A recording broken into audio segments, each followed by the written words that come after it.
armchair. There's something kind of about a kid that's never played baseball. You can't drink like me, you can't smoke like me. So don't try and be like me. Let's party together.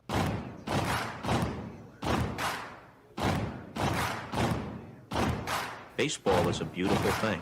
It's more beautiful in an old park. It's asymmetrical and quirky. But even in a dome with artificial turf, it's beautiful. The way the field fans out, the choreography of the sport, the pace and rhythm of it, the fact that that pace and rhythm allows for conversation and reflection and opinion and comparison. In right field, the crowd is tormenting Strawberries, singing, Darryl, Darryl. Little roller up along first, behind the bag. It gets through Buckner. Here comes Knight, and the Mets win.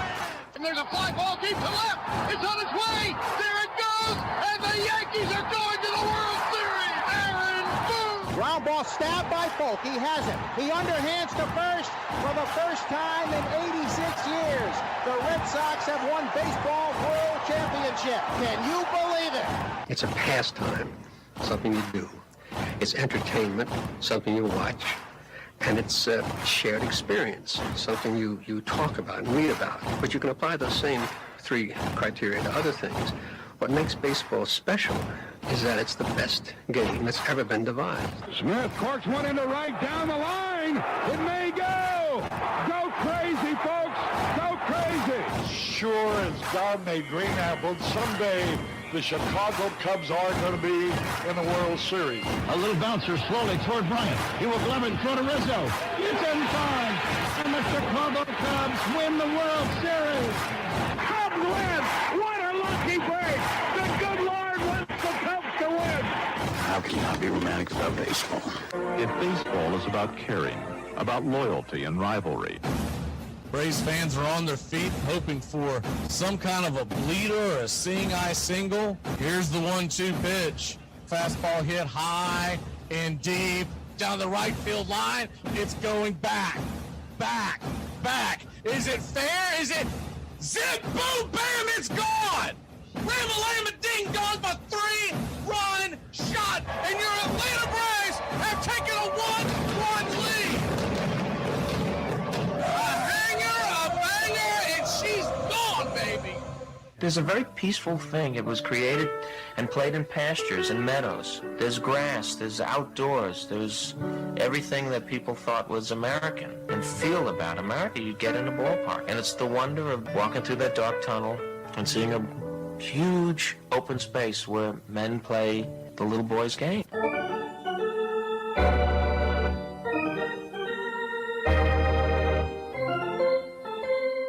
I believe in the Church of Baseball. I've tried all the major religions and most of the minor ones. I know things. For instance, there are 108 beads in a Catholic rosary and there are 108 stitches in a baseball. I prefer metaphysics to theology.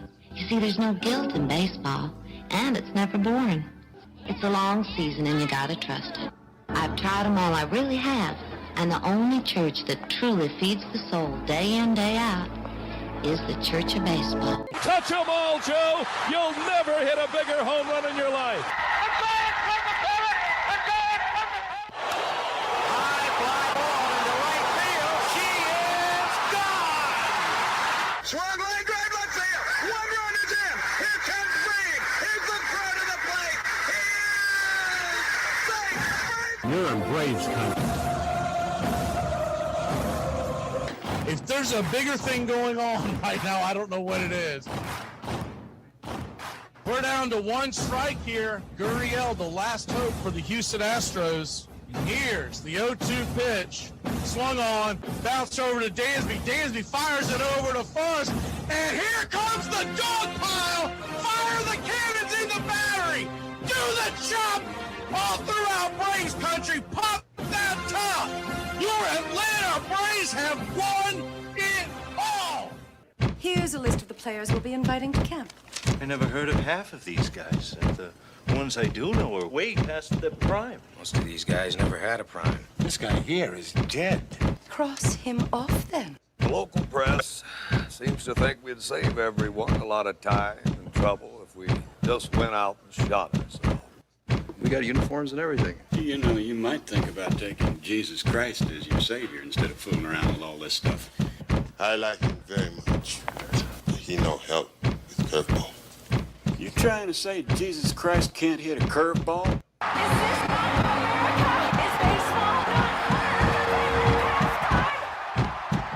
But I'll tell you, these fans are great. Listen to them. Hey, way to go, Rick. All of Ohio loves you. Come on, baby. Come on, Ricky. Come on, Ricky. The game doesn't stink. It's a great game. You know, one of the best things about being an ex-big leaguer is getting freebies to the game. Call the front office, bingo. And once these fans recognize me, I probably won't even have to pay for my light pure. Down it! I love them. Good seats, huh? You're in the wrong seat, buddy. Come on. Oh, I must be in the front row. Come on. Ladies and gentlemen, welcome. We direct your attention now to home plate. Please remain standing. We call your attention to our fans here today. They will be jointly directed. And now, another fixture. Our national anthem. Oh, say, can you see by the dawn's early light what so proudly we hailed at the twilight's last gleaming, whose white stripes and bright stars through the perilous fight o'er the ramparts we watched were so gallantly streaming, and the rockets' red glare, the bombs bursting in air, gave proof through the night that our flag was still there. Oh, say does that star-spangled banner yet wave o'er the land of the free and the home of the brave? At this time, ladies and gentlemen, we'd like to introduce today's teams as participants in this historic game. Play ball! Good seats, hey, buddy? He missed the tag! He missed the tag! Well, the season's finally here, and the players... Hey, football fans, you ready for the gridiron? Thursday mornings, the Armchair Quarterback Show returns, 9 a.m. Eastern. We'll be talking college and NFL football, the point spreads, fantasy football advice, and more. Catching it live, you can ask your questions. We'll answer all. Point spread advice, player props, your fantasy football questions. It's the Armchair Quarterback Show, Thursday mornings this fall here on Armchair. The armchair quarterback, he's full of beer and he's full of snacks.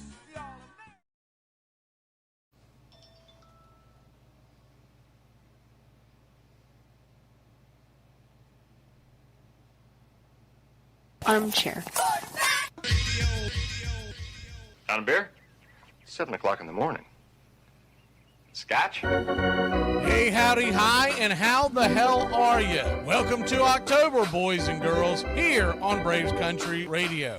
You're listening live as we march closer to crowning a champion for 2025. I'm Mac McGee. It's time to put it all aside and get ready for what should be a great day in Major League Baseball. We'll go over the lineups as the game goes on. Make sure to like and subscribe and become a member today. Jump in the chat. Tell us where you hail from, as roll call is on the way. Buckle up, boys and girls. It's time for pitch by pitch, play by play, the classic call of Major League Baseball. Get this bus moving. Stop. Come back. Too late. Roll call! Yeah, roll call!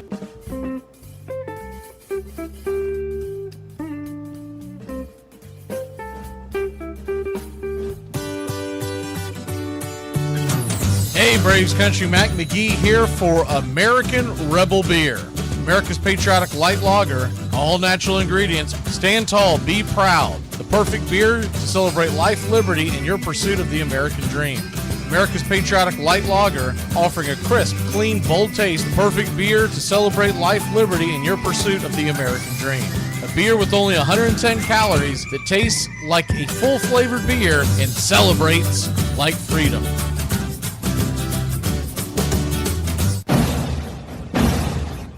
Hey Braves Country, this is Mac McGee with Braves Country Radio. We are bringing you pitch by pitch, play-by-play of your Atlanta Braves all year long. Join the Country Club today. Help support Braves Country Radio. Join the Country Club today. It helps us bring you more of the game we all love. Braves Country Radio, your home for the classic call of Braves Country Baseball.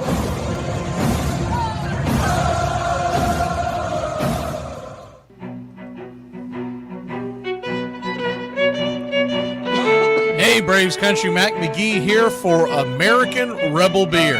From the mountains to the prairies to your pint glass with white foam, we're bringing back beer with a backbone. All that matters in our brew is taste and a touch of American excellence.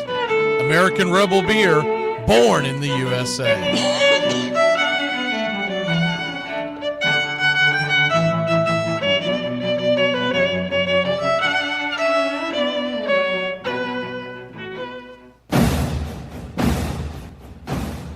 Ladies and gentlemen, we interrupt our program of dance music to bring you a special bulletin from the radio news. Sit quietly and we will control all that you see and hear. There is nothing wrong. You are about to participate in a great adventure. You are about to experience the awe and mystery. You unlock this door with the key of imagination. Beyond it is another dimension, a dimension of sound, a dimension of sight, a dimension of mind. You're moving into a land of both things and ideas. You've just crossed over into Adventures in Time and Space. We offer you Braves Country Radio, your home for the classic call of Braves Country Baseball. Hi, folks. Join us now for another Braves ball game. Yes, sir. This is the one we've been waiting for. This is it. This makes you feel like it's spring and baseball. No more measles and free tickets to the circus. You're in Braves Country.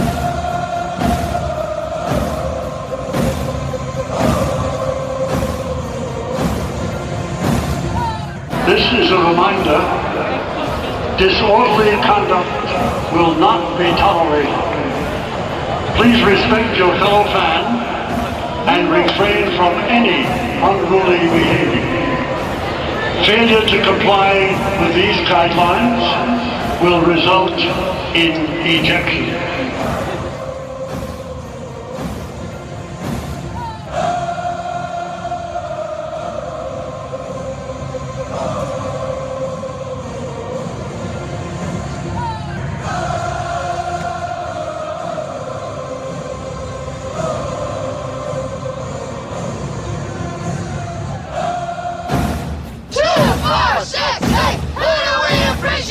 You're in Braves Country.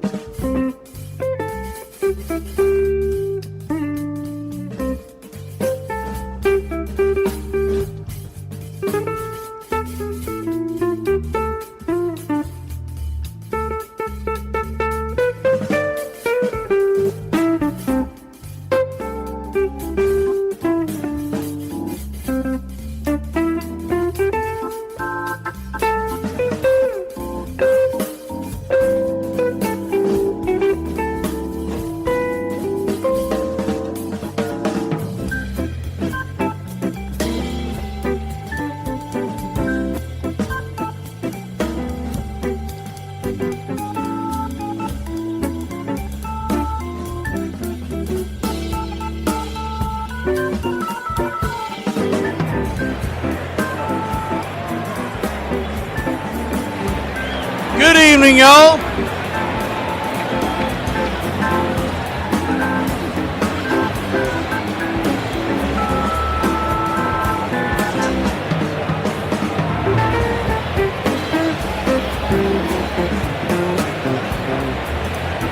We are getting set for pitch-by-pitch, play-by-play.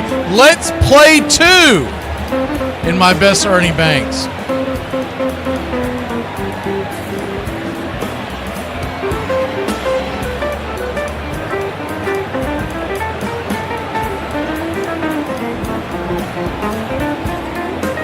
So we got a doubleheader, which is why we didn't do the roll call and all the other stuff we normally do, because I'm trying to preserve my voice. We're going straight through it. And we are just a couple of minutes away from first pitch. Real quick, as I kill the music, we'll give you the starting lineups. I have to keep reminding myself which game I'm doing first. I've been bouncing back and forth, trying to jot down the lineups. Thankfully, they put the second lineup out pretty early today, so I got most of it jotted down. I have to do some of it during breaks, but all in all, couldn't ask for better circumstances.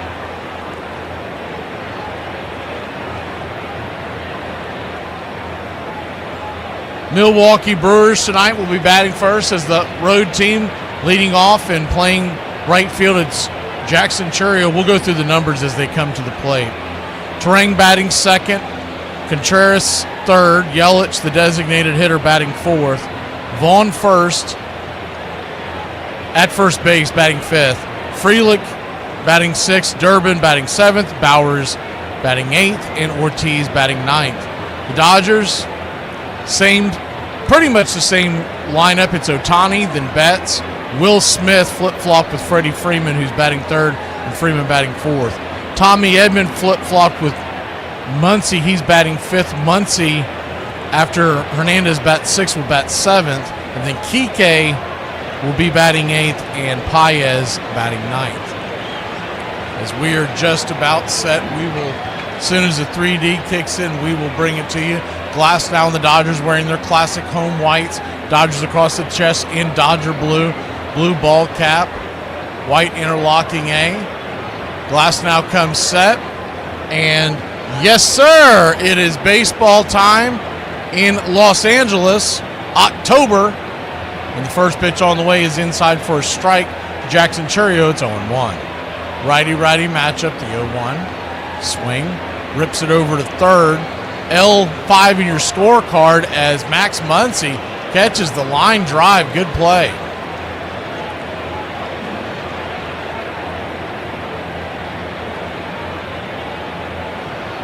Hard hit ball, but right at Muncy. Didn't have to move much. We know Muncy's kind of a liability over there at third, but they keep him in because of his bat.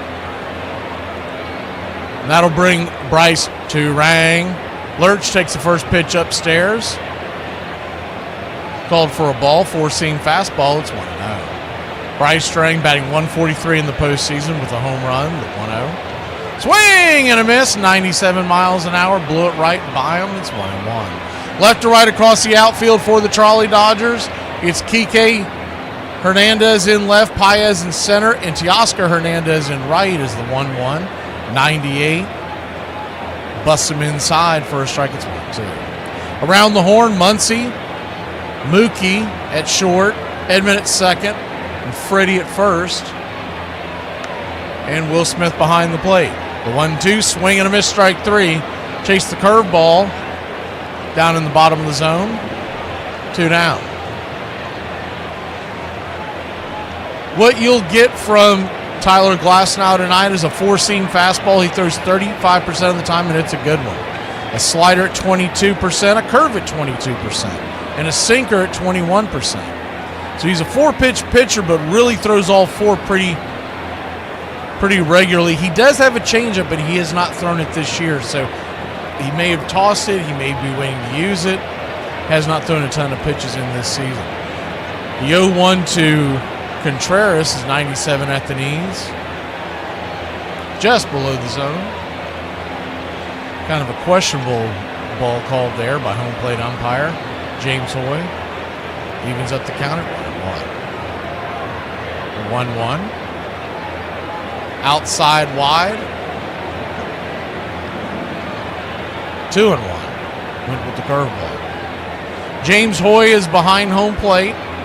First base umpire Vic Carapazza. Second base is Chad Fairchild as the 2-1 down and in 3-0. Down the third base line, it's Mark Rippinger. John Lipka is hanging out in the left field corner, and Gabe Morales is tucked into right. The 3-1 count. High and out of the zone, ball 4. So a 5-pitch walk after 2 quick outs, and the Brew Crew have something brewing here in the top of the first inning.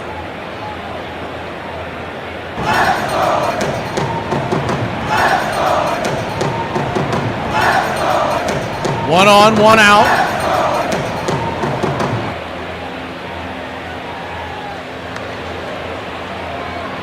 First pitch upstairs. Called for a strike on the inner cut. Righty-lefty matchup. Christian Yelich, the designated hitter. It's 0-1. Rebel batting .192 this postseason with a .535 OPS. The 0-1. Swing. Slaps it foul down the line. It's 0-2.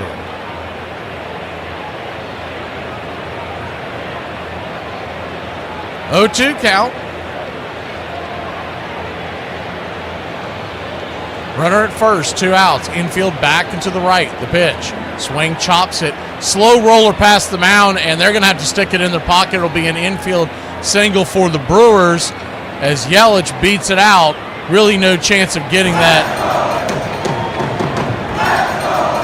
It was just past Glass now. He had the only chance as they had Max Muncy playing back, almost shortstop position. The ball was slowly rolled out there.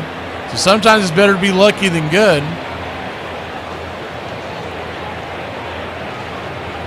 And now Andrew Vaughn stands at the plate. The AV club batting .190 with 2 home runs this postseason.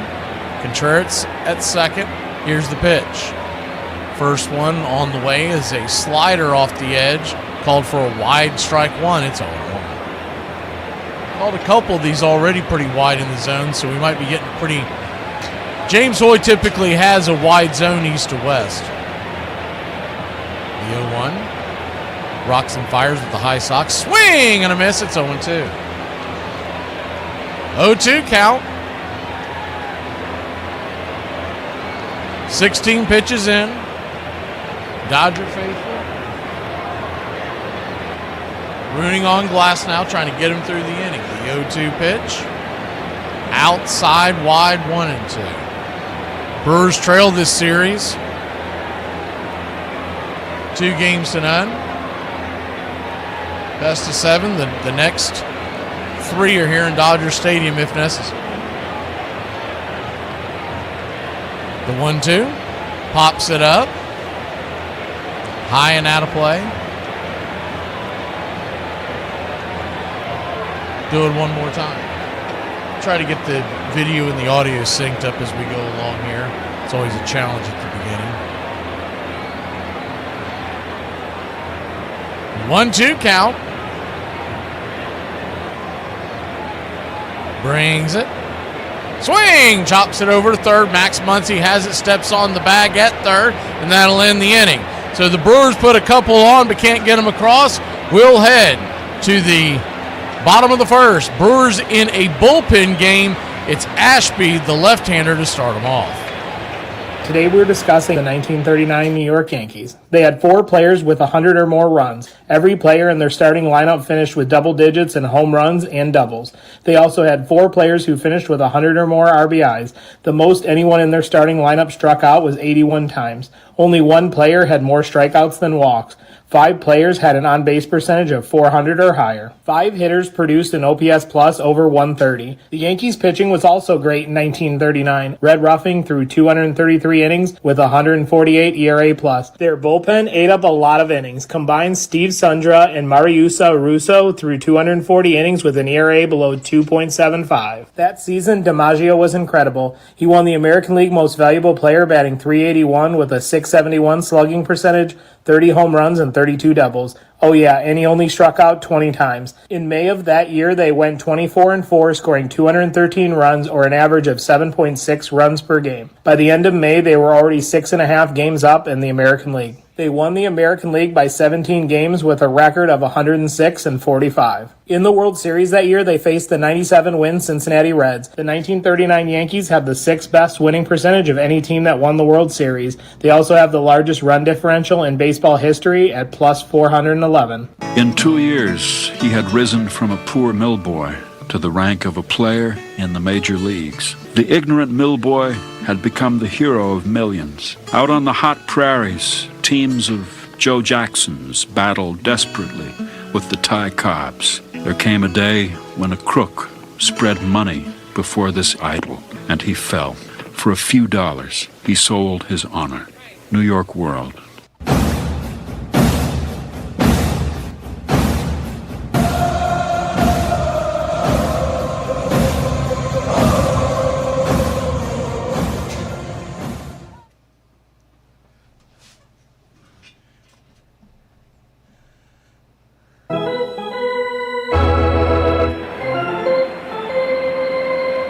Welcome in, friends and family.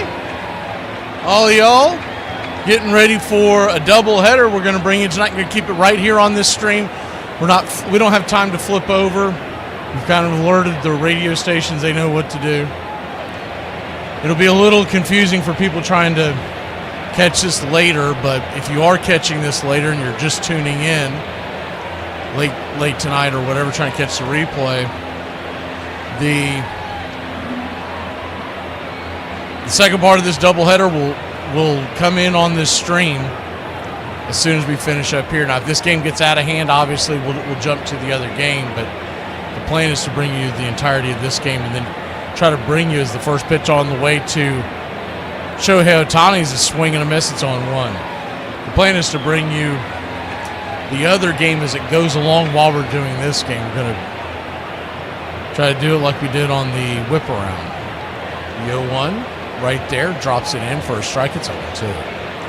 Ashby is set to take the reins here in this first inning. If they do it like they did last time, they want him to face all the way down to Freddie Freeman, which is why I think Freddie Freeman is batting fourth.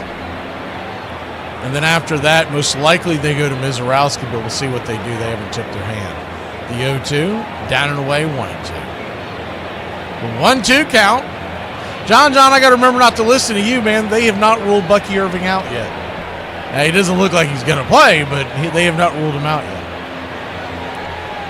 The 1-2 pitch. Swing. Lifts it down the line. It's a friendly reminder to set your fantasy football lineups if you haven't done already. All kinds of craziness going on here on a Thursday evening. 1-2 count. Luckily for you football fans, you're not missing much of a game tonight.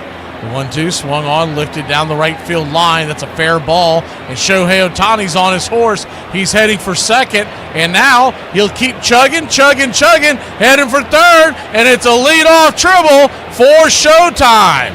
How about that? Just kind of roped it down the right field line. And he had grass for days down there.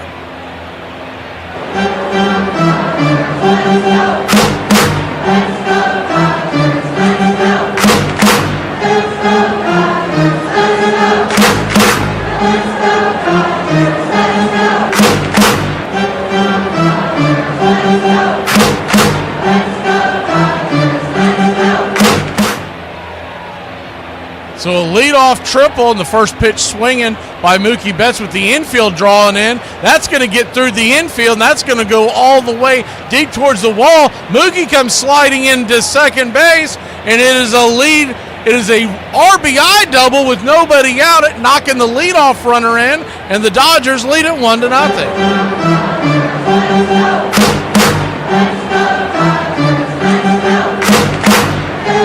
Drawn in infield, I don't think would have made much of a difference. He lifted it.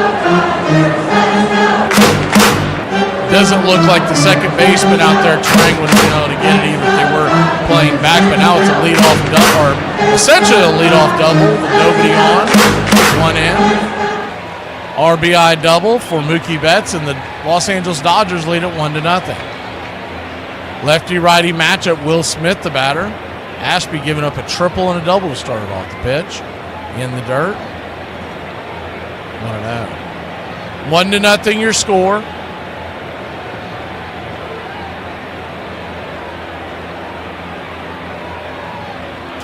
Good to see everybody in the chat. I see As Was and Prime Time Deion Sanders, Uncle Charlie, Tree Nug, Gary, John, Paul Smith. The pitch on the way is down and in. Ball 2-0. 2-0 count. I think I got Tree Nug as I'm scrolling up here. Paul Smith. Blake. The 2-0 pitch.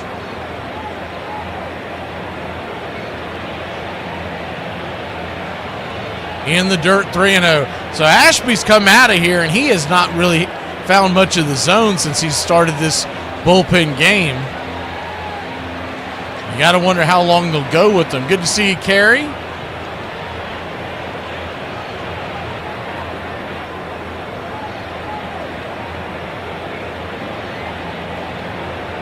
The 3-0 count, 89 inside, finally finds a strike, 3-1.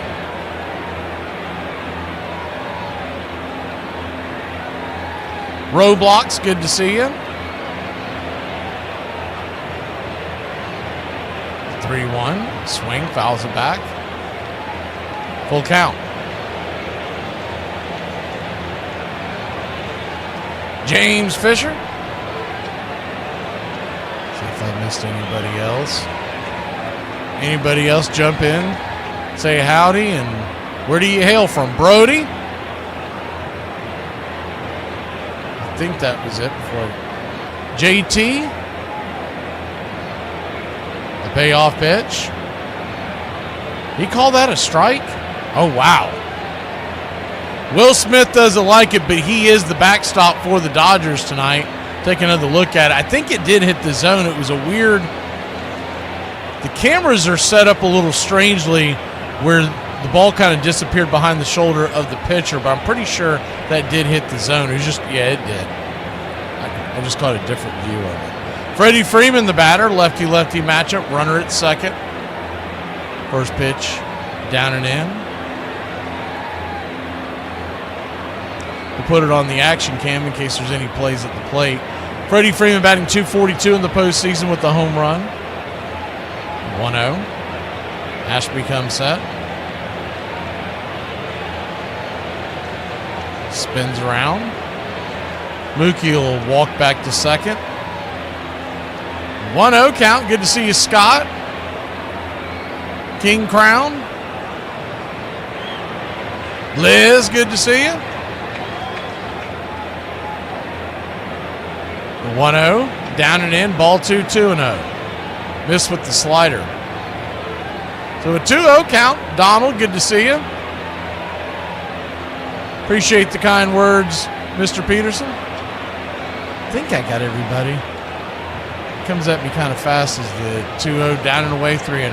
I got 3 or 4 feeds that I'm combing through as well. The 3-0 count.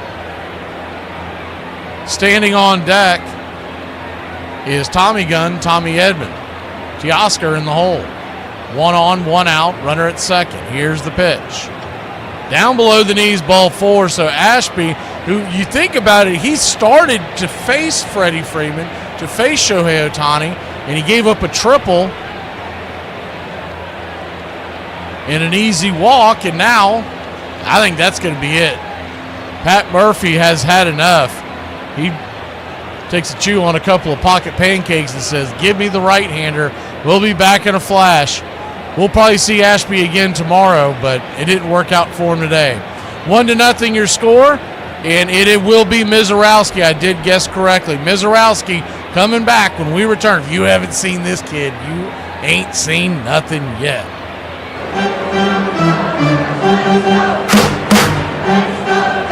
I just want 2 minutes on my own without people irritating me! If you were to make a list of games that Gen X got banned for future generations, you would probably start with Dodgeball, Jarts, and then right up there in the top 3 is Red Rover. Red Rover was a special game where you would have 2 teams lined up on opposite sides of each other and you would link arms and you would sing a little song. Now listen, if you were the fat kid, this is when you came in clutch. You went from the kid that nobody wanted other teams to the first round draft pick at recess. When your name gets called, it is your job to run top speed. Your only job was to get decimated. Kids would like break their wrist and dislocate their shoulders. Lots of concussions because you'd hit that double clothesline and just after recess, kids would be walking in like ice packs. One kid's walking like Vince McMahon, and you know he won Red Rover just by the way he's walking.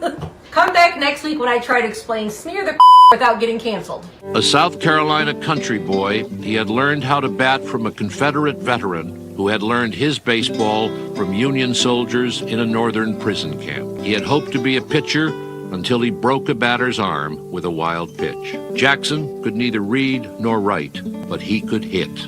408 in his rookie year. 356 lifetime, the 3rd highest average in history. His home runs were called Saturday specials because most of the textile workers' games in which he got his start were played on Saturdays. And he hit them with a special 48-ounce bat, Black Betsy, made for him by a local lumberman from the north side of a hickory tree, and darkened with coat after coat of Jackson's tobacco juice. Ty Cobb himself thought Joe Jackson the greatest natural hitter I ever saw. He was called Shoeless Joe because he was said once to have been spotted in the minors playing in his socks when new shoes proved too tight.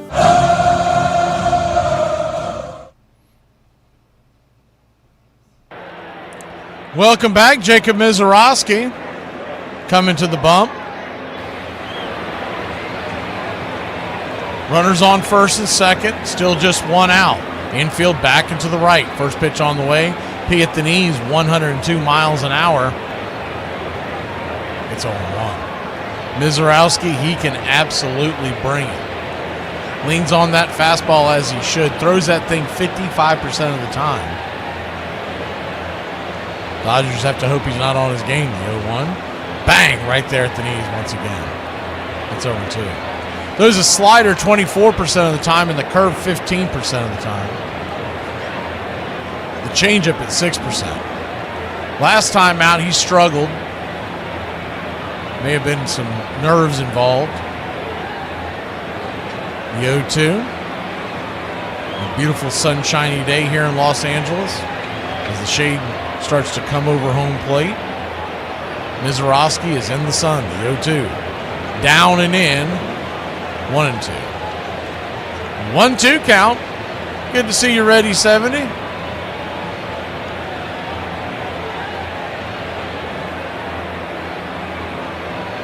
One-two count. Righty-lefty matchup. Infield and double play depth.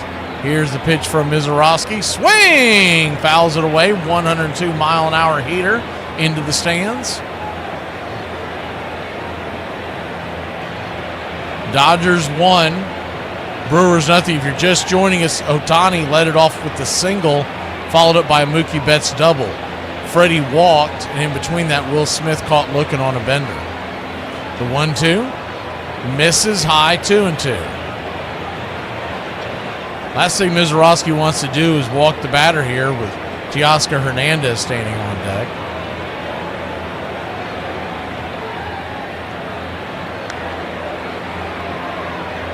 The 2-2 to Tommy Gunn. Edman digging in. The pitch. Swing and a miss, strike 3. Got him with the nasty slider down and in. 2 down. So a slider 25% of the time, curveball 15% of the time, and a changeup, a little more than a show meets to keep you off balance at 6%, with that four-seamer coming in at 55%. You'll see triple digits very regularly with Mizorowski. Mizorowski, the Miz as they call him, 6'7", as they throw it back behind second base. Trang wasn't really covering second, but Mookie dove in not knowing one way or the other.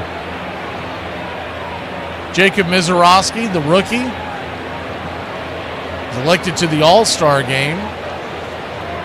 6'7", 197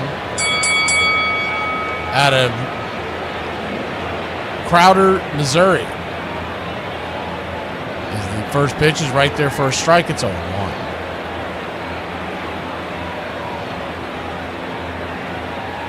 Well, he was born in Blue Springs, Missouri.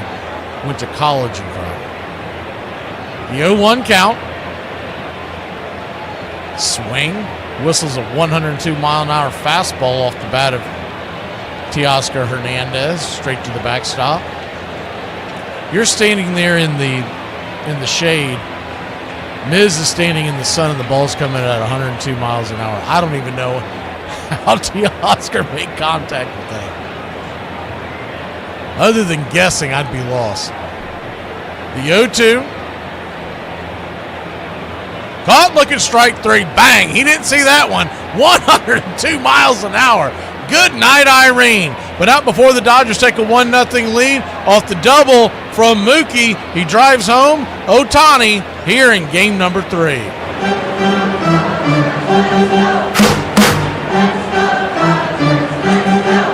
Are you okay? No, but I am funny, so it works out.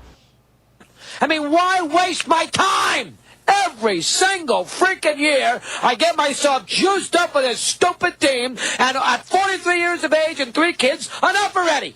Let them go hurt somebody else. I mean, when am I ever going to have a chance to win a lousy freaking champion? One time! Not 20! One lousy time! Gee whiz! Every single time! Ah, come on, will you please? Can you beat the Florida Marlins one time? The Mets, the lousy Mets did it to us. Every time. Win one. I'll give it all back. I'll leave now. Okay, out of my system. When Fred McMullen, Chicago's reserve infielder, got wind of what was happening, he demanded that Chick Gandil let him in on the fix. Now, 8 White Sox were involved, though Buck Weaver would later claim that he had not agreed to participate. The smart players demanded their money up front. The meeting was held about 8 o'clock in the evening. I said, there's so much double-crossing stuff. If I win in the series, I wanted the money put in my hand. I went back to my room at 11:30, and the 10 grand was under my pillow. Eddie Siccotti.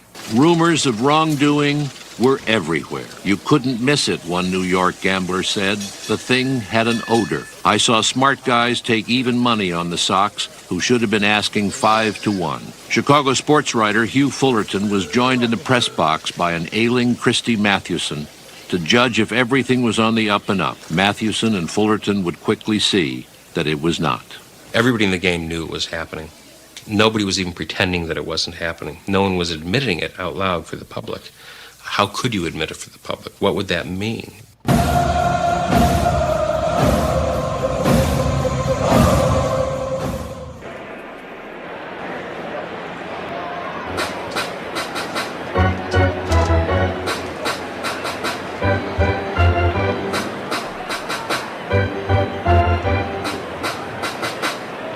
Top of the second we go.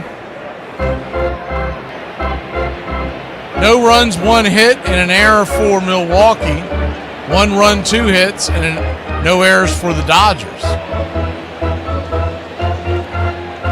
1-0 your score. Dodgers lead the series 2-0. They lead the game 1-0. Feels like a do or die here for the Brewers. You fall down 3-0. And the next 2 are in Los Angeles. You can go ahead and start planning trips to Cancun. The first pitch on the way from Glasnow to start off the top of the second inning is down below the knees of Sal Frelick. It's 1-0. 1-0. Swing lifted. Pops it up. Can of corn over to shortstop behind third base. It'll be Mookie Betts, F6. 1 up, 1 down.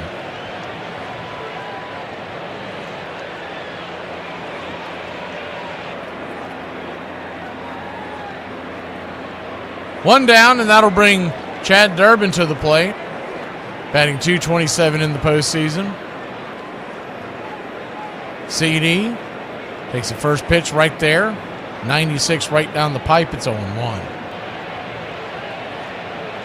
Durbin with 11 home runs on the 2025 season. The 0-1 drops it in. Misses with the curveball, 1-1. On deck is Bowers, so the 6, 7, 8 hitters that if anybody gets on, number 9 is Joey Ortiz. The 1-1 pitch, 96, just misses. Looked like it touched the bottom of the zone, but did not get the call. 2-1.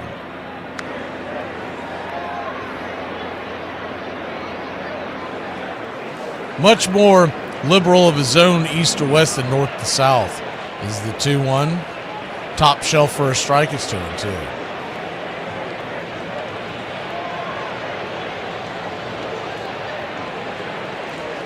Two from Glass now. Brings it. Just misses outside.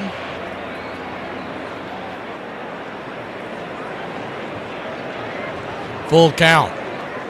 Shadows are now over home plate. And the pitcher in the sun. The payoff pitch. Swing! That ball's hammered towards left field, drifting over. Trying to make the diving catch is Kike Hernandez. He could not make the play. It's going to get down where the green grass grows. Here he comes flying towards third. And is he safe? Did he stay on the bag? Chad Durbin with the one-out triple for the Brew Crew.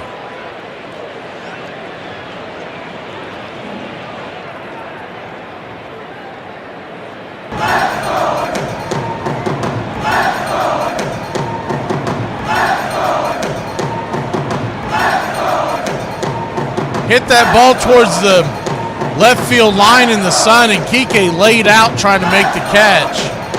Once he missed it, Durbin, who has good speed, was able to make it all the way around to third. Almost looked like he came off the bag for a second, but it looks like that he held on. First pitch on the way is a curveball down and into Bowers. It's 1-0. The infield is in. Playing pretty straight up. A little bit shaded to the right side is Mookie Betts, the 1-0. Curveball, bottom of the zone. 1-1.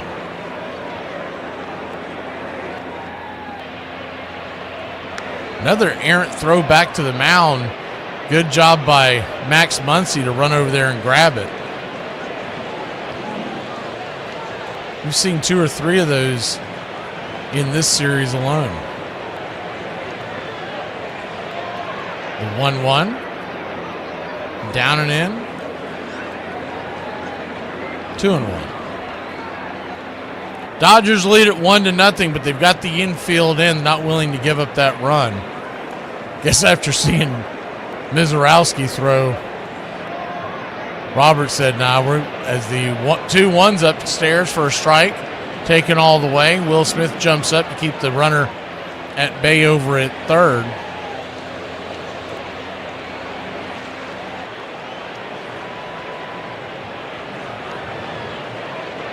The 2-2. Swing, rips it through the hole, and that's going to tie the game. So the Brewers, with a one-out triple by Durbin and a single followed by Bowers, tied it up 1-1. Good hard hit ball, worm burner through the hole. If the infield's back, that probably gets through. Definitely would have scored the run. 1-1. Righty-righty matchup. Glasnow will flip it over to first to keep the runner close by.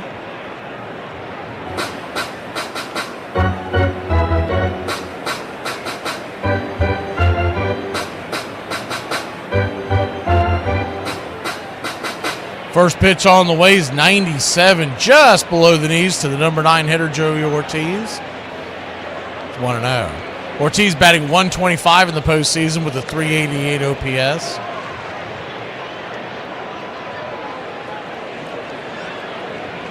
The 1-0. Runner goes. Here's the throw up the line.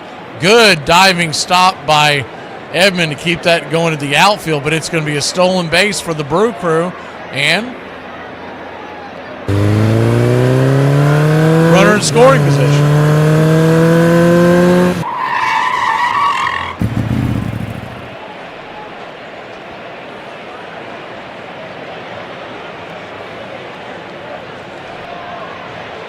So a runner at second, 1 out. 1-1 the count. Pitch on the way, just misses. Man, he is pinching it at the bottom of that zone. 2-1. A couple of those definitely look like strikes.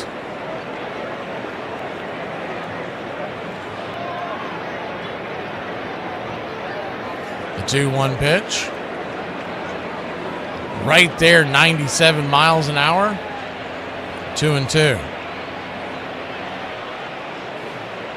Bauer's getting a pretty good lead over there at second base. So if Ortiz can get it into the outfield, he should score. Glasnow looks back to runner. He'll fire it over to second. Wide throw, and it goes into the outfield. Dribbling into the outfield, and Bowers will make it to third. And so it won't be a stolen base, but it'll be an E1. And most likely the Dodgers will bring the infield in again. Around and around and around we go.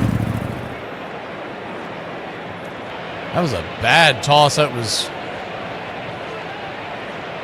2 to 3 feet left of the bag as Edman, the second baseman, was darting in. There's no way he was going to be able to slam on the brakes and make that stab.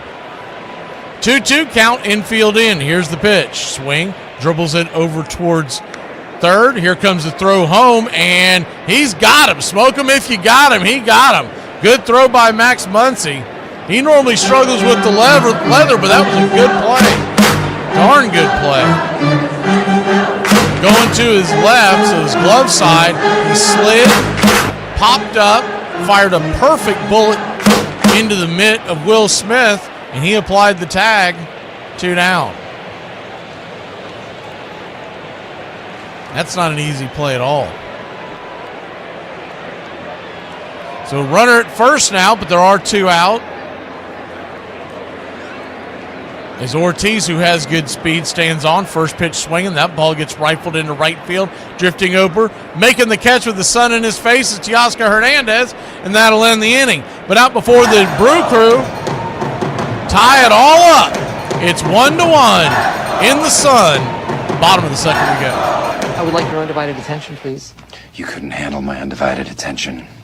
Does Dale Murphy belong in the Hall of Fame? He led the National League in games, at-bats, runs, hits, extra base hits, RBIs, runs created, total bases, and plate appearances in the 1980s. He went to 7 All-Star games and won 5 Gold Gloves in a row. He also won 4 Silver Slugger Awards in his career. He led the National League in home runs twice, RBIs twice, slugging percentage twice, and OPS once. Only Mike Schmidt hit more home runs between 1980 and 1987. Only Rickey Henderson scored more runs. Only Schmidt and George Brett had a better slugging percentage. Only Schmidt, Brett, and Eddie Murray had a better OPS plus. The only other back-to-back MVP winner outside of Cooperstown is Roger Maris. You gonna quit drinking? Don't be ridiculous. I'm gonna quit waking up. To boost their gate receipts, the owners decided that the 1919 World Series would be a best-of-9 game contest. The first game was held in Cincinnati. Eddie Cicotte, ordinarily a master of control, hit the first batter in the back. Then he threw wild, bobbled a grounder, ignored his catcher's signal. Swede Risberg ruined an easy double play by failing to step on the bag. Joe Jackson threw wide from the outfield and seemed to slow down to miss balls near him. Cincinnati won 9-1. This contest between the Reds and the White Sox is something that is concentrating the nation's attention and its faith.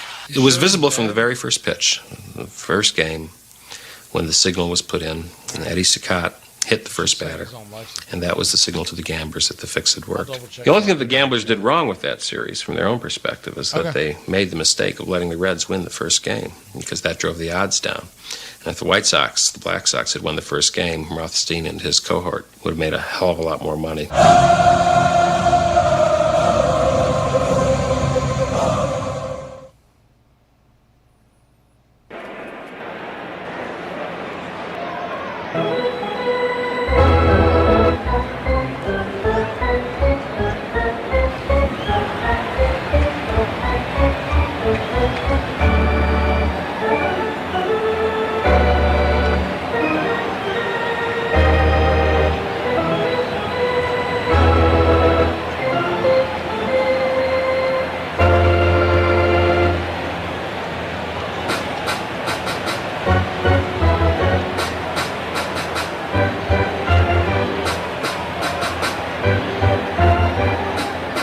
Welcome back.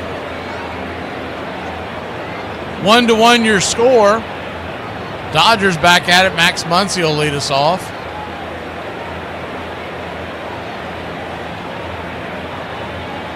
Mizorowski back to work. First pitch upstairs. 95 mile an hour. They call that a slider. Okay. And ball just barely moves. It's 0-1.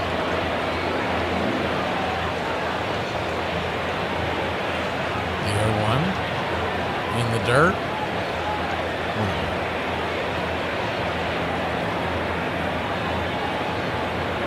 1-1 count.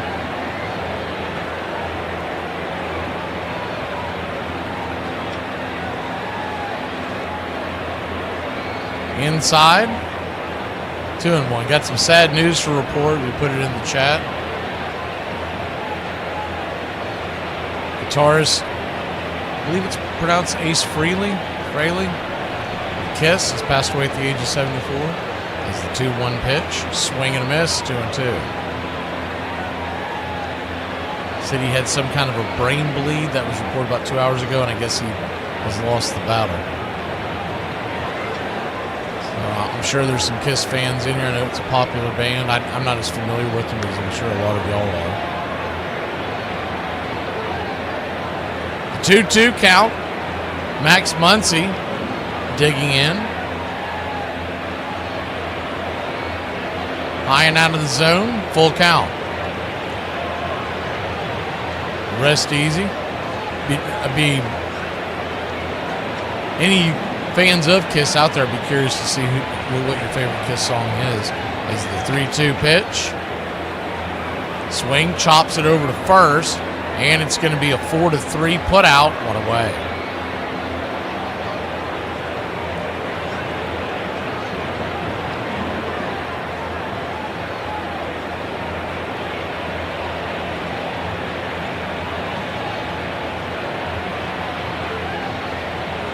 One up, one down. Kike Hernandez, the batter. Number 8 hitter. Paez standing on deck. First pitch on the way. Swing and a miss. 100 upstairs. 101 upstairs, I should say. It's 0-1.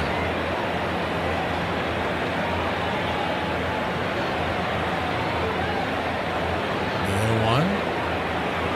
0-1. Swing and a miss. It's 0-2. It's in his nicknames, though. Is. I mean, I feel like you can come up with something better than that. Let's see what I can come up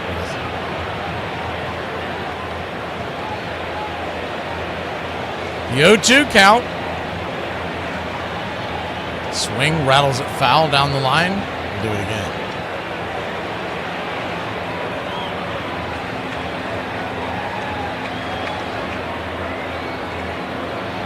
I think I already came up with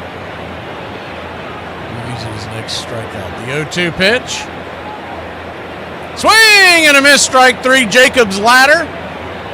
Punches him out with the slider. 2 down. I mean, the guy's 6'7". I kind of feel like Jacob's ladder kind of fits. That was nasty. That slider did slide. The first one they showed as a slider to start off this inning, it barely moved. That one dipped away. More of a cutter, I would call it, but if that's what he calls it, that's what we go with.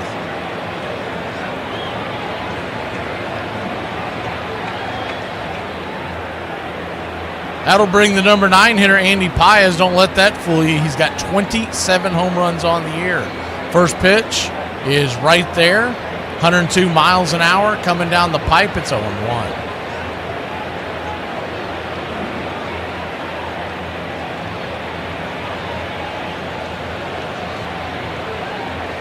The 0-1. Swing, fist it foul. It's 0-2. I mean, when I think of Kiss songs, the first one that comes to mind is Rock and Roll All Night.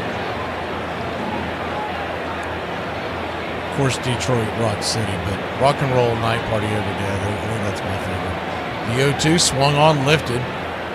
Down the right field line, foul. Bangs off the wall down there before Jackson Cherio can get to it. 0-2. That might have been why I saw that. I saw a video earlier on TikTok where I don't even know the name of the movie. But Paul Rudd is talking with the guy that got he's a ton of comedies in the mid-2000s. And he was in American Pie, I know that much. Is the 0-2 fouled away? We'll do it again. He's the one that I think his mom was, so I guess it was Stifler in the movie. I guess that was his character. Anyways, the two of these are in a different movie. They're riding down the road, and they're talking about the lyrics to that song, and Paul Rudd says, I like to party every night. I like to rock and roll all night and party. What did he say? He didn't say, is the 0-2 pitch swing, chops it over to third, deep into the hole. Is that a fair ball? Here comes the one hopper to first, and they're going to beat it out. And the Dodgers have one on, 2 outs, and Shohei Ohtani coming to the plate. Good hustle there by Paez. Good speed down the base path. Just fair.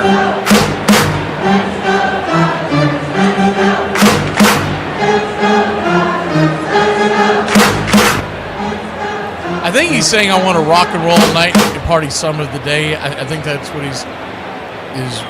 what he is saying. Of course, is I want to rock and roll all night, party every day. So he's going back and forth. He goes, no, it's party every day. He goes, man, maybe 1 to 3, but I've got errands to run. I can't party every day. As the first pitch on the way is down and into Shohei Ohtani. It's 1-0. I'm sure I butchered that. It's the first time I'd ever seen the clip. I don't know what movie it's from, but it made me laugh like hell. 1-0.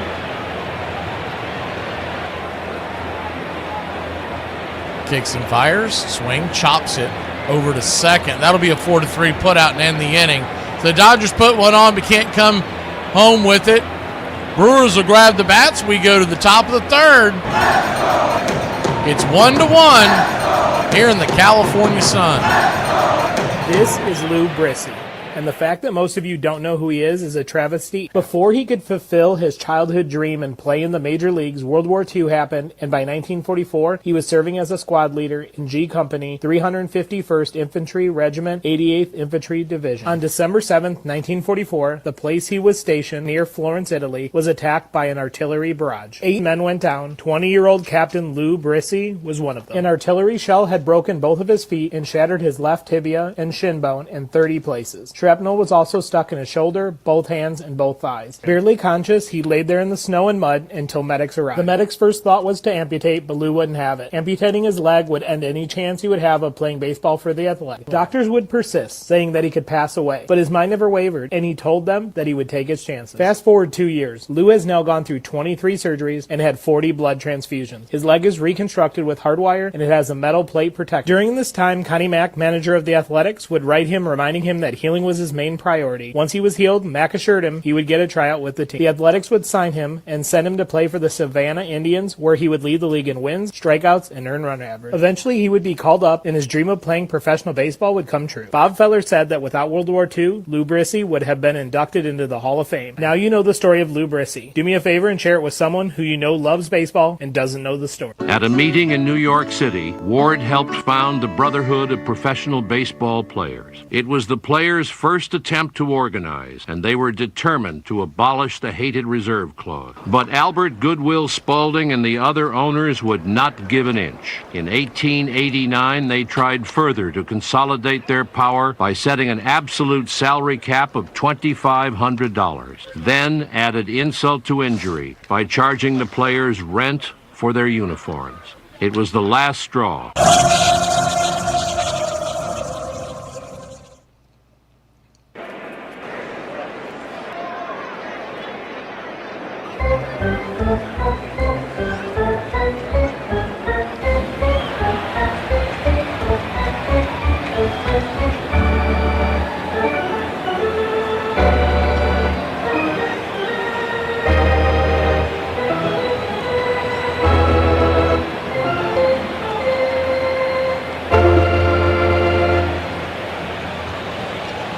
Welcome back. 1-1 your score. We go to the top of the third. Beautiful day here in Los Angeles, California. As the sun starts to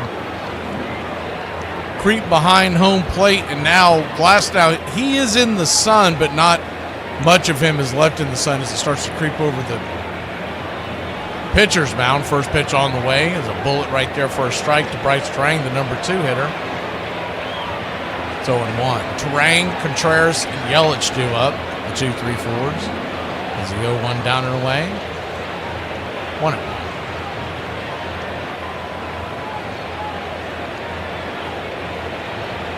And 1-1 count.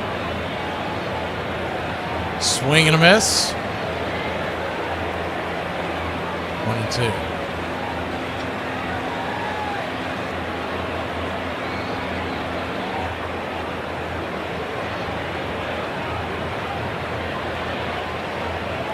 Brings it. Swing, chops it. Down the line, foul.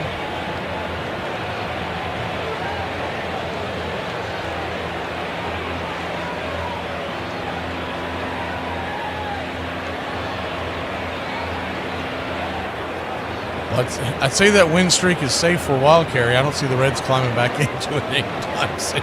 The 1-2. Swing, chops it off the plate. We'll do it again. Would you rather than preserve it and not make it back to the World Series, or get back to the World Series and lose the first game?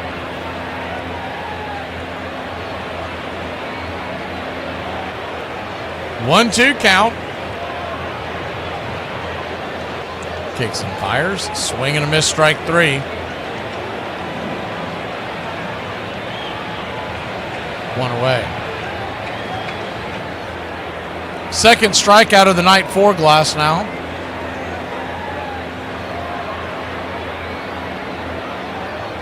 That streak started in 75 in game 7 after the Yazzie hit it over the Green Monster to force that game 7. So they win that one. They win the next 4 in 76. And they win 4 in 90. What was that, 35 years ago? 1-0 to Contreras. Righty. It's really hard to believe the Reds have not been back in 35 years. 1-0. Up top misses 1-1. When I was growing up as a kid, they were just coming off that World Series stuff in the 70s, and then I saw them win it in 90. You just kind of always figured they'd be around somewhere. It's the 2-0 pitch. Right there for a strike, 2-1. Been in the postseason a few times since then, but kind of like the Brewers, it's difficult for them to build a juggernaut, a powerhouse, because free agency hits and they all leave. As the 2-1 swing and a miss, 2-2. The Reds had good. It kind of reminds you of this matchup against the Dodgers. The Reds had good pitching as well this year. They didn't have the offensive firepower and just could not hang with the Dodgers. The 2-2 outside wide, 3-2.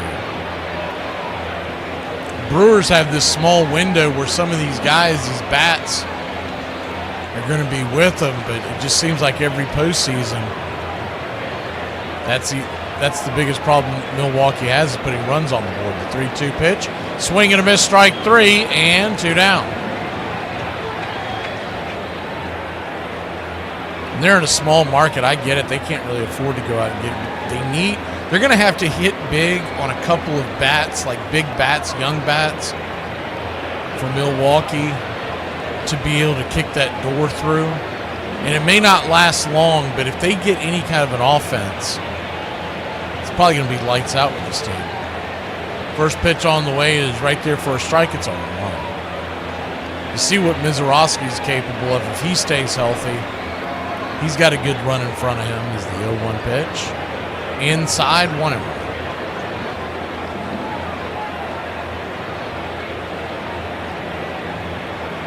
One count.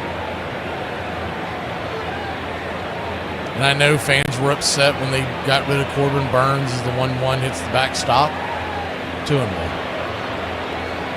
Simple fact of the matter, they couldn't afford to pay him. And now look at it. Corbin Burns out for almost 2 years after tearing his elbow, signing that big deal with Arizona. I feel like the teams with the smaller cap room, they need to invest more in bats and less in pitching and just keep recycling the pitching in the 2-1 pitch. Swing and a miss, 2-2. And that's kind of what you see with Atlanta. You see them, they're trying to lock up the young guys, and some of them worked out, some of them haven't. But it's just, they're not going to be able to sign the Max Frieds. That's not where they are, the 2-2. Swing and a miss, strike 3. And another bender strikes him out, and that'll end the inning. 3 innings for Glasnow, 4 strikeouts, 3 hits, and just 1 run allowed. We'll go to the bottom of the 3rd. Middle of the order due up for the Trolley Dodgers. This one time, my Aunt Tammy spent all spring growing a giant watermelon so she could enter it into the largest watermelon contest. But the day of the fair, my Uncle Roy used it for target practice, and their whole front lawn was covered with watermelon guts. After that, my Aunt Tammy got real religious because she started spending every day at Pastor McDonald's for Bible study.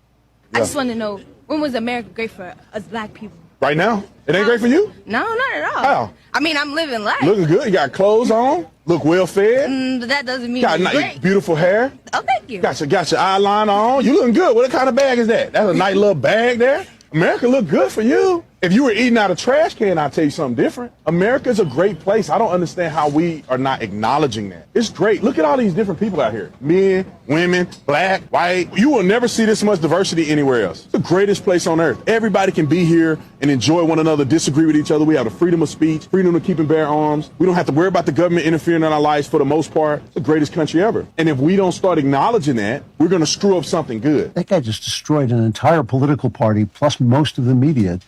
It was about 18 minutes of wall-to-wall comedy, laugh after laugh after laugh. In 1967, I set a major league record for pass balls, and I did that without playing every game.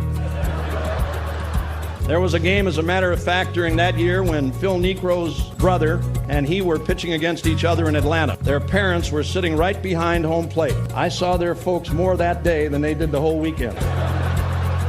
They still play that speech that I did in Cooperstown, at the hall. So it's a humbling thing. I don't care who you are. Anytime, I don't care how you went to the Hall of Fame. To be able to do that and be amongst the guys that are in there, the broadcasters that are in there, I mean, that's pretty good. What's up, Braves country? Looking forward to a great Atlanta Braves season. See y'all at the ballpark. Love you.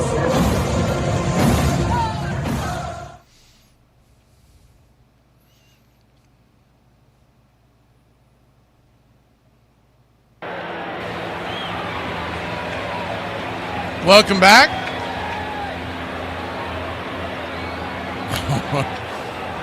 This will ruffle some feathers.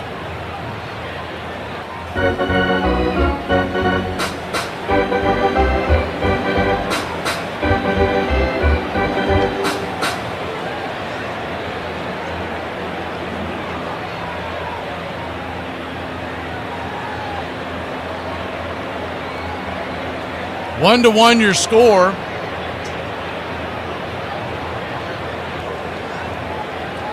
Mizorowski goes back to work. The shadows have gone over the mound.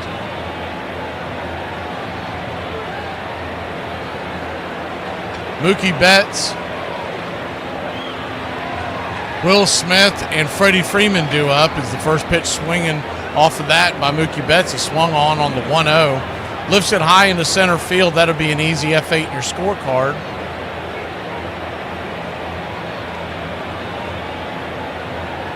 One down.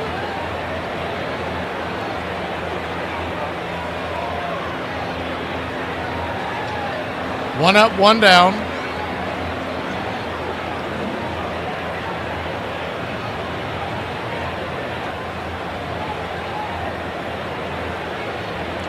First pitch from Mizorowski to Will Smith.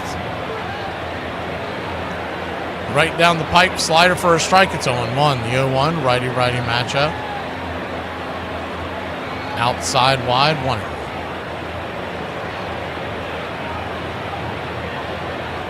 1. One count.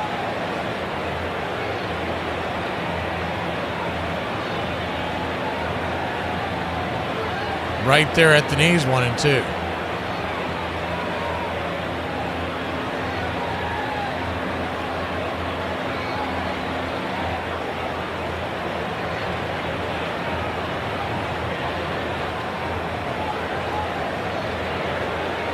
1-2 from Mizorowski.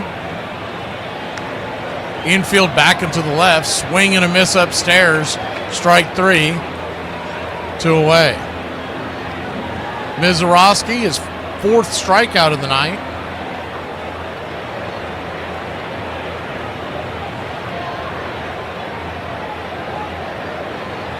Thought that was 5, but let me double check that we haven't updated on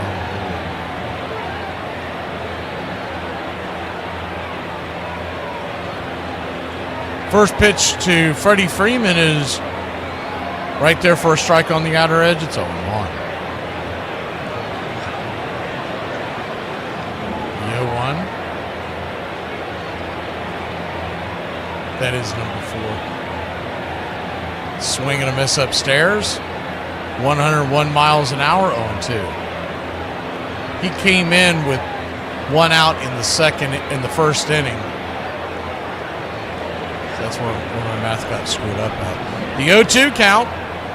Outside wide, 1-2.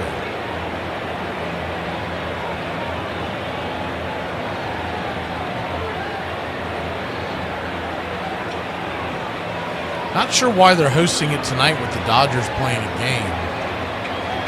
But is the 1-2? Outside wide, 2-2. Evidently the Dodgers organization tonight, they're hosting an annual event.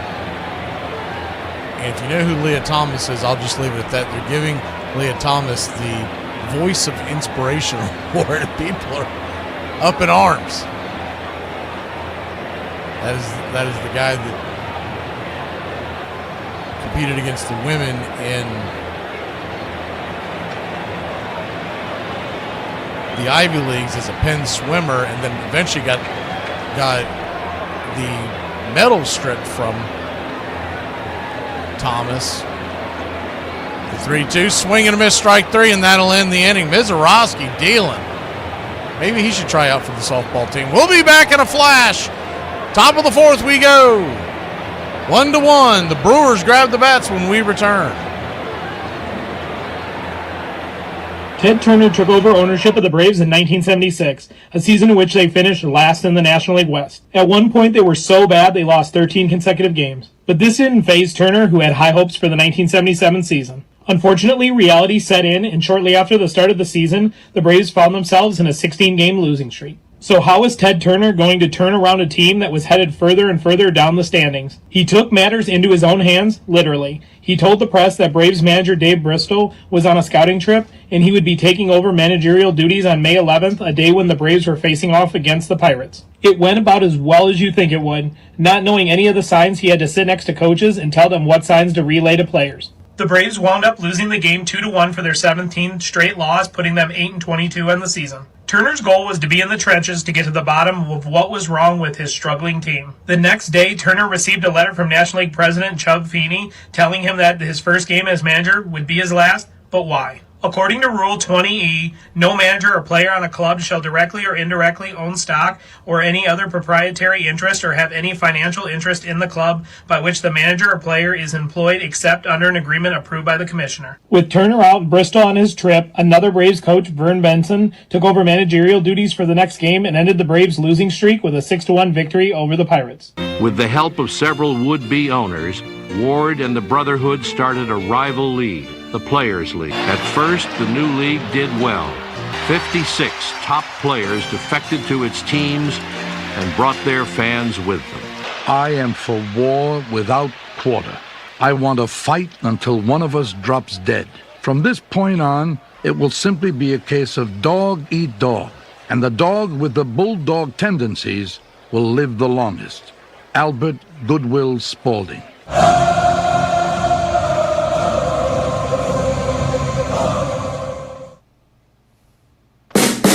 What's for dinner?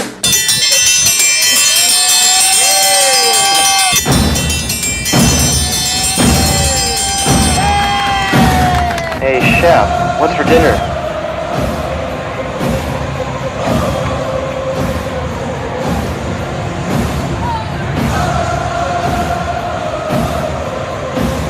What is for dinner, y'all? Hey, as was. I'm doing that too. I got a cheeseburger. Had a cheeseburger for dinner tonight, so I'm set. As we're set to bring you all of this game. And if it's quick enough, I think we can get over there by the third inning of the second game tonight, which is the ALCS, Seattle and Toronto. First pitch from Glasnow is right there for a strike. It's 0-1. Pretty quickly moving game right now. But every time I say that, then all of a sudden the bullpens open up and you start getting back and forth and back. Pitch right there. Down it is 1-1.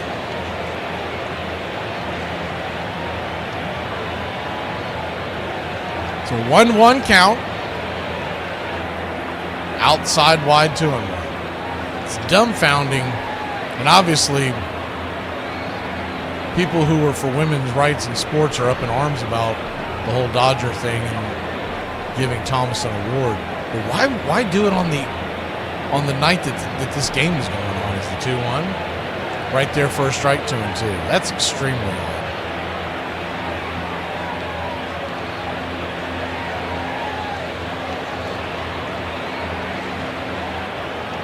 Two count. Righty-righty matchup. Vaughn the batter.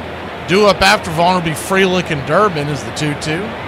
Down and away, full count.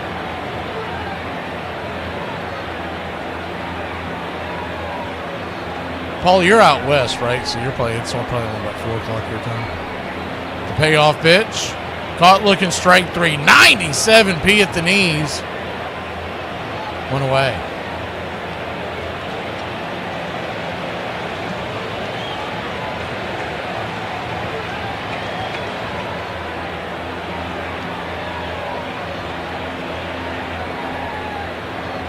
One up, one down. And Sal Frelick, the batter. Glasnow, by the way, 62 pitches. It's a little north where he wants to be, but not too bad. As the first pitch is up top for a strike, it's 0-1. Righty-lefty matchup.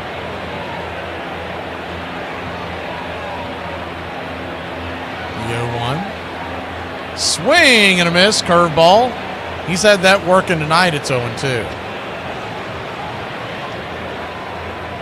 So an 0-2 count.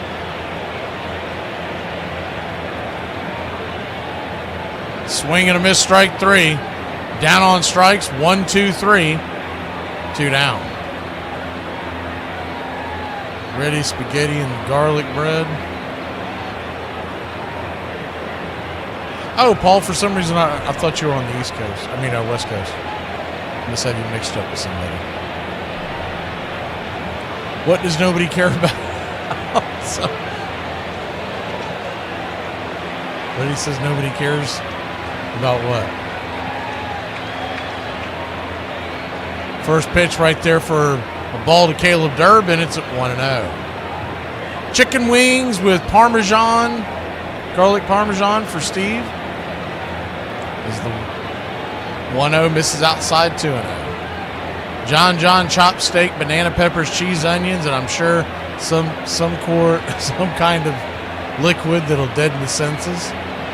The 2-0. Swing, pops it up. Back out of play, 2-1.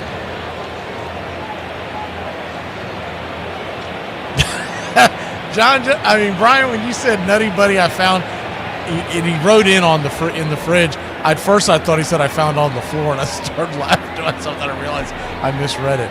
The 2-1, outside wide, 3-1.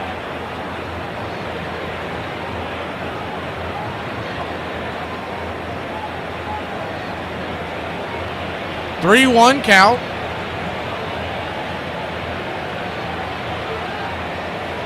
Deion Sanders had cheeseburgers and fries. That's why you got so many foot problems there, Deion. The 3-1, high and out of the zone. Ball 4, so he'll work himself aboard with a walk. There are 2 outs, but the Brewers trying to get something going here in the top of the 4th.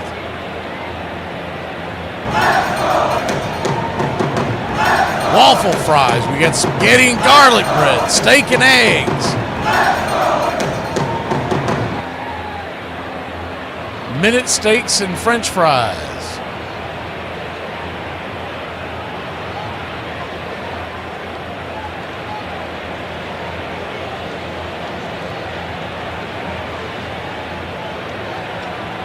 One on, 2 outs. Jake Bauers, the batter.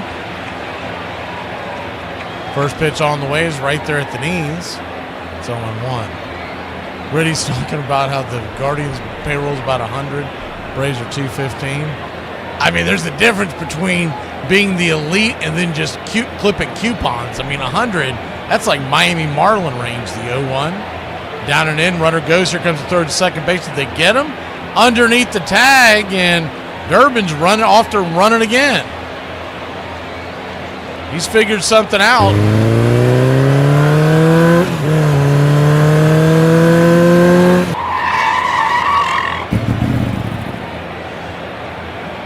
So he'll turn that walk into what is essentially a double and into scoring position with 2 outs.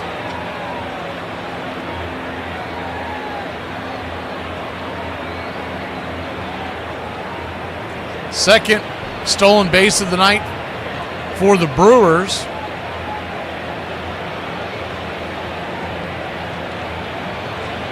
As the 1-1 pitch is a fastball right there on the inner cut. It's 1-2. 1-2 count.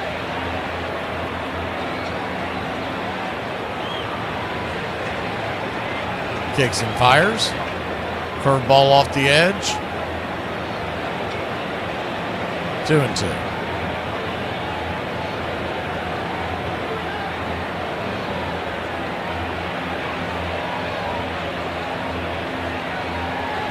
So a 2-2. Up top, caught looking, strike 3 through the hook. And that'll end the inning. Brewers get one on but can't get them across. We'll be back in a flash. Dodgers grab the bats when we return.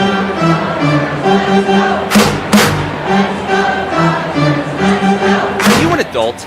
Yeah. And you have some time to relax? Yeah. Introducing slouching. What's that? Everyone knows that good posture is one of the best things that you can do for your body. But that's no fun, is it? Wait a minute. That's right, idiot.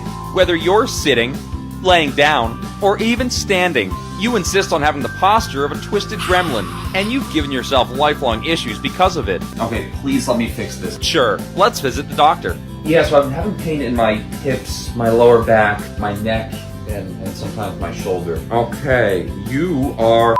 Try it today. What's the accent of Brazil? It's a country in South America. Why don't we say any Latin American accent will do? American, okay. Okay, homie. Orale, yeah, I can do that. Okay, man. Nachos. Yeah. A real racist with it, huh? Yeah, that is extremely racist. And by the way, that's more of a Los Angeles sort of Mexican cholo vibe. Let's go. Let's go see the Dodgers play the Lakers. What's your favorite jersey in all of sports? The Atlanta Braves whites. I don't know if they got like HD white, but for some reason every time they were playing, they're like, don't they look brighter than everybody else's?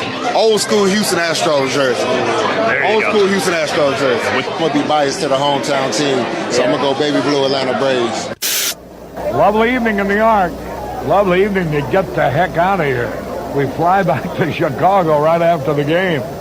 Boy, those Indians knew what they were doing.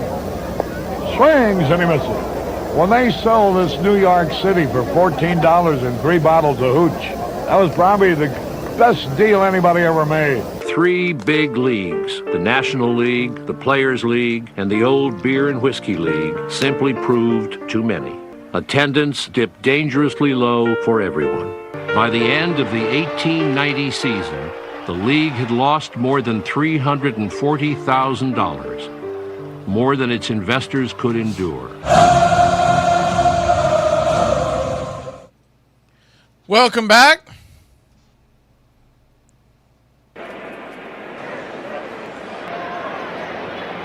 Thing about that cap, and that's look, people are going to get mad about it, and they have the right to be mad because they're fans of the game, but we're headed for a long work stoppage in 2026.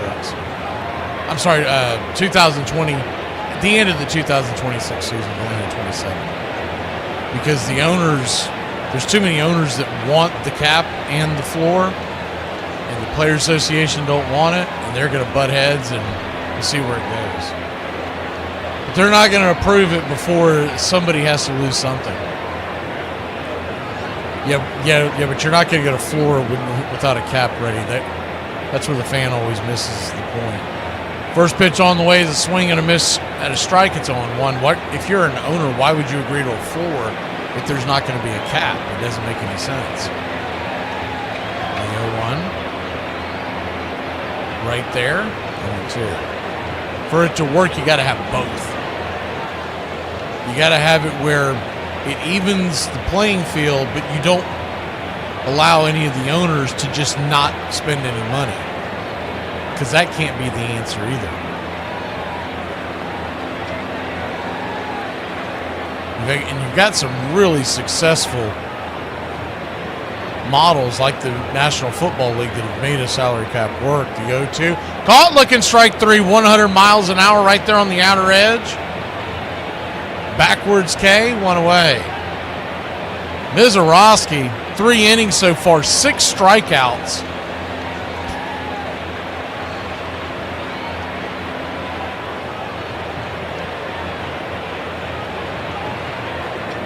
Righty-righty matchup. First pitch on the way is down and away for a ball. It's 1-0. Because where the disparity really comes from, it's got nothing to do with the seats and the ticket prices, et cetera. So that's what your average fan sees. But what the disparity happens from is the television. Is the 1-0. Swing, chops it over the mound. Here comes the throw from Ortiz. Good defensive play, 6-3. One away. And there's not saying it can't be done, because heck, it took the Dodgers 30 years to win a World Series. So obviously it can be done. And the Yankees have not been spending like drunken sailors in 15 years. They went from 88 to 88 to 2024 without a legitimate World Series, not counting the bubble ship trophy. So though they were in it every year because they spend and they get the division titles and whatnot, they weren't punching through. As the first pitch outside wide to Max Muncy, it's 1-0. But the idea would be, if you had a salary cap, is that you give the fighting chance to all the teams so all the fans watch the games. Is the 1-0 outside wide, 2-0. But right now, the way Major League Baseball does their television revenue, it's each individual city. So that's why Los Angeles and New York have an advantage, along with Boston, Chicago, etc. Whereas cities like Kansas City are up against it because they can't make the same money off the television revenue. The 2-0 count.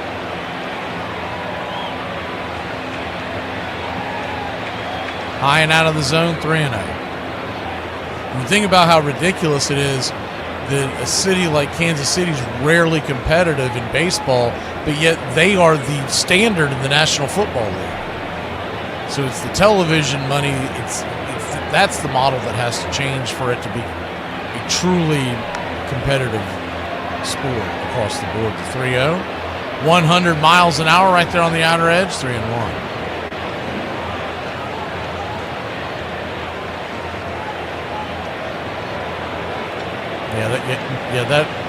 That ship passed several years ago. The 3-1 right there for a strike, 4-seam fastball. That all started in the late 90s with laws that they started passing for the FCC, and that's what shaped it. In the 96-97, there were bills put into place and all kinds of other things that eventually led to the demise of the TBS and WGN for that matter. The 3-2, swing and a miss, strike 3. Got him with the curveball, and that'll end the inning. 1-1 your score. We go to the 5th, locked up in a tight one here in La La Land. So you've gone insane. That's fun. Name an animal with 3 letters in its name. Dog. Dog. Cat. Bat. Rat. Ape. Fly. Bee. Pig. Hog. Hen. Eel. Ant. Frog. Unbelievable. So I heard these 2 people talking, and this guy said, Becky, I was on my walk this morning, and I got bit by a rottweiler. And she said, "Oh my God, imagine if that would have been a small child." And he said, "For sakes, Becky, I could have fought off a small child." I should have gone to law school or high school. Man, we just watched it go down up here in a drug bust, and it was crazy. It reminded me back in my days of dealing drugs. There's 3 things you don't do. 1, you don't sell drugs near a state line. That's just common sense. Number 2, you never sell drugs to a guy that's got all his teeth. And number 3, you don't sell drugs, y'all. John Montgomery Ward's brotherhood was crushed, and the reserve clause remained firmly in place. The players were even more powerless than they had been before. Albert Goodwill Spaulding's National League swallowed up both its rivals, and now, swollen to 12 teams, held a monopoly on Major League Baseball. The Players' League is deader than the proverbial doornail. When the spring comes and the grass is green upon the last resting place of anarchy, the national agreement will rise again in all its weight and restore to America, in all its purity, its national pastime, the great game of baseball. Albert Goodwill Spaulding.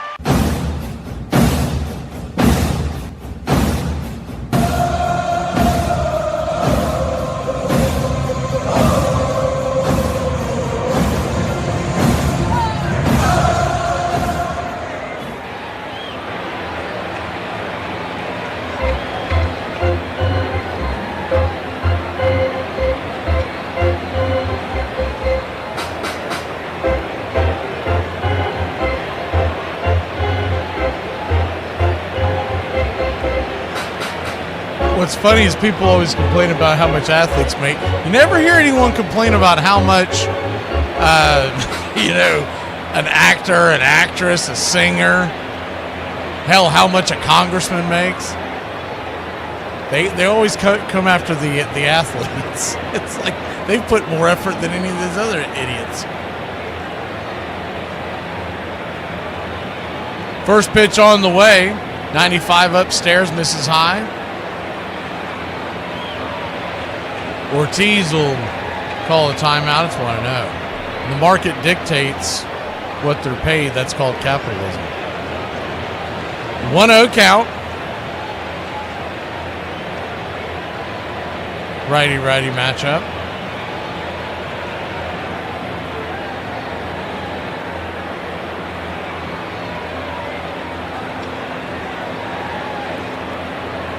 .96 at the knees. 1-1. The 1-1 count.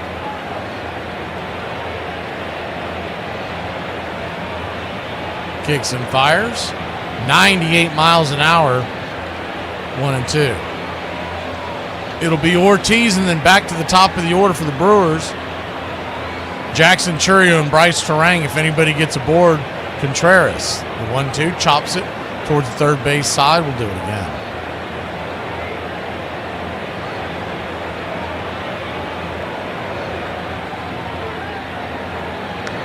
1-2 count.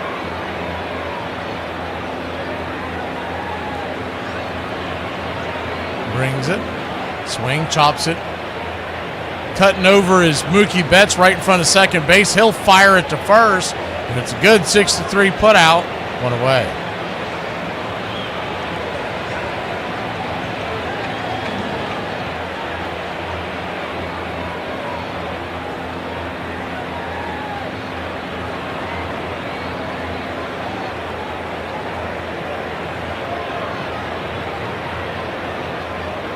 One up, one down here in the top of the fifth.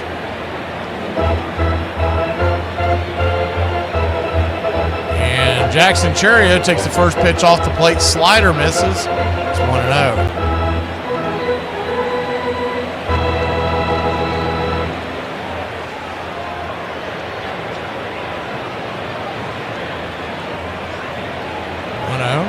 Swing and a miss. 1-1.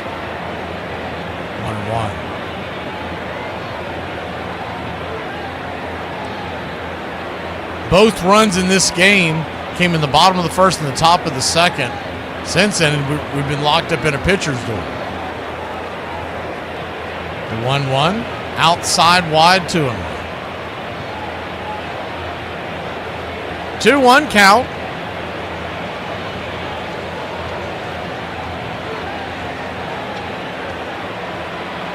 Jackson Churio 0 for 2 at the line out. 2 lineouts, 1 to third and 1 to right. As the 2-1 pitch misses, 3-1.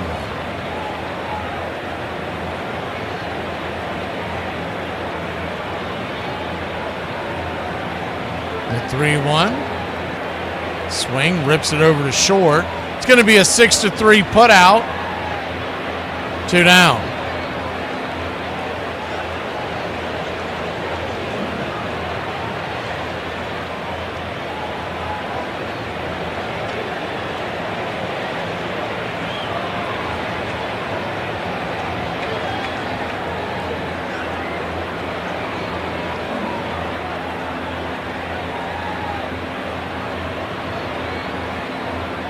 First pitch just smacks the outer edge of Bryce Terang. It's 0-1. Top of the 5th inning. 1-1 your score. The 0-1 swung on, slice towards the left. Drifting over, making the catch is Kike Hernandez, and that'll end the inning. 1 run, 3 hits, no errors for the Brewers. 1 run, 3 hits, 1 error for the Dodgers. We go to the bottom of the 5th inning. Knotted up at 1. Dodgers grab the bats when we return. I usually don't wake up grumpy. I let her sleep in for at least 5 more minutes. Your totals were 120 yards in 19 carries. Benny Malone, 24 yards in 12 carries. But what's your high? Do you keep track of how many carries you have in a game? Well, my high will probably come in about another hour after the ball game. The older I get, the more I understand why deer run in front of cars. Want to take a nap? Are you coming to lay down with me? Yeah. Come on. It's just for a nap. Oh, never mind. Hey, Braves Country, I'm Mac McGee. Join us for Pitch by Pitch, Play by Play, the classic ball of Braves Country baseball. We're bringing you Atlanta Braves baseball all year long. Jump into our pregame show, Braves Country Today, just before first pitch. Stick around for the postgame show, Braves Country Tonight, where we will open up the phone lines and react to your calls or your comments all year long. That's Braves Country Radio, pitch by pitch, play by play, your home for the classic hall of Braves Country baseball. Why is there a pancake in the silverware drawer? I mean, why is there silverware in the pancake drawer? It measures just 9 inches in circumference, weighs only about 5 ounces, and is made of cork wound with woolen yarn, covered with 2 layers of cowhide, and stitched by hand precisely 216 times. You're listening to Braves Country Radio. Please like and subscribe today. YouTube.com/@BravesCountry.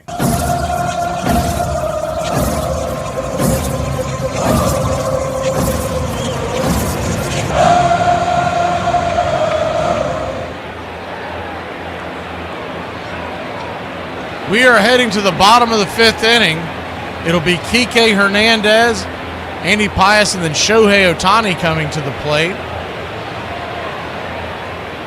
2026 ought to be a lot of fun. We're going to do more games than we've ever done. It's looking like it's going to be up over 300. So we're going to continue to bring you the Braves games and bring you more out-of-town doubleheaders. They're going to be more of the variety of the daytime, nighttime split.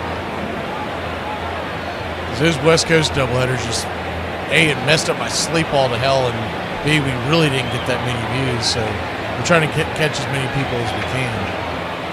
So there's going to be American League and National League out-of-town doubleheaders all year next year. I'm just waiting for the times to be released, and then we'll start. Once the times are released, I'll be able to start giving you an idea of when what the schedule looks like. I did notice this year, I don't remember hearing about this. Looks like William Contreras has something in his eyes that gets behind home plate umpire James Hoy is giving him a second to get whatever's out of his eye, dust or something. It appears to be okay. Kike Hernandez digs in. The 2026 season is the first pitch is right there at the knees. It's 0-1. I remember it being rumored, but I didn't know that it was actually starting this year. So in years past, last several years, opening day's been on Thursday. As the 0-1 misses outside one. This year, there was a Netflix game, and it's Giants and Yankees.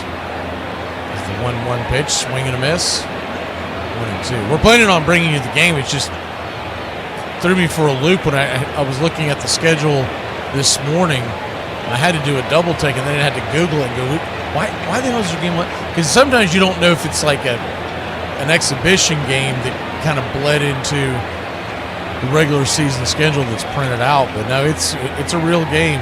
They're playing on Wednesday, then taking Thursday off, and then getting back at it on Friday. As the 1-2's popped up high in the sky. Underneath it is Terang. It'll be F4 in your scorecard. Went away. Yeah, I would. That would be my guess too, John. You're definitely going to want to be here. That's all I can say. If it's anything like all the other stuff they've done, I can't imagine it's going to be great. 1-2 count. Righty. Andy Paez, the batter. First pitch, swing and a miss. Going for the downs. It's 0-1. Paez 1 for 1 on the day. Reached on an infield single in the third. Brewers 1, Dodgers 1. Bottom 5. 0-1. Right there, bangs a slider at the knees. Intercut. It's 0-2.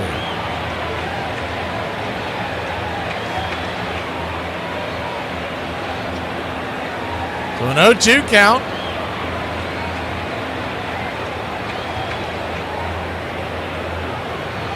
Yeah, Kerry, did you know the Atlanta Braves have the longest winning streak in the NASCAR series? The 0-2. Swing, chops it over to short. 6-3. Good play by Ortiz, flipping it over there to Vaughn. And quickly 2 down.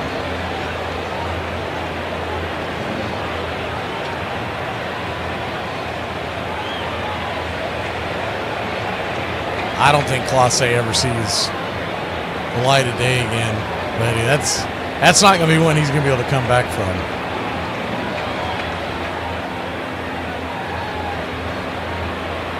Shohei Ohtani, the batter. First pitch swinging. Chases the curveball down below the knees. It's 0-1. If Ohtani gets a hold of one of these Mizorowski fastballs, you better duck because that could be coming through your living room.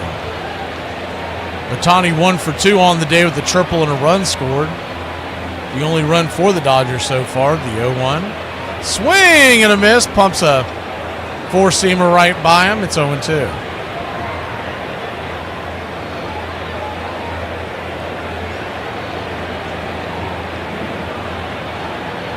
Paul Clase got busted for gambling on his own games.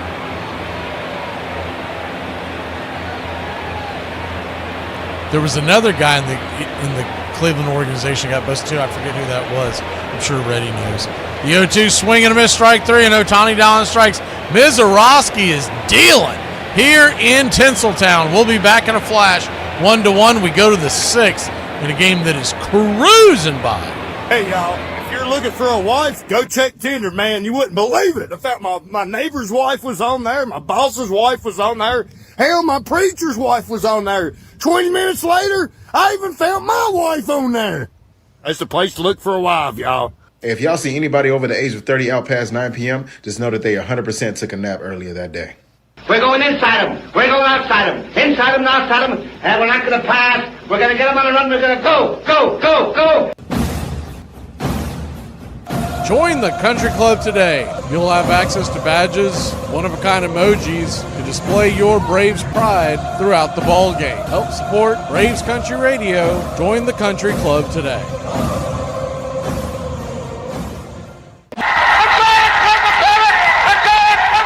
Baseball history, May 7th, 2003.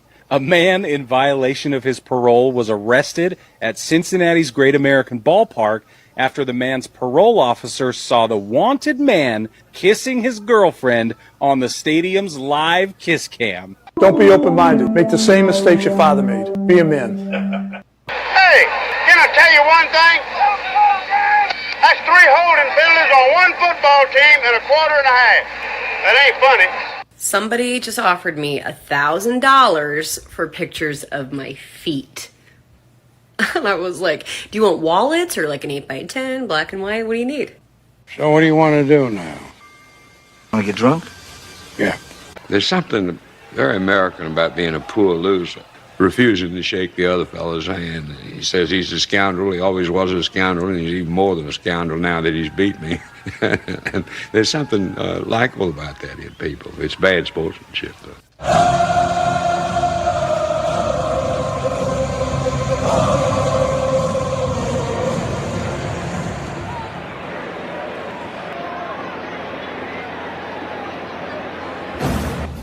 For about 70 cents, you can buy a can of soda, regular or diet. For about 70 cents, you can also buy a cup of coffee. For about 70 cents, you can buy a pack of gum, plain or sugarless. For 10 cents a day. You can buy The Country Club for Braves Country Radio.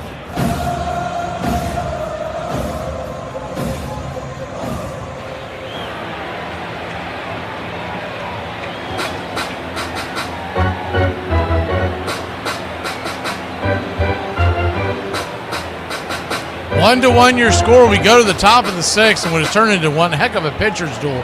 Mizorowski came in with 1 out in the first inning as the first pitch on the way is swung on and dragged over towards shortstop. Mookie's on it. He flips it to Freddie. 6-3, 1 away.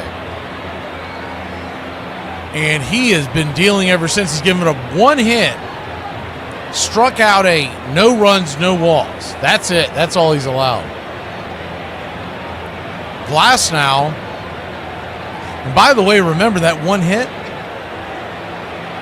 As the first pitch on the way is down and in. The ball, it's 1-0.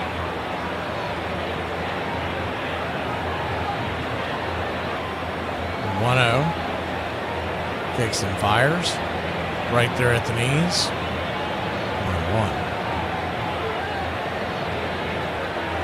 1-1. 1-1 count. Glasnow's gone 5 1/3, 7 strikeouts, 2 walks, 3 hits, and a run. As the 1-1 is in the dirt. 2-1.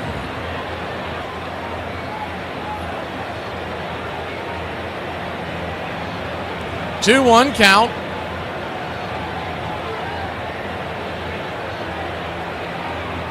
Right there, top of the zone, 2-2.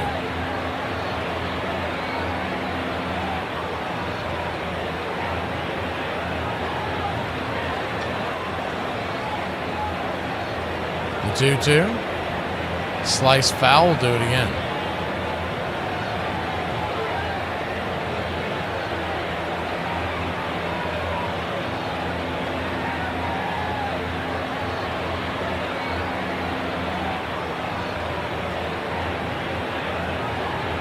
Inside 97 miles an hour, full count.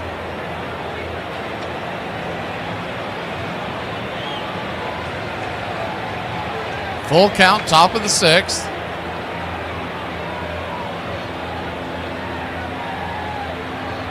Swing and a miss, 96 up top. 2 down.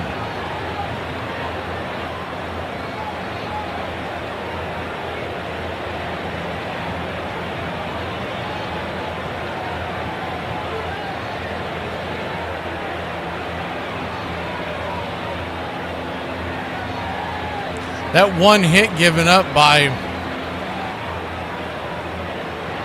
Mizorowski, by the way, was an infield single by Paez. So he has not given up a clean hit since he's came in. Andrew Vaughn's 0 for 2 with the strikeout. Righty, the 1-0 right there. Bangs on the outer edge for a strike. Evens up the count at 1-1. They do have a, looks like it's Vesia. I want to say a right-hander was getting up as well. Couldn't make out who that was. Warming up in the bullpen. Glass now trying to get to the end of the sixer. He has thrown, what is this, 96, 97? This will be 98. Is the 2-1 down and in, 3-1. He might be running out of gas.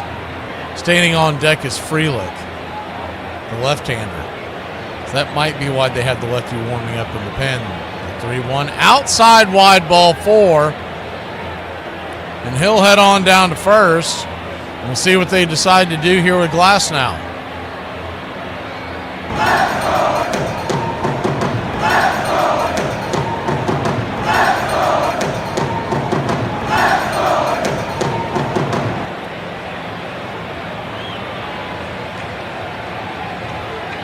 Dave Roberts is coming out of the dugout, so that should be it for Glass now.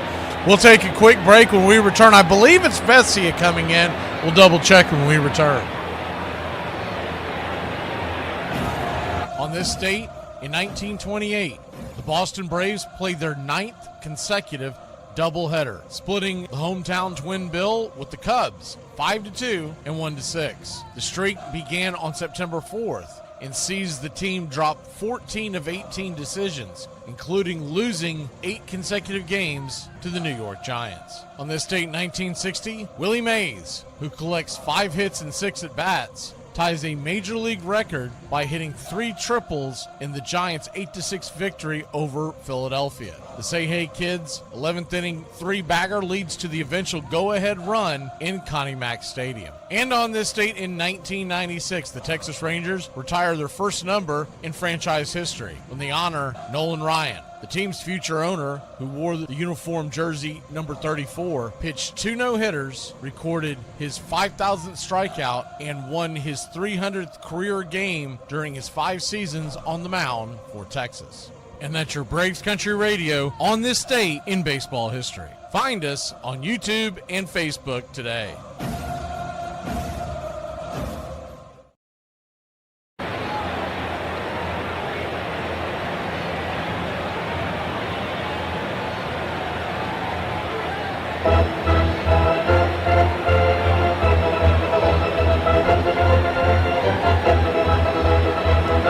One on, 2 outs here in the top of the 6th. Dodgers heading to the bullpen.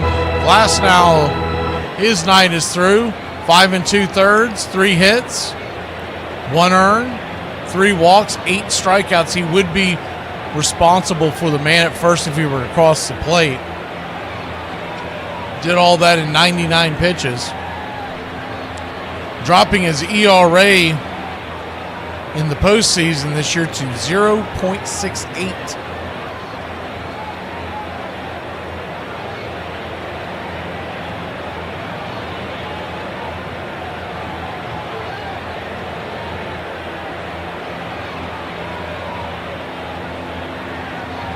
Alex Vesia will be the man that comes on here.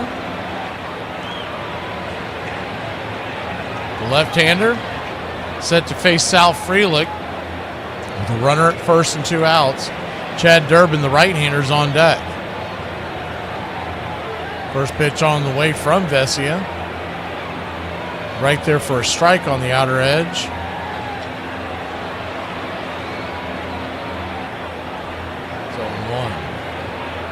Vesia brings it. Check swing. Foul down the third base line. 0-2. He throws a 4-seamer 57% of the time and the slider 36%. He will mix in a change about 6 or 7% of the time. A 3-pitch pitcher, but realistically it's the 4-seamer and the slider. Normally he goes to that changeup to induce a double play. The 0-2. Caught looking, strike 3, punched out the top of the zone. Frelick doesn't like it, but with 2 strikes, That pitch is way too close to take. We'll be back in a flash. We head to the bottom of the 6th here in La La Land.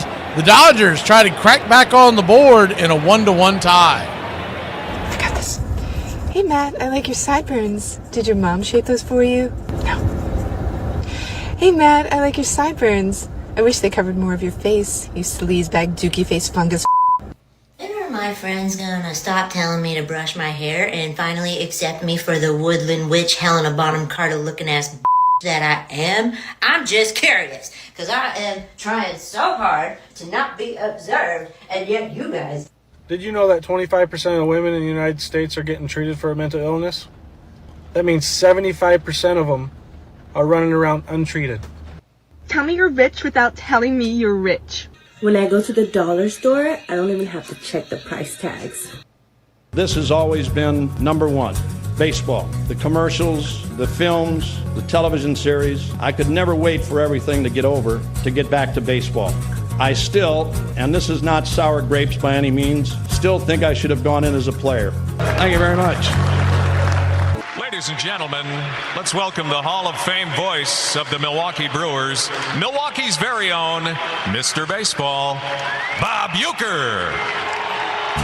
Let's face it, Bob's bigger than any player that's ever played here. You could easily make a case that Bob Uecker is the most famous sports personality in the history of Wisconsin. Lombardi wasn't there that long and then he left. Brett Favre had a nice run. Aaron Rodgers, Al McGuire was there for a number of years, but not nearly as long as Bob. I mean, Bob has had a several decade career. So he's connected with the great-grandfather, the grandfather, the father, and now the son. My association with the Brewers and the state of Wisconsin, and you fans in particular, has been nothing short of marvelous. You know, I'd have been 3 years sober today if I'd have stopped drinking 3 years ago.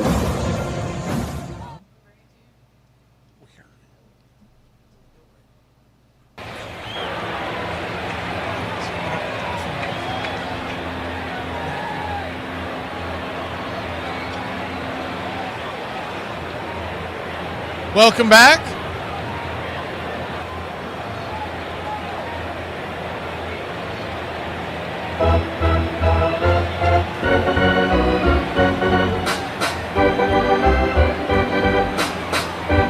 Whoever you're rooting for, Brewers or Dodgers, let's get some runs somewhere. This game is crawling along. We're heading to the bottom of the 6th. Nobody has scored since the top of the 2nd.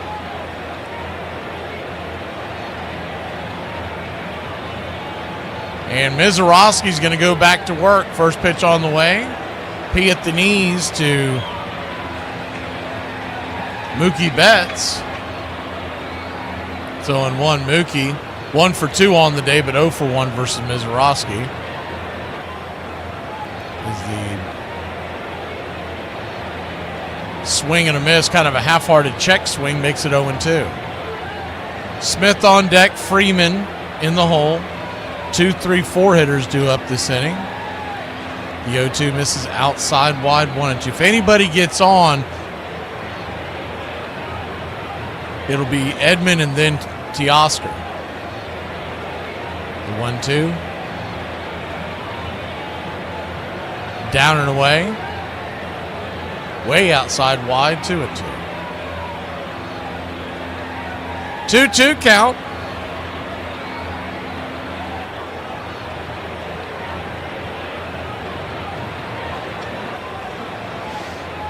The wind up to pitch. 99 punched him out on the outer edge. Might have been a little bit on the outside, but definitely too close to take one away.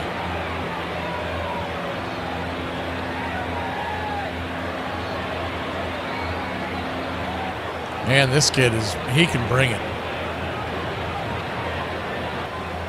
I don't really get the idea of not having him start, but it's cost them the 1 run. His first pitch is 99 upstairs for a strike. It's 0-1. Well, Murphy's done a couple of odd things in this series that doesn't quite compute. It's worked for them so far to get the division title and the best record in Major League Baseball. As the 0-1 pitch swung on, dropped into left field. That's down for a base hit. And the second hit, the first clean hit of the day, given up by Mizorowski.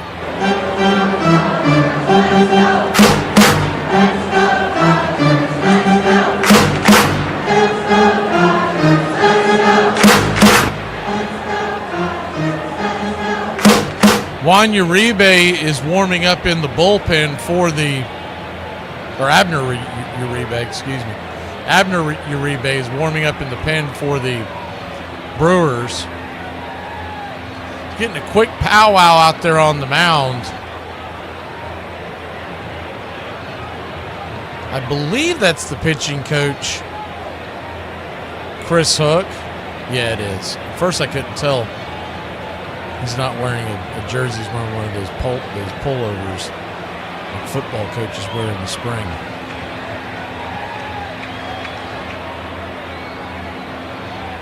One on, one out. Freddie Freeman coming to the plate. Probably just gave him a quick talk like, don't do anything stupid. This guy will swat it over the fence.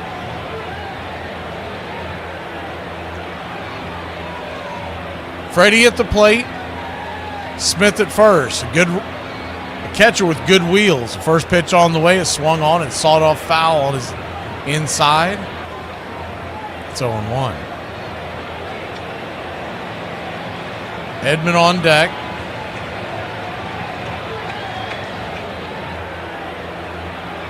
Teoscar in the hold. The 0-1 from Mizorowski.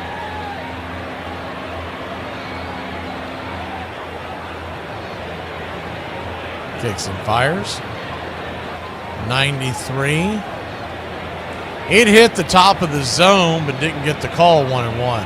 That might have been one of those deals. Mizorowski sat there for a long time. I was waiting for him to get an automatic ball called on him. He sat there for a while.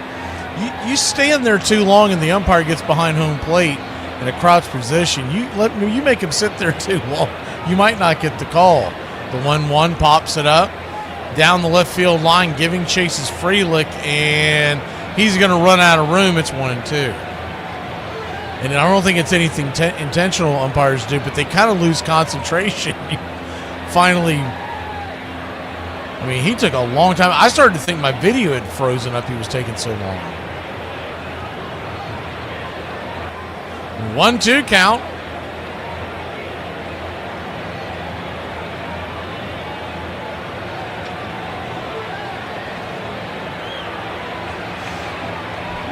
Brings it. 99 upstairs.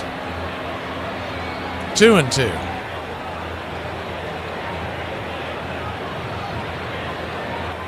Season on the line for the Brewers these next 3 innings, because you go down 3-0 and it's probably curtains as the 2-2.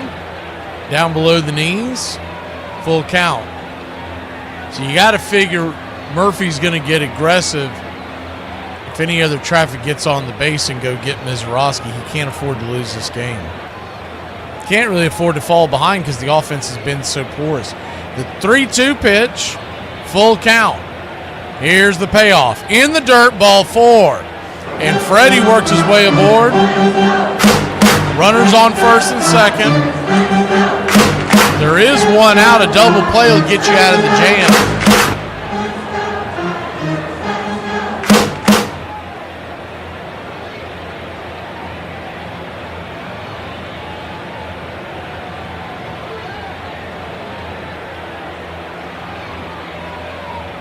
Tommy Edman, the switch hitter, standing in. First pitch, swing, lifts it into center field, and that ball's going to drop down for a base hit. Here comes the runner around from third base. He's going to score, and Freddie goes first to third. They fired over to first. He comes off the bag, but reaches back, smacks the pillow, and he's safe. So runners on the corners, 2-1 your score. Tommy Edman, Tommy gun coming through in the postseason once again.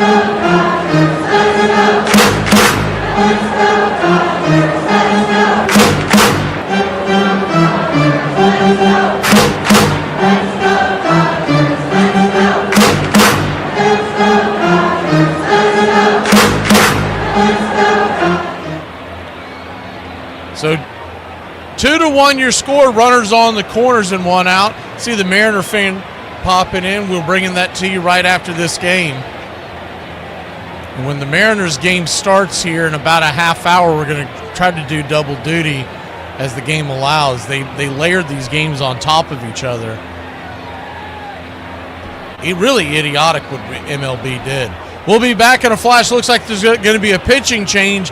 Dodgers clinging to a 1-run lead. The bullpen doors are opening. Runners on the corners and only 1 out.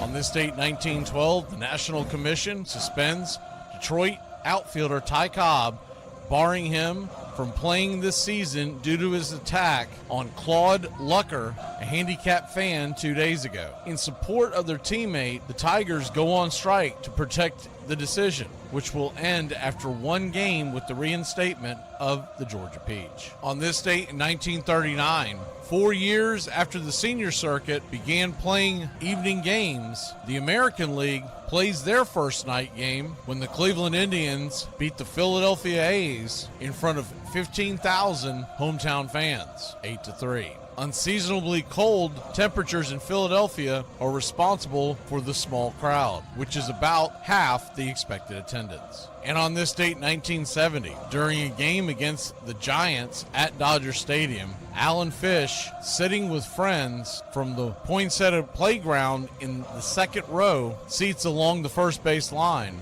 is struck in the head by a foul ball off the bat of Manny Mota. The 14-year-old boy will pass away 4 days later, becoming the first fatality resulting from a batted ball in Major League history. And that's your Braves Country Radio on this date in baseball history. Find us on YouTube and Facebook today.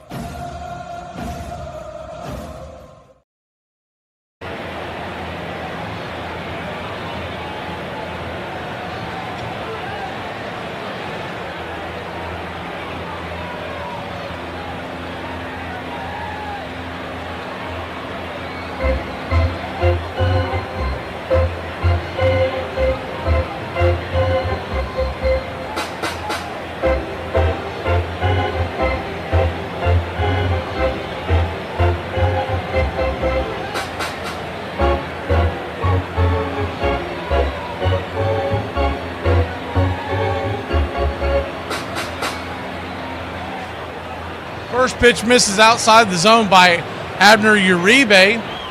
1-0 to Teoscar Hernandez. Runners at the corners. 1 out. Righty-righty matchup. Pitch on the way. 97 inside. 2-0. We'll go ahead and pull the screen back with runners on the corners and 1 out so you can see anything going on the base paths. Mariners and Blue Jays next. We're sitting here in the 6th inning. We'll be going back and forth. The 2-0 right there for a strike, 2-1. 2-1 count.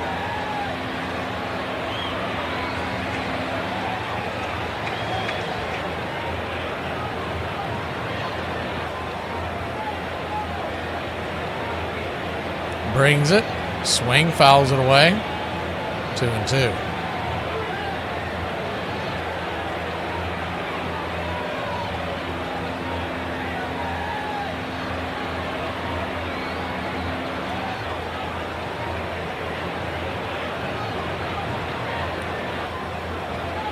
Hernandez will step out of the box. Runners on the corners and just 1 out.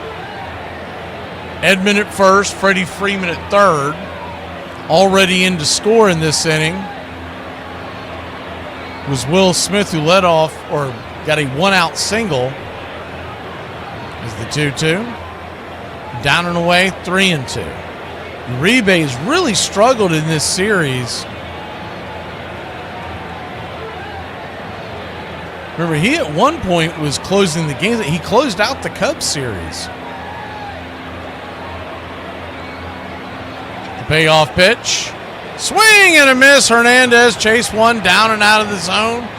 Big strikeout for Uribe. 2 down.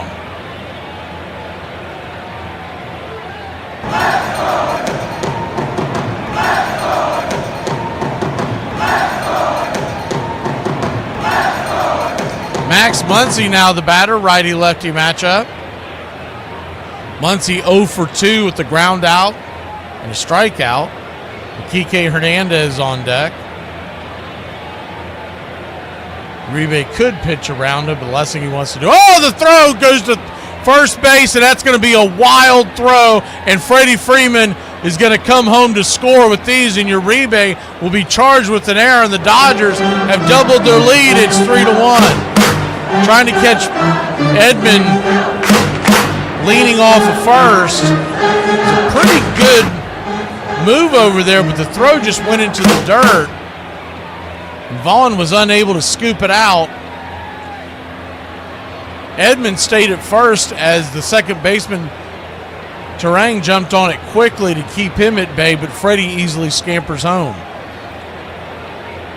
Pitch to Max Muncy is right there at the knees. It's 0-1.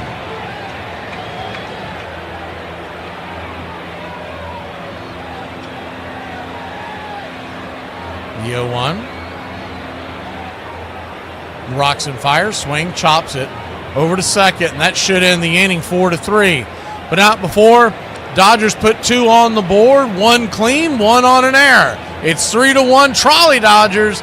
The Brew Crew grab the bats when we return.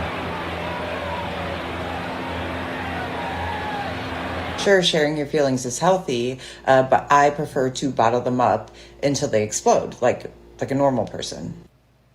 Can I ask you a question? How you not answering the phone? You always on your phone, but you don't never answer. Because I'm on Do Not Disturb. Who disturbing you? The people that pay for the phone? Unless you got bill collectors we don't know about, I don't know why you on Do Not Disturb. What, we disturbing Netflix? Why do y'all use Do Not Disturb? You where you work at? You got a job? Then why you be Do Not Disturbed? Because I'm looking for jobs, yeah. Let me see the search history. Where you looked at one at? Exactly. Exactly. You ain't looking for nothing. When a man has 2 statues of himself, one outside the stadium and one inside the stadium, that gives you an idea of just how much Bob Uecker has meant to the city of Milwaukee. I can think of no place else that I would rather be as a player, as a broadcaster, or as a citizen than right here in Milwaukee or the state of Wisconsin.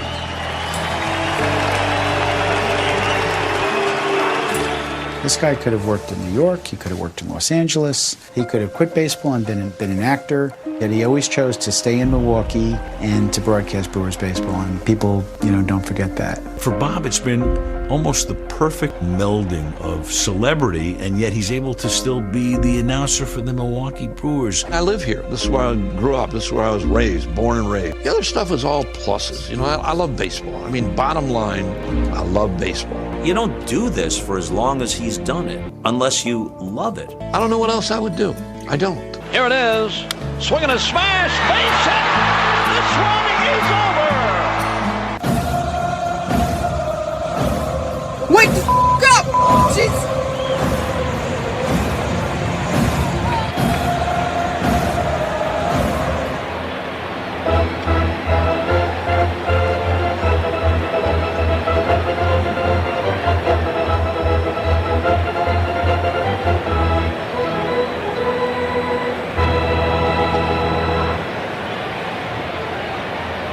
Welcome back.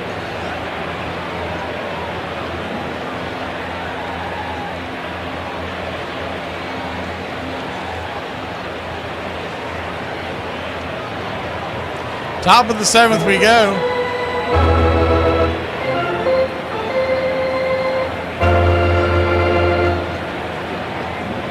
Three to 1 your score as the Dodgers just took a 2-run lead.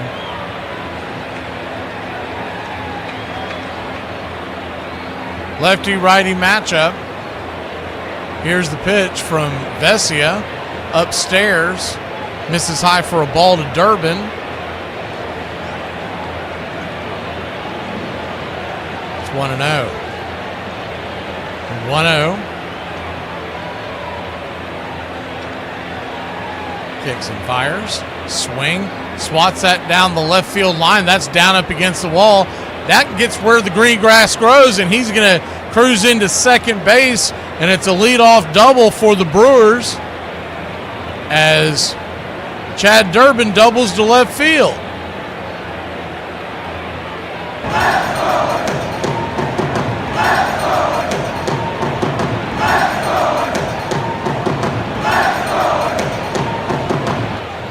Clubbed that ball down into the corner. A little surprised that they went with Vesia, the left-hander, with all the righties due up.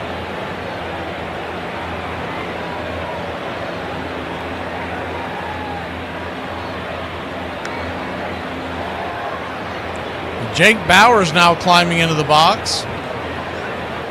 Lefty, 1 for 2 with an RBI single. You got the right-handed Ortiz on deck, and then the right-handed Churio. You go 1, swing and a miss. It's 0-2.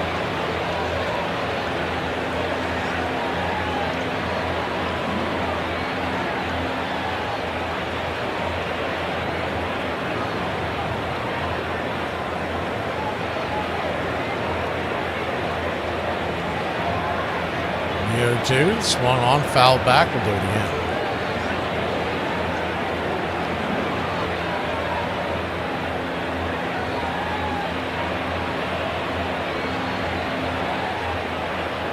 Runner at second base.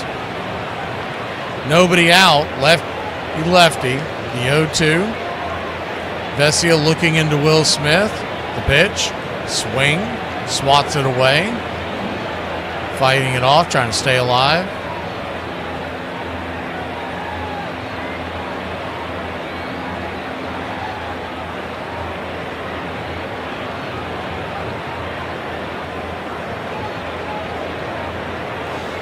Vesia looking back to runner at second base. Here's the pitch. Swing, pops it up. High in the sky. Very shallow center field. Calling off Mookie is Paez. 1 down. There have been no defensive substitution. That'll probably come in the next inning. The Dodgers have been shifting guys around, taking Teoscar Hernandez out. But as of right now, he's still in right field.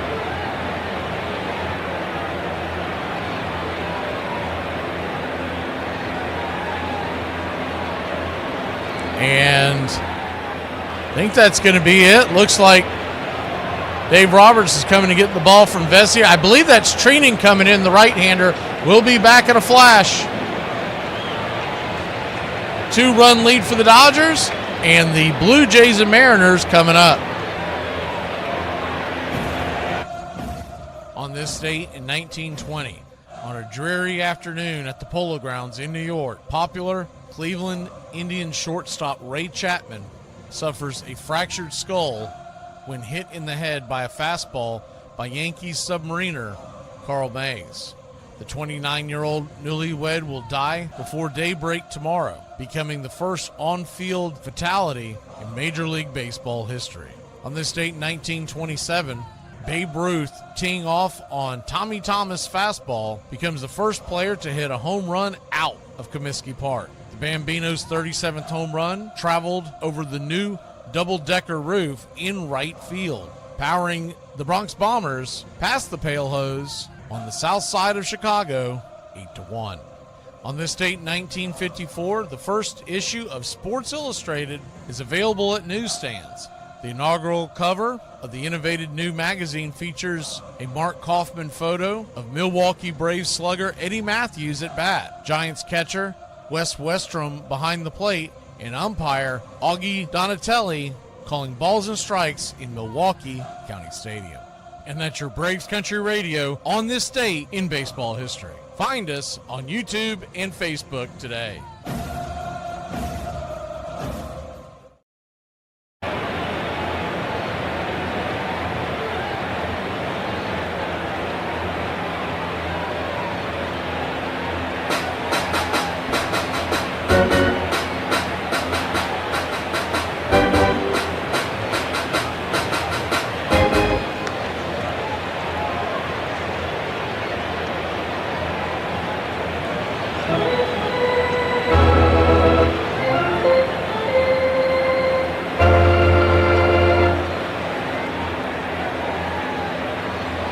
Welcome back.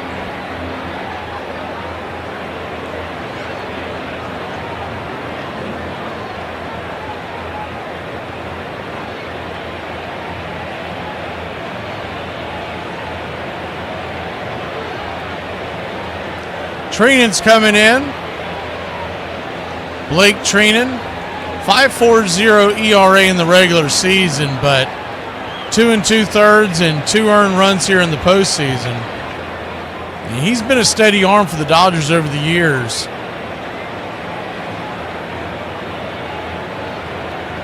Dave Roberts trusts him. He's going to him here. Isaac Collins is going to come on and pinch hit for Ortiz. Runner at second, 1 out. Righty-lefty matchup. First pitch on the way. Swing, pops it up. That's got to drive Pat Murphy nuts. F4 in your scorecard. 1 pitch, 1 out, 2 down.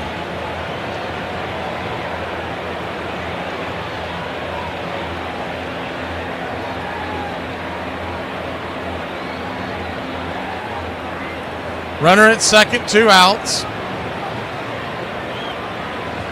Good to see you, Liz. Your Blue Jays and Mariners coming up. We knew these games were going to fold on top of each other, so we'll try to bring you as much as we can. Then as soon as this game ends, we'll go right there. First pitch is down and away. Swing and a miss by Jackson Churio. It's 0-1. Churio representing the tying run. Runner at second. A 3-1 score for the Dodgers. The 0-1 swing and a miss. Chase one off the plate. It's 0-2. Both bullpens are stirring as we are in the 7th inning here. 7th inning stretch is on the way.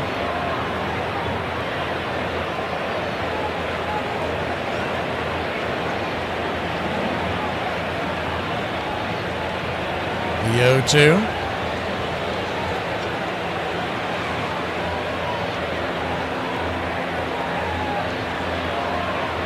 Kicks and fires. Swing, pops it back foul. We'll do it again. Looks like Churio, I don't know what he did to himself, but during the swing, it looks like it might be a hamstring issue or maybe a muscle pull. It could just be a cramp. He's trying to walk it off. During the swing, his right leg, he didn't hit anything, but he started hopping around and he was pulling at his right hamstring, almost like a Charlie horse type of deal. It's almost exactly what he's acting like, and they're just trying to stretch him out right now. I think that's weird. I don't know if I've ever seen a batter get a Charlie horse in the middle of an at bat. I'm assuming that's what it is because he's stretching himself out. You can see them over on the side. Still about 15 minutes away from game number 4 of the ALCS. It'll be Max Scherzer and Luis Castillo, Blue Jays and Mariners. Is he leaving the game? He may be leaving the game. So Monasterio, or is it Perkins is getting his helmet on. I don't think he pulled his hamstring, but maybe he did. It was his back leg during the follow-through. It was definitely hamstring related. I thought it was a cramp, but maybe he pulled something. That's even stranger.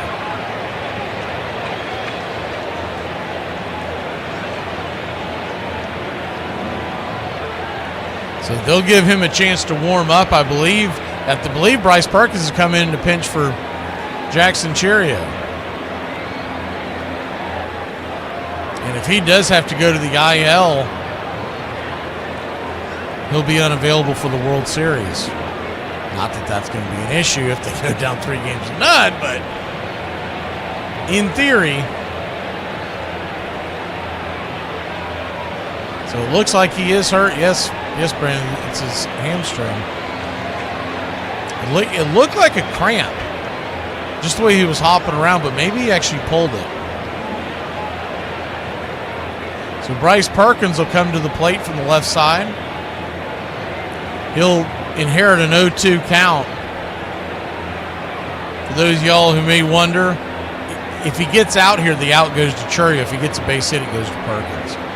First pitch off of that injury timeout is swung on and fouled back out of play. 0-2 once again. This would be the unlikeliest of heroes if he comes off the bench and plants one. The 0-2 count.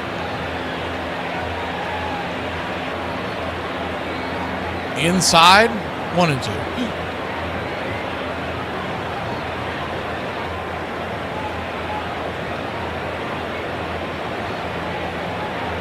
If there's any chance he can play rest of the series, they won't send him to the IL. But if it's a severe injury, then obviously they would. The 1-2, chops it foul, will do it again.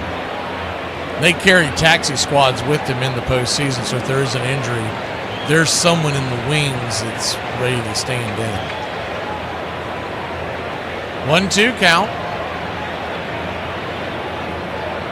Sure has been one of the few bright spots offensively for the Brewers in this postseason. The 1-2. Outside wide, tried to get him to chase a sweeper off the edge. Ball 2, 2-2.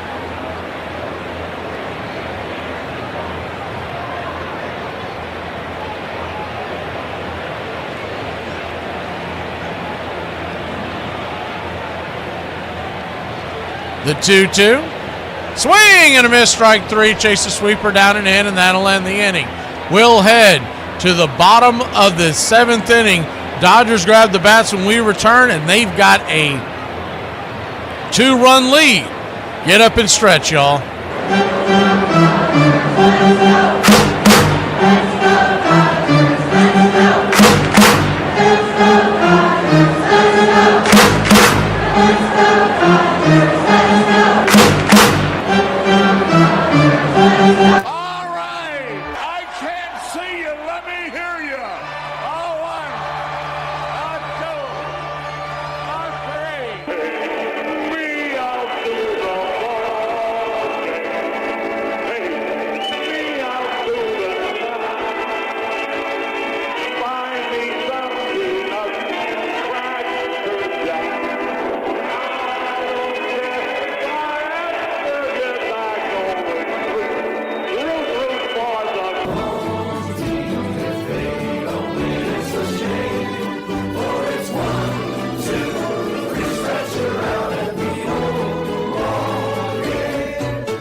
Welcome back.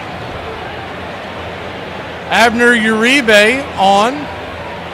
He'll fire in first pitch down and into Kike Hernandez. It's 1-0. 1-0. Dodgers lead it 3-1. Bottom of the 7th. Kicks and fires. Swing and a miss. 1-1.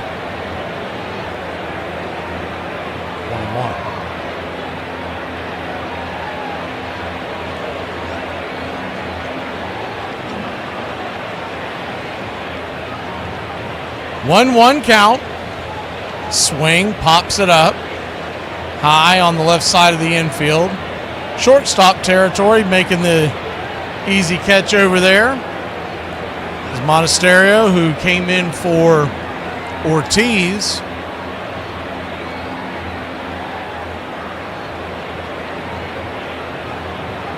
After he was pinch hit for by Collins.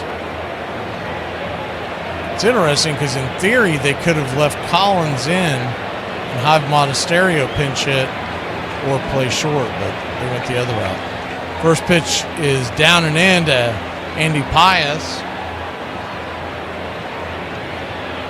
Called for a ball. It's 1-0.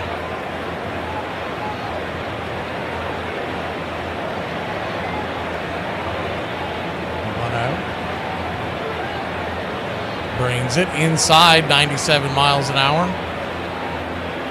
2.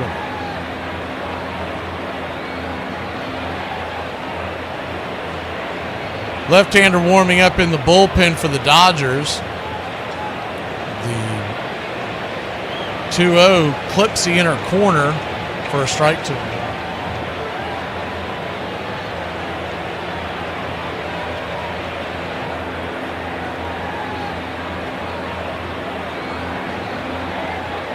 Two-1 count, swing, fouls it back. 2-2.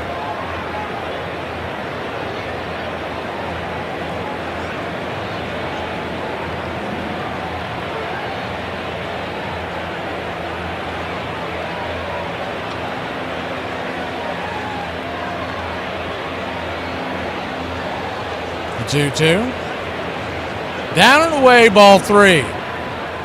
So a full count.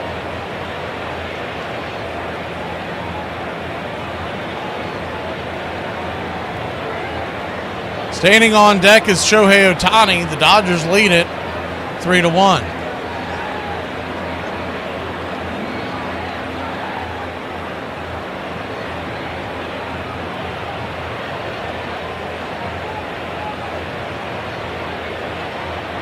Full count from Uribe.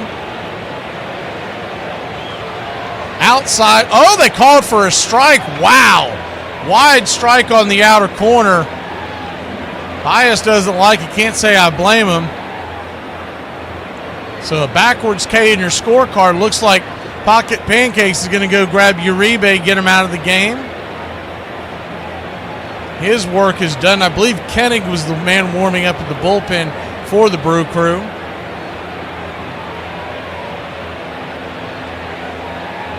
And we'll be back in a flash. I got to reset my screen, but we won't go anywhere. We'll be back in a flash. Shohei Ohtani coming to the plate.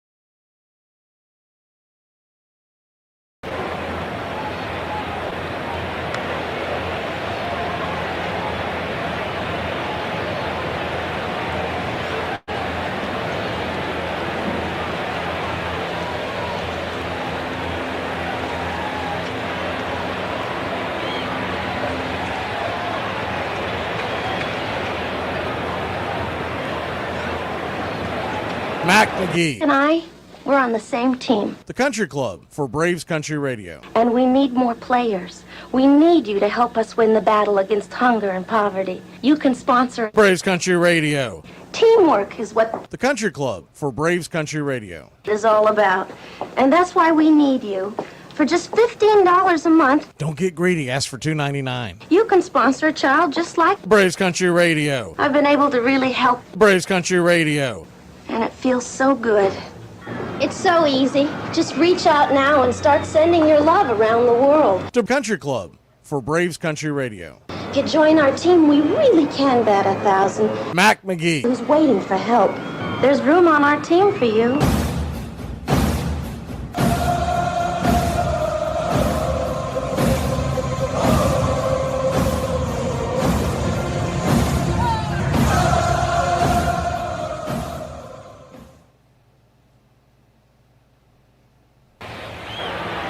Welcome back. I had to reset my screen. Long story short, I couldn't scroll up and down, so I had to go in and go out. I don't know if it affected y'all's view at all, but we are back. Kennick goes to work. Lefty-lefty matchup versus Shohei Ohtani. First pitch is a swing and a miss. Bender off the plate. It's 0-1. The 0-1. Sounds like we've got the audio correct, so we're good to go there. The 0-1.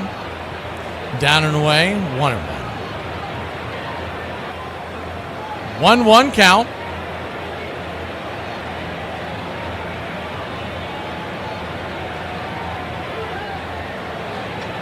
Kicks and fires. Pitch outside wide. 2-1.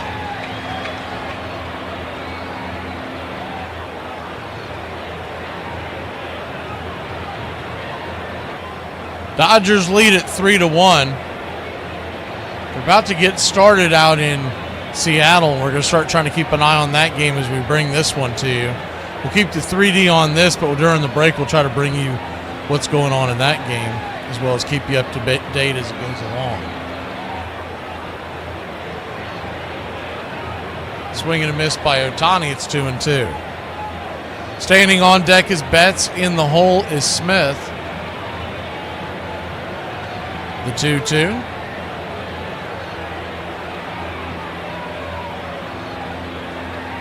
Swing and a miss, strike three. Kenny gets Ohtani. Chasing one off the plate. We'll be back in a flash. It's 3-1.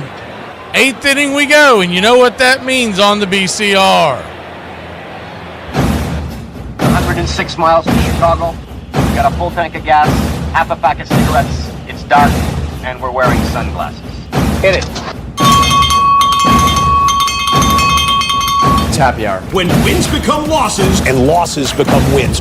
You guys going to happy hour? Yeah? Yeah, I'll come for a couple. Just a couple, though. Not like last time. When buying a beer, don't make this mistake. Buying only one beer can cause a misalignment in your spine due to the uneven weight distribution.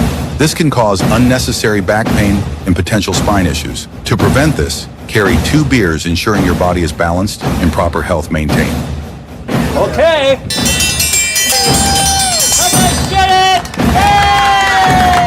Have dinner, ready? Put my pants on, one leg at a time. Guess what? I got a fever, and the only prescription is not... Ladies and gentlemen, we interrupt our program of dance music to bring you a special bulletin from the Intercontinental Radio News. You're in Braves country. Pregame. Salute. They're making it laws where you can't drink when you want to. Pretty soon we're going to be communist country. Oh, yeah. For me and the Lord, we gotta understand it. We're on a mission from God.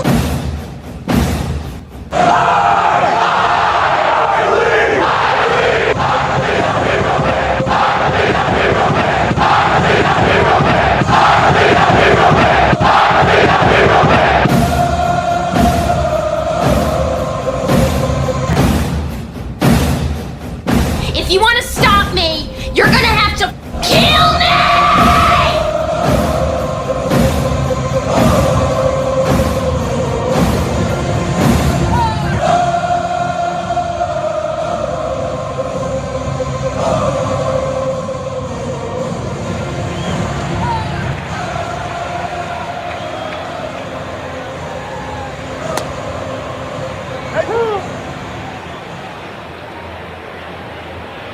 Welcome back.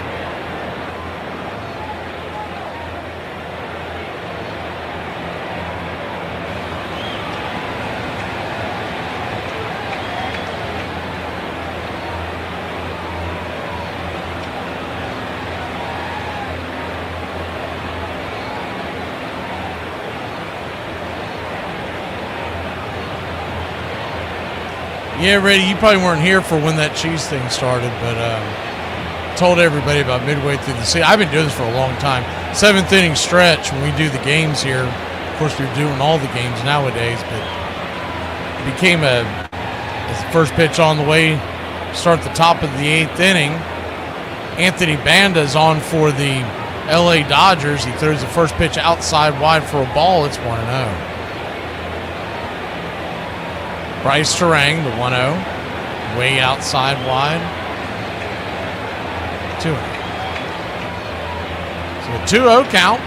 Swung on, lifted into left field, drifting over, making the catch towards foul territory is Kike Hernandez.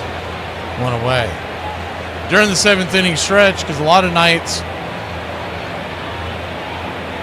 when my wife is working, just to try to keep our puppies engaged, I was doing, I started feeding them treats during the 7th inning. It's the first pitch to William Contreras. It's a swing and a miss. Up top, it's 0-1. They started off with these crackers they like anyways. They quit making the crackers about a year or so ago, and I started doing American cheese. The 0-1 pops it up. High into right field, deep into right field, drifting over. Making the catch is Teoscar Hernandez, 2 away. And so I brought it up about halfway through the season, and then they started doing things like cheese time, and so we decided to make a thing out of it with the emoji, with the puppies. Well, one of them, the black lab, she gets excited. Our white puppy, the terrier, she could give her, give or take when it comes to the cheese. The black lab, she stands waiting for me as soon as she hears Harry Carey's voice. The 0-1 count, lefty. Yelich takes it outside wide. 1 away. In Seattle, the Blue Jays just went down 1-2-3. Is the 1-1 up top for a strike? It's 1-2. They may want to take a look at this, but I do believe in the Seattle game that Guerrero, he's out. So the Blue Jays went 1-2-3, and the Mariners about to grab the bats. We'll keep you up to date on that now that that's going. 1-2 down and away, 2-2. So a 2-2 count. What I'm probably going to do until we end this 2 games going at once, I'm just going to play light music in the background so that when one of the games comes out of the break, I can go right to it. The 2-2, swing and a miss, strike 3. We'll go to the bottom of the 8th. As soon as the other game comes on, we'll start to bring that to you and then jump back into Los Angeles. Mookie Betts, Will Smith, and Freddie Freeman do up for the Dodgers.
welcome back. We're in Seattle, and Max Scherzer fires first pitch to Arozarena. He chops it over to third. It's going to be a 5-3 put out, one away. As soon as the Dodger game comes back, and it is, we'll go back to it. Kennick to face Mookie Betts. We'll keep an eye and let you know what's going on in the Seattle game until this game ends. First pitch to Mookie Betts, misses high and out of the zone. It's 1-0. I'll tell you what threw me off. I'm trying to keep an eye on both games. We go to break, and they're running commercials with Dodger players all over on the Blue Jay game. And I thought I had my screens crossed. The 2-0 count from Kennick. Cal Raleigh is coming to the plate for the Mariners, by the way. Pitch is right there inside for a strike to Mookie Betts. It's 2-1. The 2-1. Infield back into the left. Kicks and fires. Chops it foul. 2-2.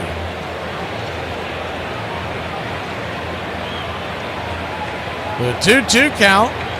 Like if people start telling me what all they feed their dogs, like they think we feed them American cheese every night as their staple. The 2-2 brings it. Check swing. Did he go around? He did, strike three. Betts doesn't like it. One away. Kind of hard to tell from that angle. I have to see it again. Yeah, here comes the second angle. Yeah, I'd say he probably won. Raleigh's facing Scherzer in Seattle. I'll try to keep you updated on that game. It's 0-0 in the bottom of the first there. Max Scherzer on the bump for Toronto. Kennick back to work, and Will Smith takes the first pitch, four-seamer. Down and in for a ball, it's 1-0. Smith singled to left in the sixth inning, came around to score to break the 1-1 tie. 1-0. Drops a curveball in the dirt, ball 2-0. So a 2-0 count.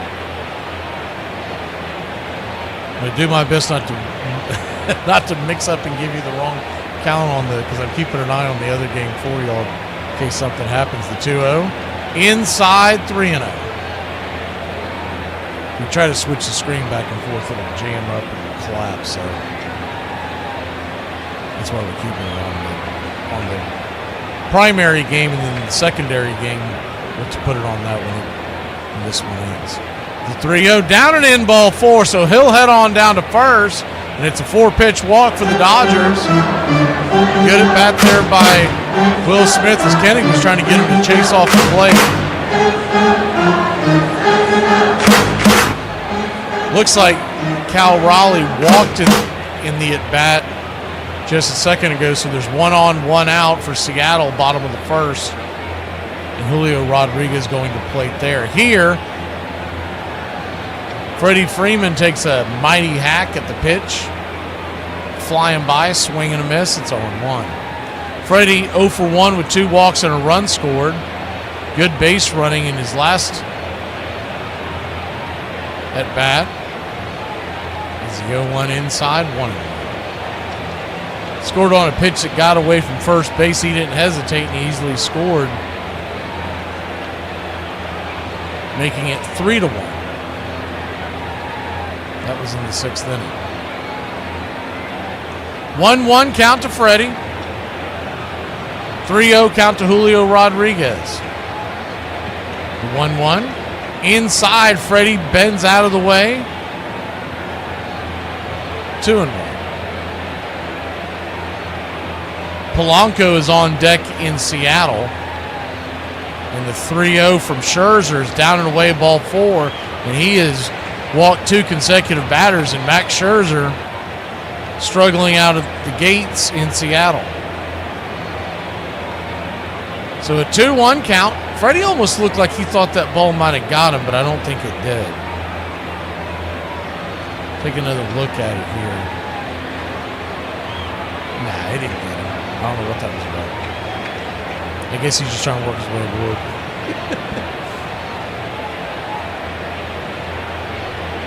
If you want that ball to hit you, Freddie, you got to wear that shirt a little baggier. The 2-1. Lefty-lefty. Here's the pitch. right there, 94 at the knees on the outer edge. So you got 1 on, 1 out, a 2-2 count.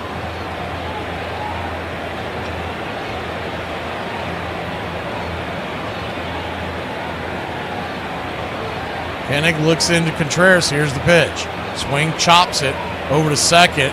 It's going to be a 4-6 put out. They'll get the lead runner, but Freddie Freeman busting it down the line will be safe. 2 down. Meanwhile, in Seattle, Scherzer has a 1-1 count on Polanco. Runners on first and second, bottom of the first there. It's 0-0.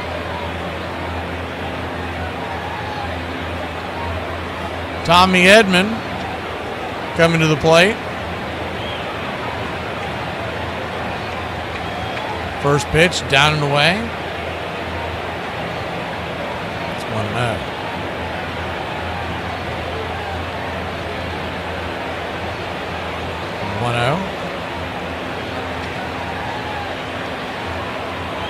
Kicks and fires. Swing. Off the edge. 1-1. Freddie's got a decent lead over there at first, but he doesn't steal that often, as we all know. And he will pick his spots. The infield is back and to the left. The 1-1 swing, fouls it away. It's 1-2.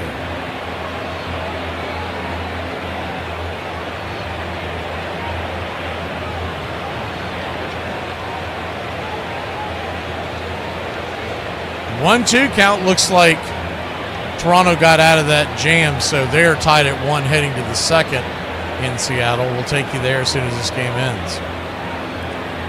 Sasaki is warming up in the pen. Of course, that didn't turn out too well the other night, but he's being asked to try to close this one out. The 1-2, swing, fouls it away. We'll do it again. They had to go get him. He almost gave that game away.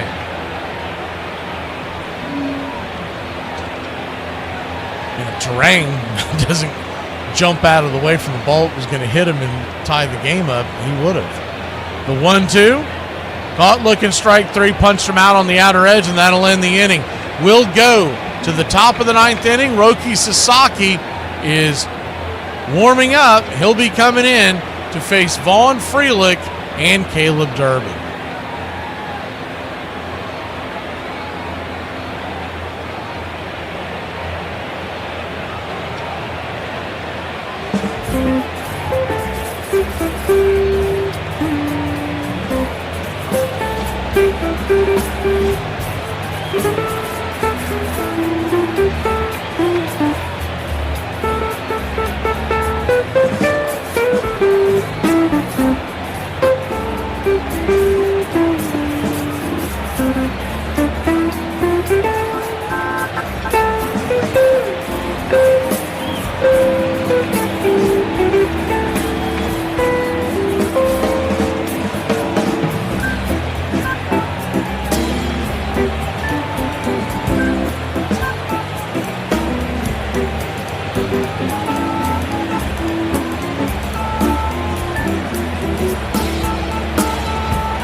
In Seattle, it's 0-0, and the Blue Jays go to the plate. Alejandro Kirk, Varsho, and Clement as we wait for the Dodgers to come back and try to close out that 9th inning. First pitch on the way from Castillo is up top For a ball, it's 1-0. Righty-righty matchup. Luis Castillo only threw 7 pitches in that first inning. 1-0. Swung on, pops it up. Can of corn, middle of the infield. Who wants it? Josh Naylor will make the catch. 1 down.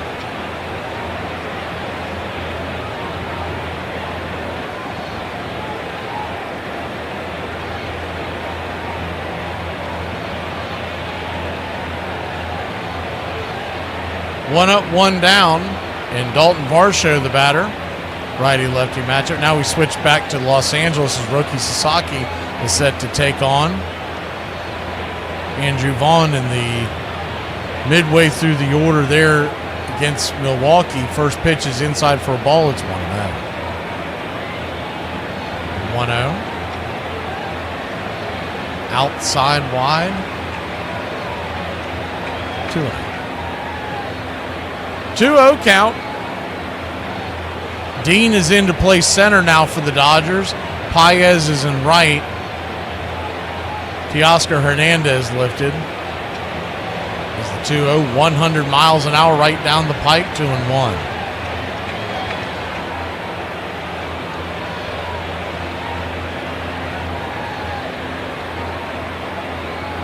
The 2-1.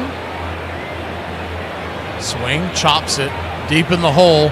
Mookie fires it across, a one-hopper, and he's going to get him.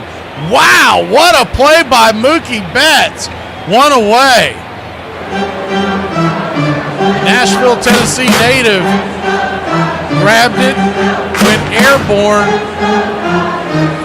Almost, not quite as poetic, but almost Derek Jeter-like, twisting and throwing off his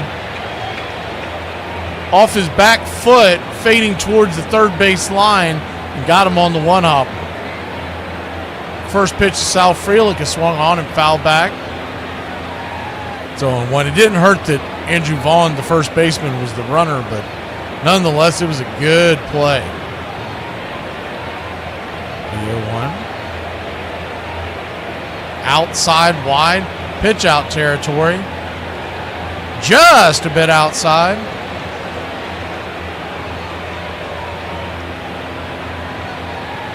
Frelick at the plate and Durbin in the hole, and Durbin on deck, excuse me.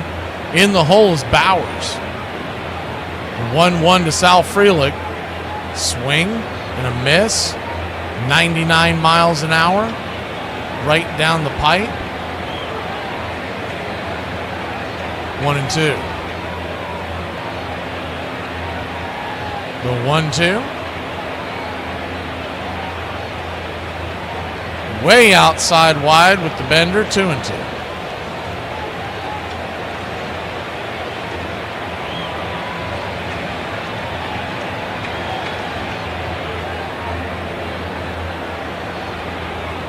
The 2-2. Swing, pops it up. Can of corn. Who wants it? Mookie calling everybody off on the infield grass. 2 away. F6 in your scorecard. 2 down in the top of the second in Seattle as the Blue Jays just got a single from Ernie Clement. So it's a 2-out single with 1 on, 2 outs in Seattle. We'll take you there as soon as this game concludes. Righty-righty matchup. Chad Durbin, the batter. First pitch, 98 upstairs. Misses high. 1-0. Infield back into the left. If the Dodgers hold this lead, they'll take a 3-0 series lead. Only one to ever come back from that are the 0-4 Red Sox. The 1-0. Bang right there belt high, 1-1. 97 miles an hour. 1-1 count. Brings it. Drops it. Nasty splitter on the inner cut. 1-2.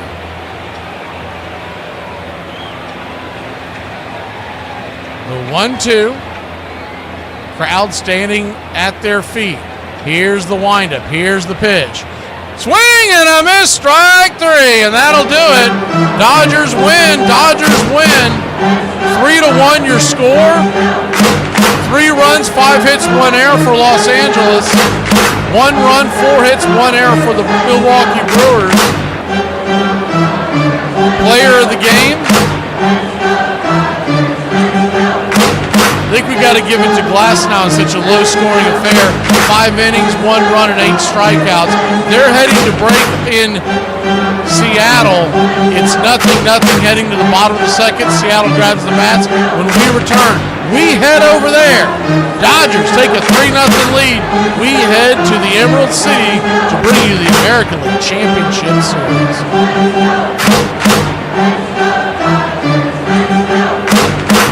What is this?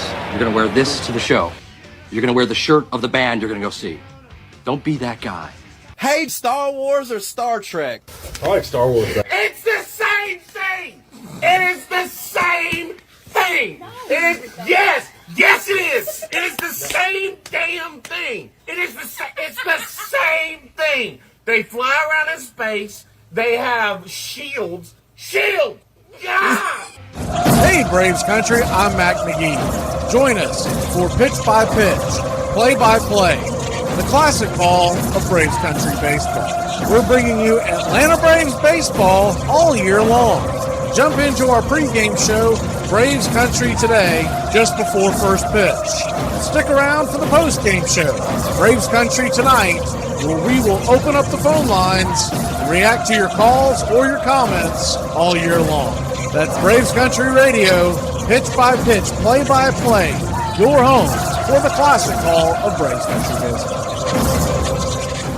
You standing like that? Because I'm your big brother, dude, and I'm the boss of you. Where is this coming from, man? You are not our big brother. Yes, I am. So get me a beer, little bro, before I give you a serious noogie. Dude, I swear to God, if you try and give me a noogie, I will yank your underwear over your head so hard, your ass will rip in half. Heyo!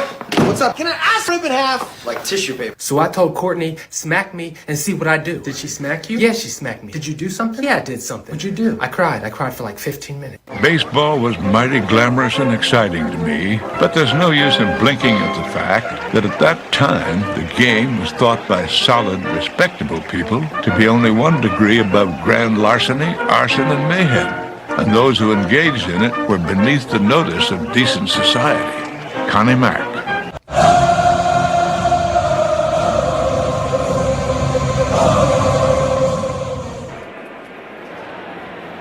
Welcome back.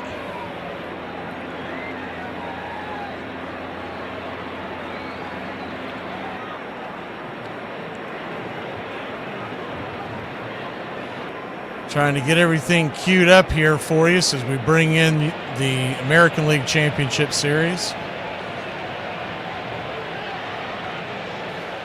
3D and all about to get brought in. And here we go.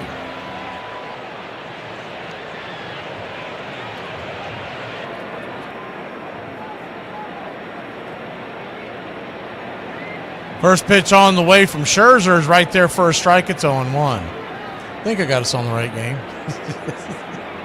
The 0-1. Lifts it high. Deep into right center field. Going back on the track. Zip, boom, bam, it's gone. Ram-a-lamma, ding-dong, a solo shot. And the Tridents are on the board here to start the bottom of the second.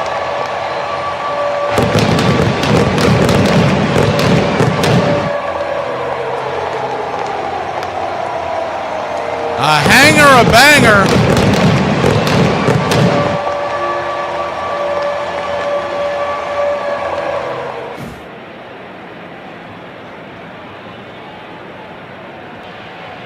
Just over the outstretched arms of the outfielder out there trying to climb the wall.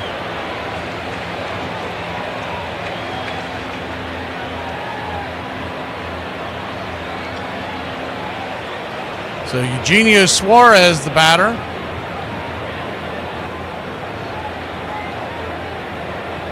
The 2-0 pitch.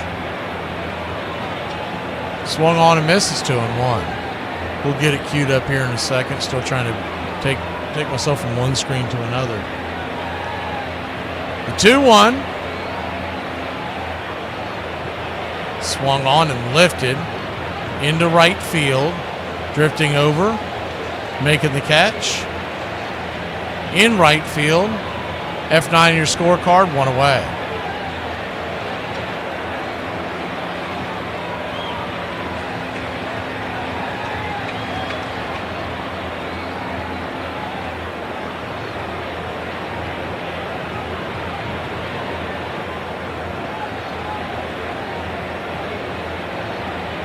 Next batter up, Dominic Canzone. Canzone batting .067 here in the postseason, a 192 OPS. Waiting for his bat to wake up. First pitch, swing and a miss. It's 0-1. Max Scherzer, now 24 pitches into the game.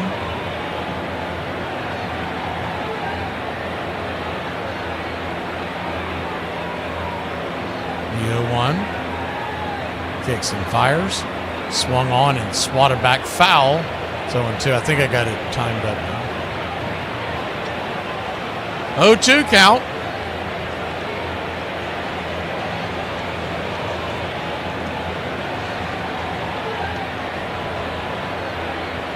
Brings it in the dirt, 1-2.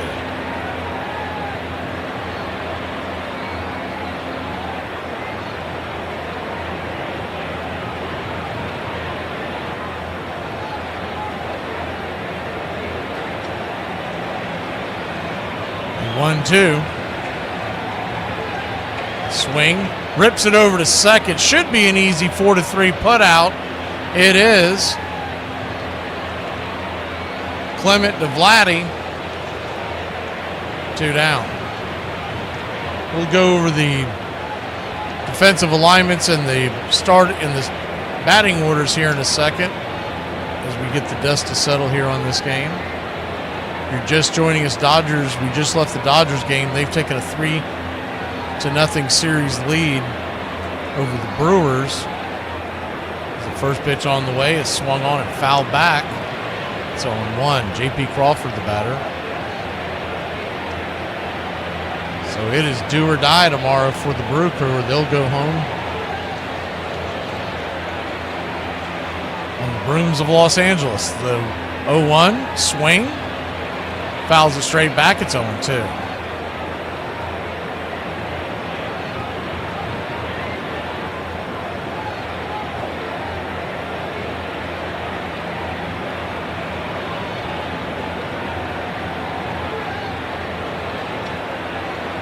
The 0-2. Pops it back foul, but out of play.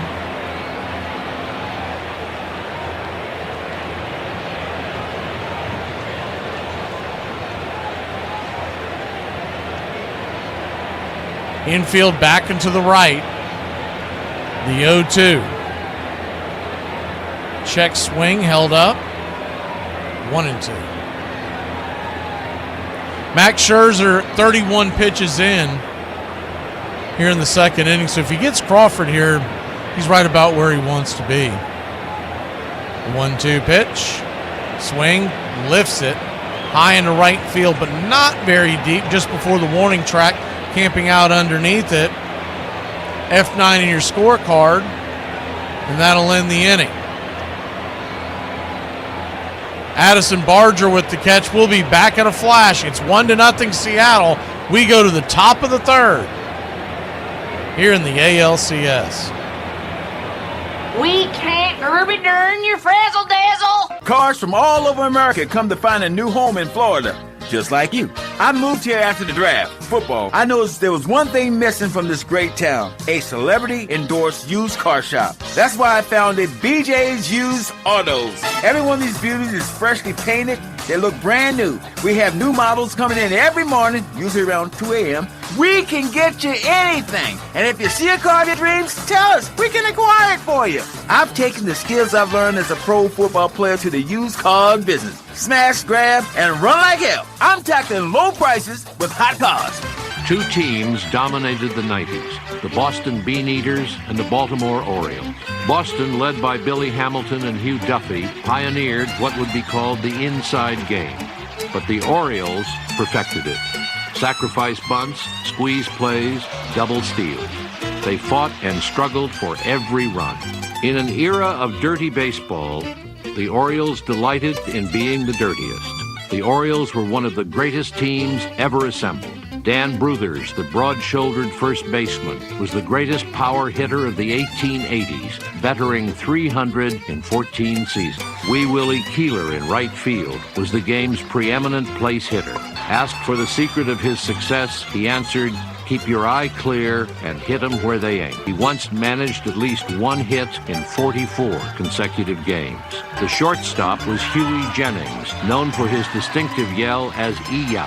In 1896, he hit .401, stole 70 bases, and set a record in his specialty. He managed to get hit by pitched balls 49 times. Between seasons, he practiced law.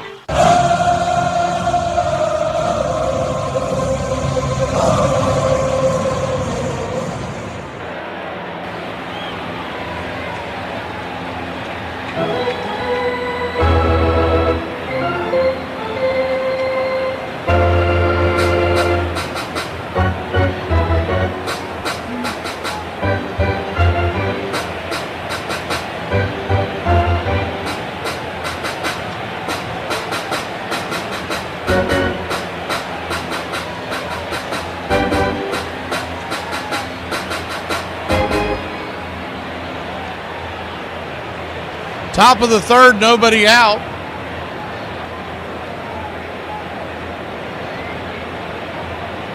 As we start here in the third inning, it'll be IKF Kiner Falefa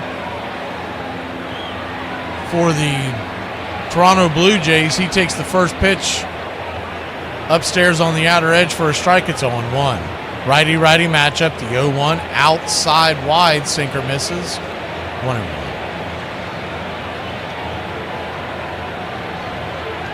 Same two teams back tomorrow night, but tomorrow night they're the early game.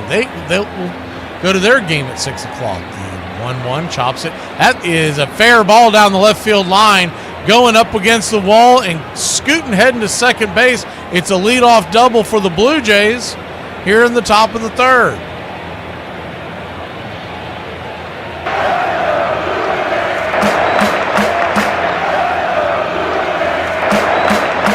Just down the line, Suarez could not get to it. Luke's giving it chase and cuts it off, but it's two bases. Sorry, Rosarena giving chase. It's two bases for the Blue Jays. Andres Jimenez, the batter, number 9 hitter. First pitch on the way is a slider. Just inside for a ball. It's 1-0. Jimenez, first at bat of the game. He cranked one over the right field wall last night, the 1-0. Inside 2-0. 5 home runs by the Blue Jays last night, 3 for the Mariners. 13-4 rout, making the series 2-1. Still advantage Seattle. The 2-0. Swing and a miss, pulled the string on that slider. It was a hanging slider, but he got away with it. 2-1.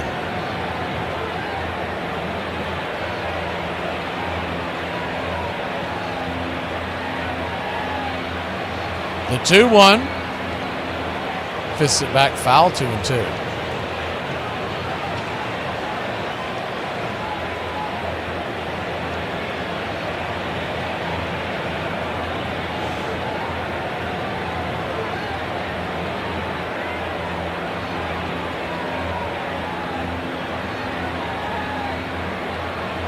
Two count, runner at second, nobody out. We're here in the third inning of the ALCS. The 2-2 swung on, pops it up. Out of play over the third base dugout. Do it again. Standing on deck, top of the order due up. It's Springer and then Lukes. If anybody keeps the line moving, Vladdy and Kirk.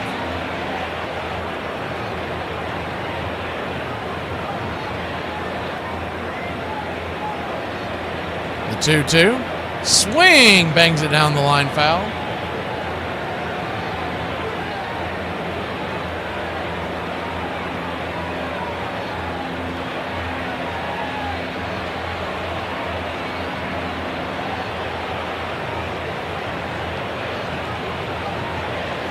IKF at second. Infield is back into the right. Jimenez stepping out of the box. Digs back in. Castillo at 33 pitches. So he's okay on that front for now, the 2-2. Way outside wide, four-seam fastball. Full count. You got to figure there's going to be an aggressive approach from the bullpen tonight. Seattle manager Dan Wilson. The payoff pitch swing.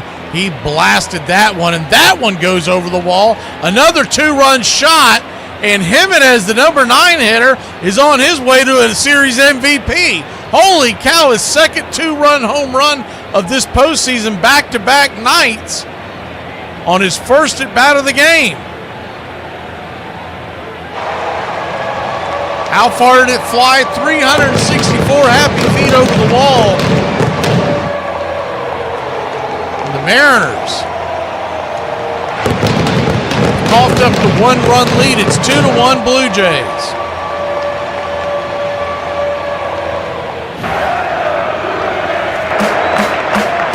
First pitch swinging by George Springer, swung on and drifted over towards shortstop. It's going to be a 6-3 putout, one away. I mean, that was a cement mixer. Second time in a row. The one last night was just like that. It was a cement mixer left over the plate. And I guess they just figure they can give anything to the number 9 hitter. He is making them pay.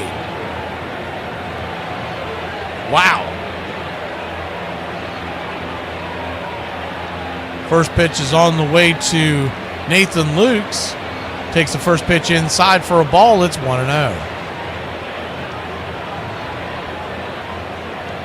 1-0.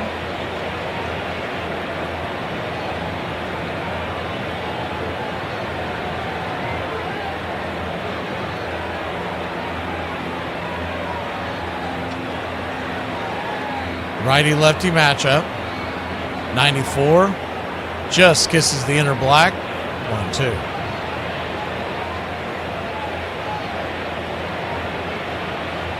1-2 count.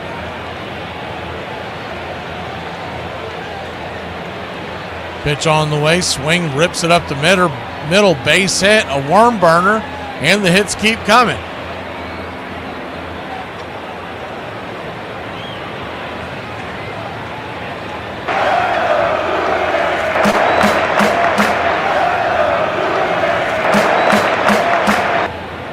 Hard hit shot up the middle. Runner at first and one out.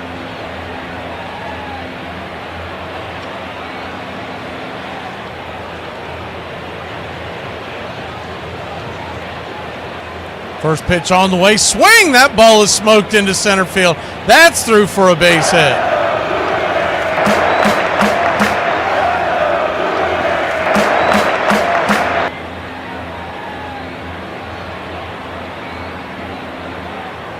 So runners at first and second, one out, and once again, we saw this last night, not going out there and talking to him. What's going on here with the screen?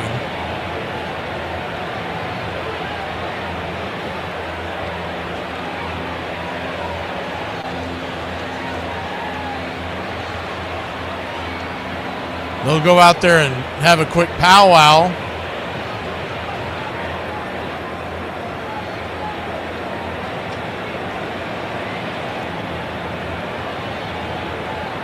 With Luis Castillo. First and second, one out. That screen's bugging out. We're going to load up another one and bring it to you.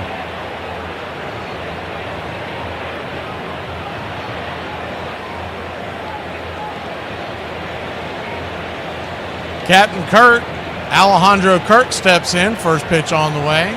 Inside, almost gets him. It's 1-0.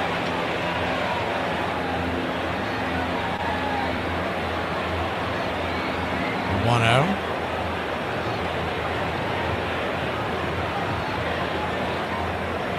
Brings it up top. Misses high, 2-0.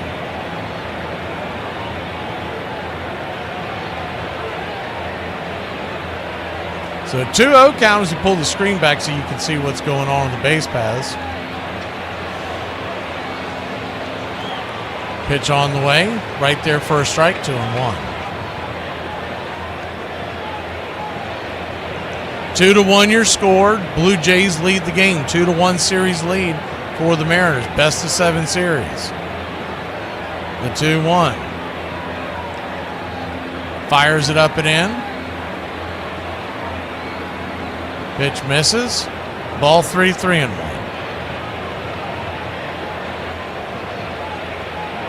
3-1 count. Infield back and to the left.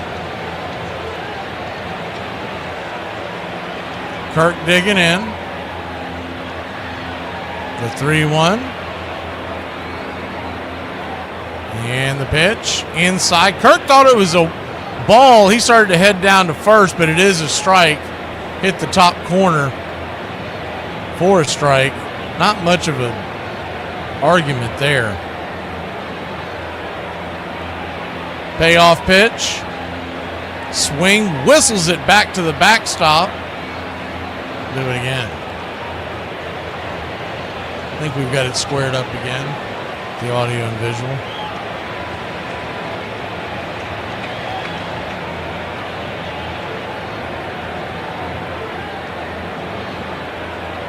Castillo throws a four-seamer, a sinker, a slider, and a change. 46% of the time you'll see that four-seamer. The payoff pitch. Down and away, ball 4. So he'll head on down to first, and now the Blue Jays have ducks all over the pond.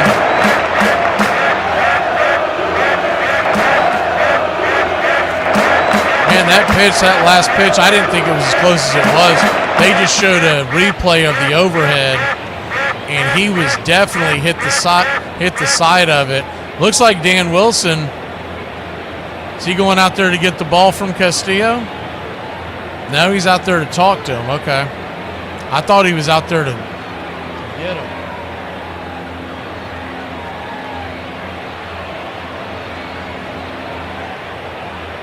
No, he is going to go get him. Okay, just words of encouragement before he took him out of the game.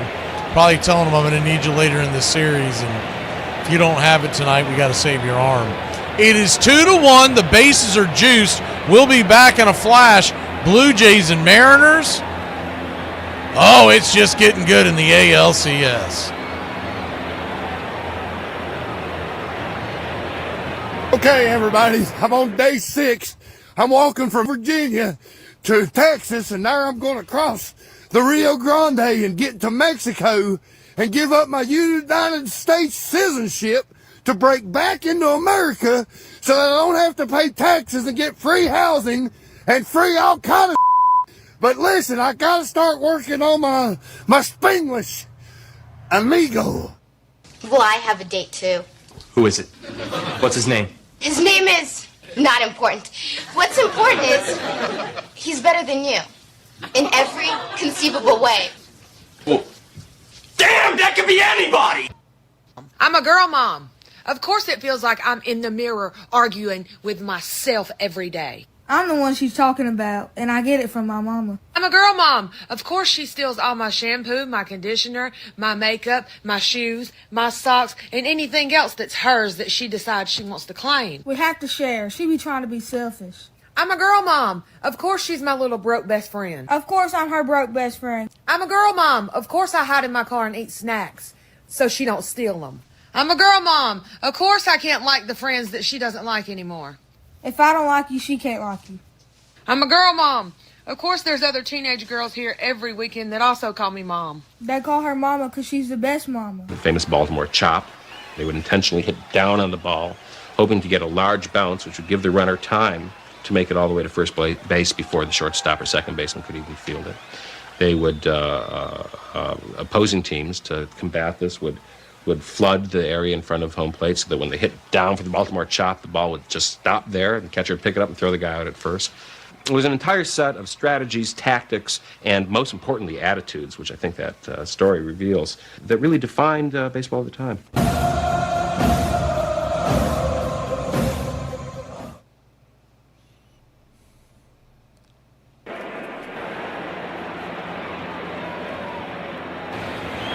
Welcome back.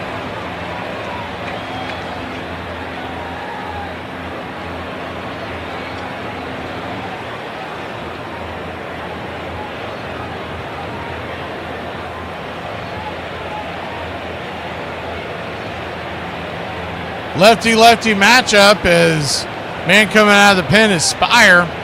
Southpaw fires one to Varsho right there for his strike. It's on one. Gabe Spire.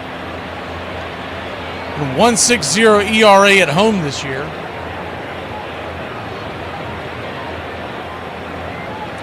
Here one.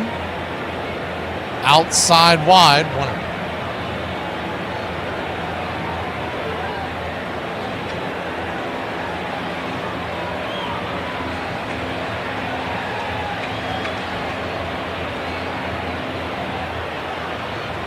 1-1 count. 95 smacks the outer edge. 1-2.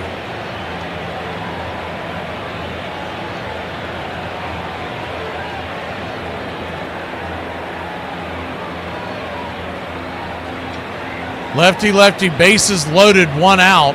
Force at every bag. Spire turns and deals. 96 off the plate. 2-2. So a 2-2 count.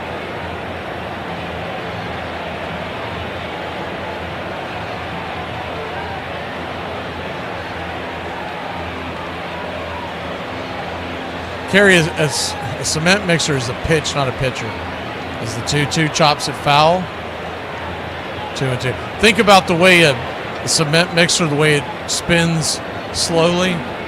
Well, a pitch that does that is slowly spinning and it never really makes the break, so it just kind of floats in there and it gets clobbered. If that makes sense. The 2-2 chops it back foul. We'll do it again. I just saw the comment. I don't know if you've been asking that for a hot minute.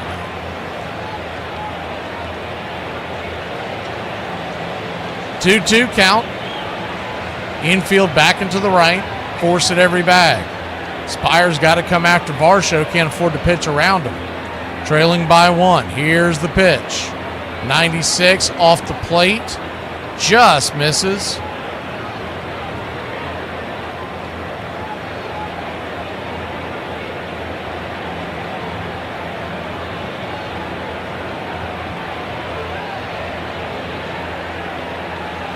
The 3-2. Down and away ball four. So he came out of the bullpen nibbling and he's walked in a run.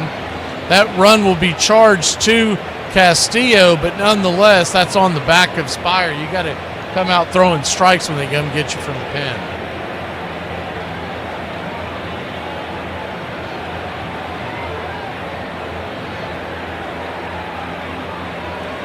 One count.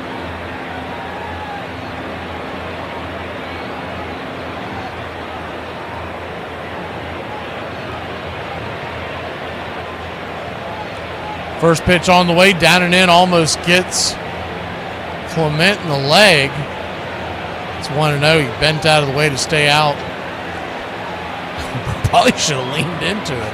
Would have been another run. 3-1 your score. 1-0. Brings it. Swing, chops it. Down the third base line, foul, 1-1.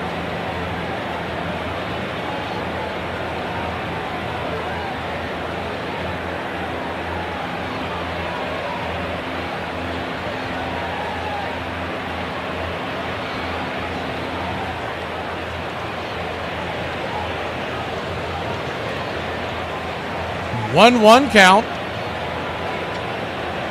As Clement gets off the turf. Oh, he hit the top of his foot. I didn't see that at first. He did a close-up and hit the very top of his foot. He went to the ground. As the 1-1 pops it up. Back behind home plate.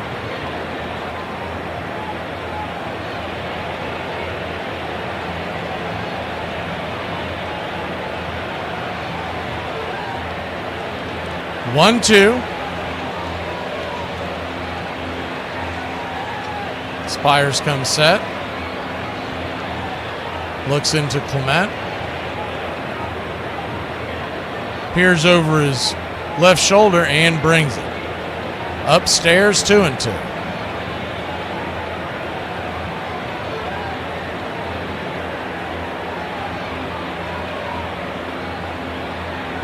The 2-2.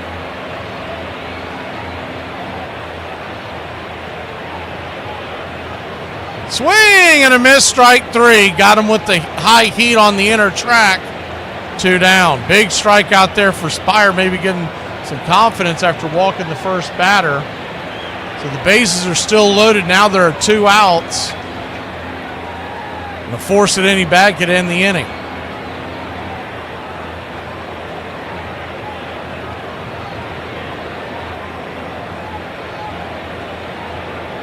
Addison Barger, the batter, first pitch. Bang, right there down the middle, 95 miles an hour. It's 0-1. Spire, by the way, it's taken him 14 pitches to record that first out. IKF is on deck. Jimenez, who went yard last time, is in the hole. The 0-1. Check swing. Did he go around?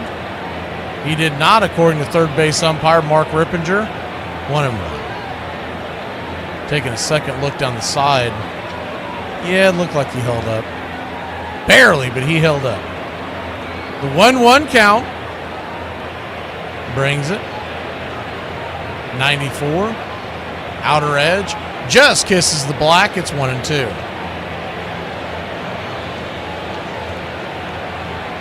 Seattle fans at their feet trying to root the left-hander on. A 1-2 count. Bases loaded.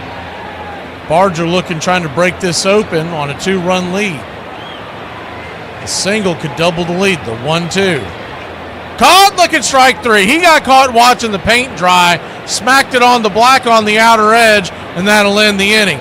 But not before the Toronto Blue Jays put 3 on the board. It's 3-1. They'll hand the bats over to Seattle when we return.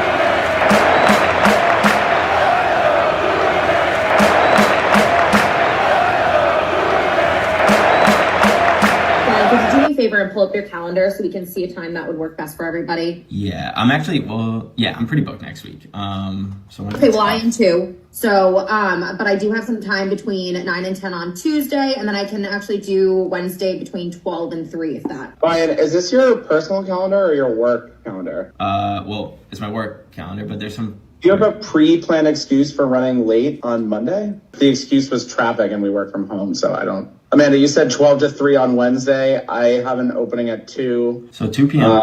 I have nap time, but I guess I could push that back. That's definitely not a priority for the workday. Oh. So 2 o'clock on Wednesday, we'll pencil that in. I actually have nap time then too. Tony Gwynn had more 4-hit games in his career than he did multi-strikeout games. The Detroit Tigers are undefeated in games where they play a guy in all 9 positions in one game. Despite not missing a game for almost 17 years, Cal Ripken Jr. never played in 162 games more than 3 seasons in a row. The 2017 season was the first MLB season since 1886 that didn't feature either Connie Mack or Vin Scully. The New York Yankees have more World Series championships than seasons below 500. Cincinnati Reds center fielder Cesar Geronimo was a 3,000 strikeout victim of both Nolan Ryan and Bob Gibson. Joe DiMaggio only had 8 more strikeouts than he did home runs in his career. In the last 105 years, the Chicago White Sox have won just 3 playoff series, all of which came in 2005. Andres Galarraga had more stolen bases in his career than Roberto Clemente. Armchair. In the locker room before the 154th game of the season, with the Yankees only 1 win away from the pennant, and Maris 2 home runs short of Babe Ruth's record, he broke down. His manager, Ralph Houck, consoled him in his office. If I can help win the game with a bunt, he asked, would you mind if I bunted? It wouldn't make me look bad, would it? Houck replied, no, it would make you a bigger man than ever.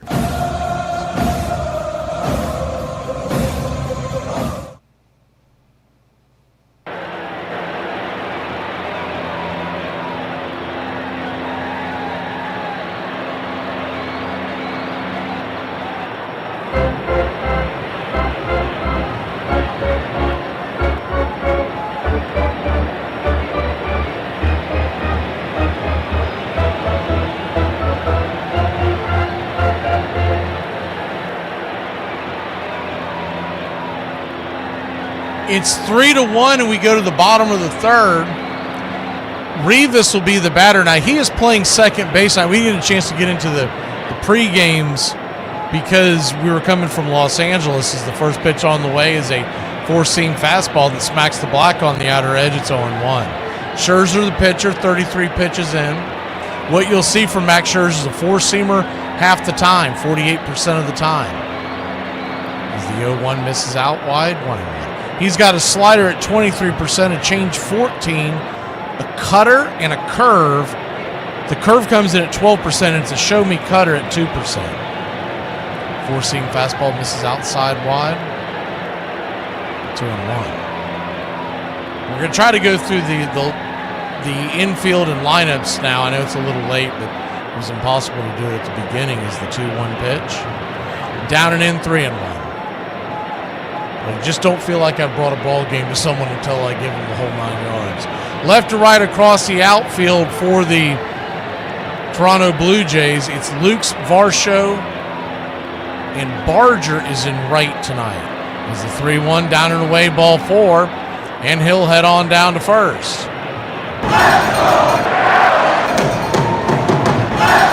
Around the horn for the Bluebirds, it's Clement at third tonight, not second base. Jimenez at short. IKF is at second.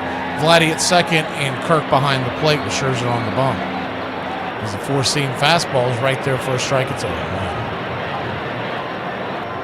The batting order for the Mariners is Arozarena, Raleigh, Julio Rodriguez, Polanco, and Naylor, followed by Suarez, Canzoni, J.P. Crawford, and Rivas, who stands at first. The 0-1 swung on, lifted. High into left field, drifting over, making the easy catch is Nathan Lukes. F7 in your scorecard, 1 away. We're doing this same thing tomorrow night. There's 2 games on. Tomorrow night, this game will start at 6 o'clock, and we'll bring you the entirety of this game before we head out to Los Angeles for Game 4. It could be the final game of the series for the Dodgers and Brewers. 1 on, 1 out. We'll go through the Mariners defense and the Blue Jays batting order in the next half inning. As the changeup comes inside, down and into Cal Raleigh, the big dumper, walked his first time up. It's 1-0. 1-0.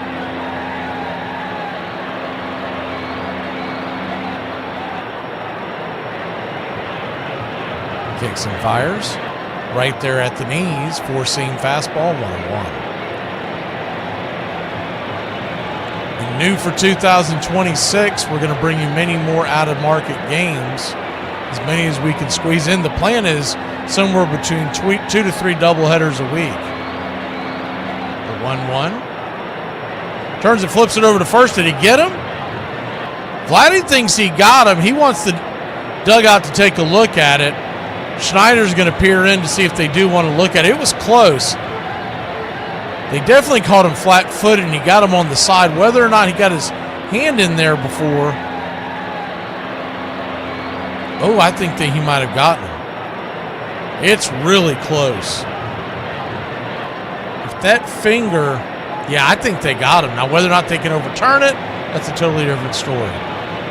Got to have enough to overturn it. Rivas was definitely caught with his hand in the cookie jar. He wasn't really leaning to the other base. He was just flat-footed, and it was a good move by Scherzer. He's always had one. Yeah, I think they got him. Unless that thumb is touching the base, but the only thing that could hold this overturn up, man, that thumb may have hit it, is A, do they think that thumb hit, or B, do they just not think there's enough to overturn it? Because you've got an umpire standing right there, and they're going to look at it as well. If he thought the hand got in there. Riddle me this, when they wear the big oven mitt on their hand, they go diving into the base, why is that not the hand you're not trying to reach out with? It gives you a couple of extra inches to be able to touch the bag. He was diving in with his right. If he did a swim move with his left, he's easily safe. I'm not picking on Rivas because you see it all the time. They are challenging it. And Alfonso Marquez, he comes back and he did confirm my suspicions. He is out. And Rivas runs himself out of a threat. Now there's 2 down.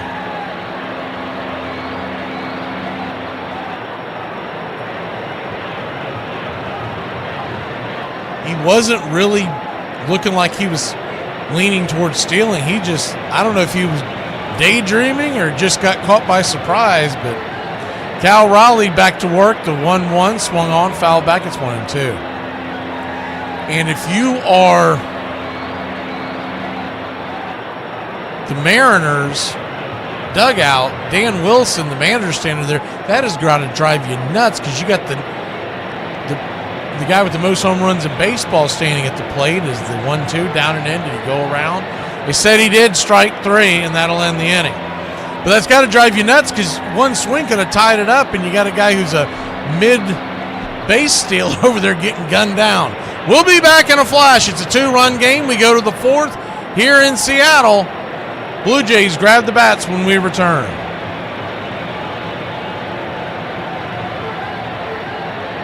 Where are you from? I'm from Houston.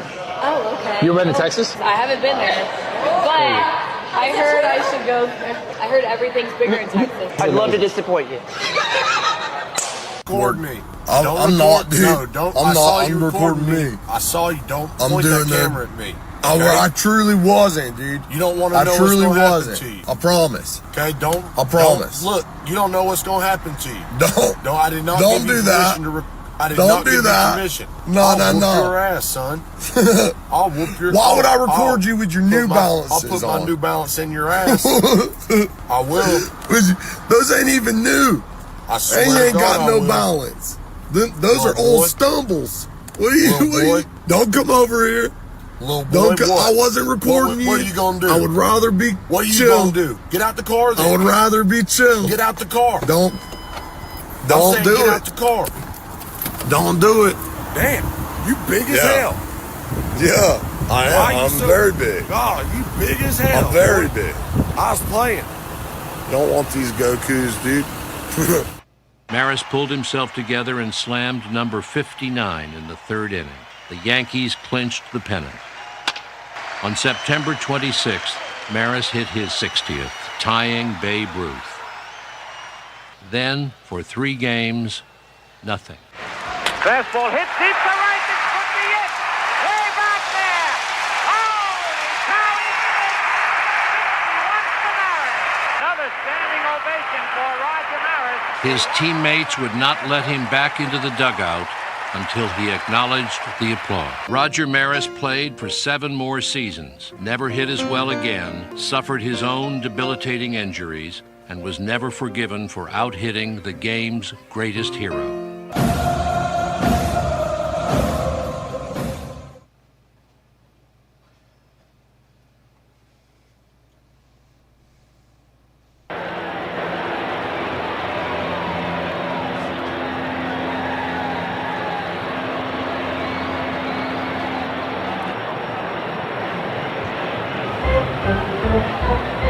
Welcome back.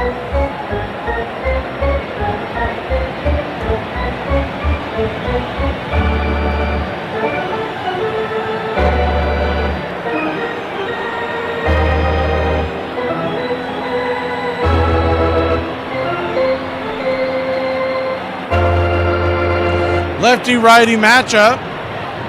IKF leads it off for the Blue Jays. He's 1 for 1 on the day. Ripped a double down the left field line his first time up. First pitch swinging, fouls it back. It's 0-1. Jimenez, who's turned into the big thumper in this series, stands on deck. The 0-1. Right there on the outer edge.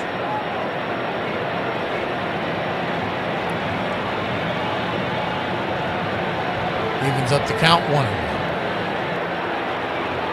Spire, this will be his 20th pitch. And he'll smack the black on the inner track. It's 1-2. IKF, Jimenez, and George Springer do it.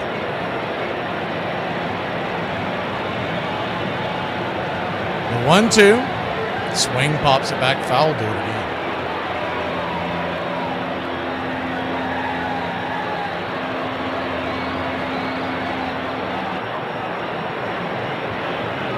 One-two count.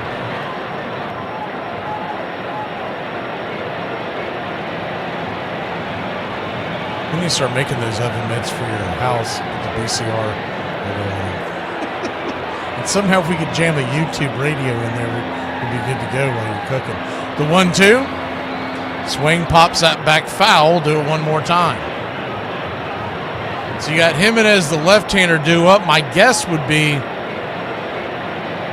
they want to get him, Spire past him, and then they might go to a right-hander to face George Springer out of the pen.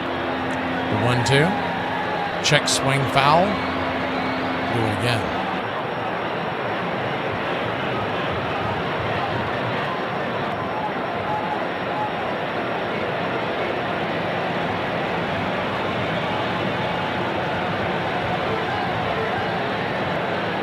The 1-2.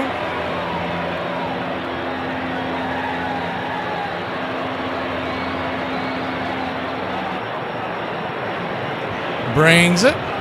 Swing, chops it down the third base line towards the dugout near the camera well. It's making him work this at bat, that's for sure.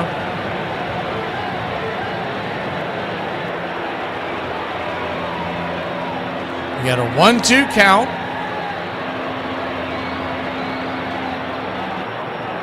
Lefty righty. Swing, lifts it high into center field. That's going to drop in front. Just a blooper, and it's a leadoff single for the Blue Jays.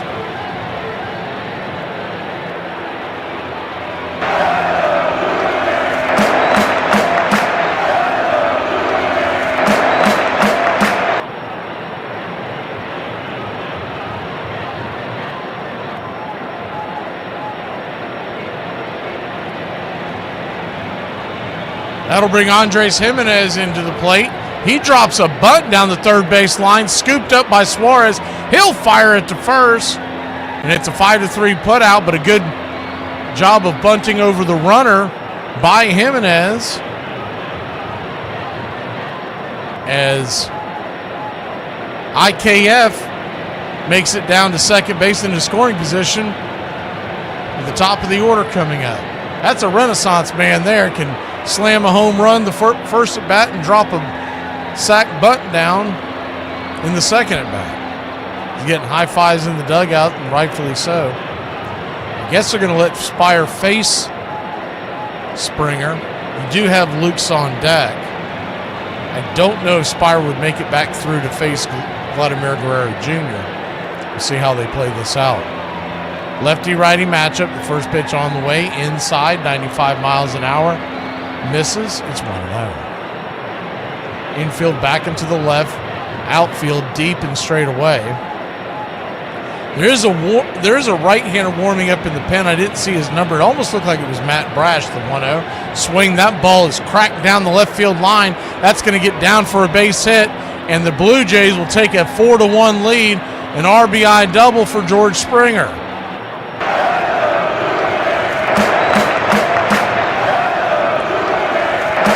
A little surprising that he was in there to face Springer in the top of the order, but they kept him in and it backfired.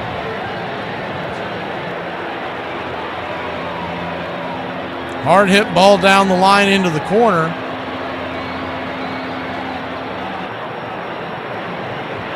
And now Nathan Lukes, the batter. He stands from the left side, so Spire will stay in. I got to imagine this is his last man he faces. First pitch on the way is right there. P at the knees for a strike. It's 0-1. Guerrero and Kirk, two right-handers, are due up after Lukes. Lukes is 1 for 2. 0-1. Swing, fouls it back. It's 0-2. It's George Springer leading off tonight for the Blue Jays, then Lukes. Batting third is Guerrero.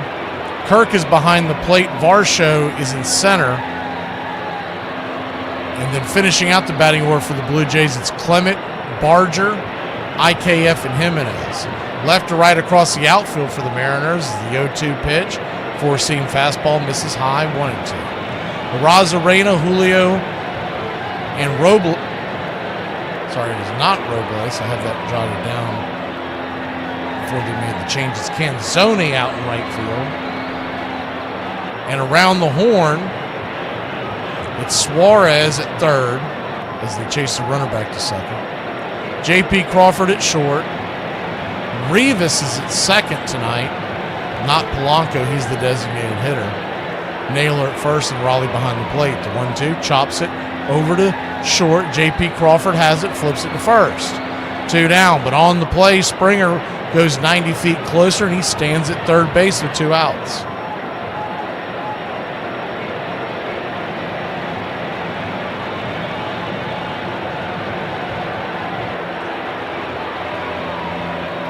And it looks like that's going to be it. Coming out to get Spires, Dan Wilson, the head skipper. We'll be back in a flash. 4-1 Blue Jays. We're just here in the 4th inning getting going on a game number 4 in the American League Championship Series for 2025.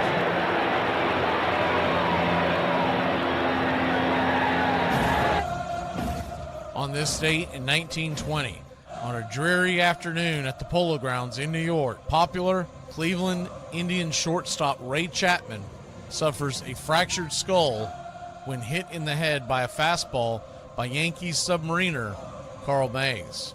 The 29-year-old newlywed will die before daybreak tomorrow, becoming the first on-field fatality in Major League Baseball history.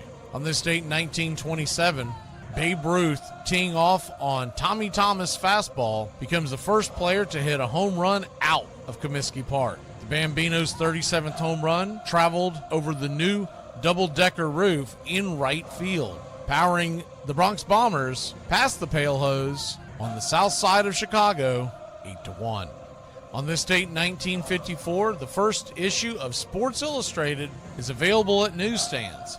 The inaugural cover of the innovative new magazine features a Mark Kaufman photo of Milwaukee Braves slugger Eddie Matthews at bat, Giants catcher Wes Westrom behind the plate, and umpire Augie Donatelli calling balls and strikes in Milwaukee County Stadium. And that's your Braves Country Radio on this date in baseball history. Find us on YouTube and Facebook today.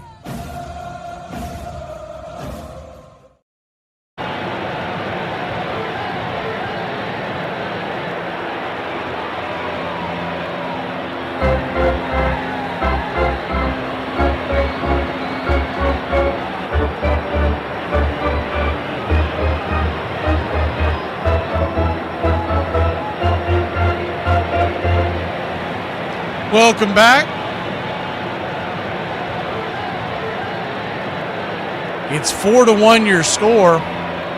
Appreciate that, Ballin. A lot of hard work goes into those videos. We do them over on TikTok and then download them off of our TikTok channel onto here. But during the postseason, I just have not had time to do any of them. It's just, I've called so many doubleheaders and whatnot. It's the first pitch on the way to Vladimir Guerrero Jr. That is Matt Brash. I thought that's who it was right there. You start off the at-bat, righty-righty matchup, misses down and away. It's 1-0. The 1-0. In the dirt, ball gets away, and that runner is going to come home. So the ball bounces off of Raleigh, and it's 5-1 Blue Jays.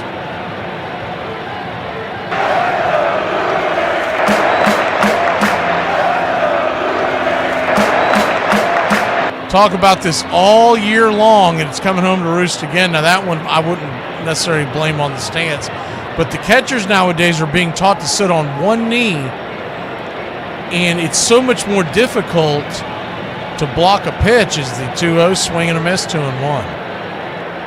If there's nobody on board or you got someone who you're not worried about running, I get it. But when a guy's standing at third base, if you're not in the traditional position, if he closes up like a goalie, there's the 2-1 swung on, lifted, high into right field, drifting over, making the running catch is Canzone, and that'll end the inning.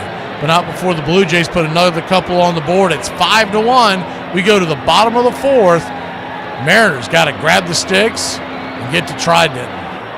This is the story of Hector Espino. He was considered by many to be one of the greatest hitters of all time. People who played with him said he hit line drives so hard that infielders would drop them. Despite having offers from the Cardinals, Angels, Yankees, Indians, and the Colt 45s, he never had a single big league plate appearance in his career. He batted at least 300 every year but one over his 24-year career. Once he arrived in the Mexican League, he earned Rookie of the Year honors with a .358 batting average, 23 home runs, 12 triples, and 103 RBIs. In 1964, he continued to improve, hitting .370 and setting a Mexican League single-season record with 46 home runs. The closest he ever came to the major leagues was when he played 32 games with the Jacksonville Suns, the Cardinals' AAA affiliate, in late 1964. In that short period, he hit .300 with 6 doubles, 15 RBIs, and 15 runs scored. He returned to the Mexican League in 1965. Over the next 5 seasons, all he did was continue to knock the cover off the ball, which can be validated by his 2 home run titles during that time. He remains the only player in Mexican Pacific League history with a career average over 300. He ended up slugging 484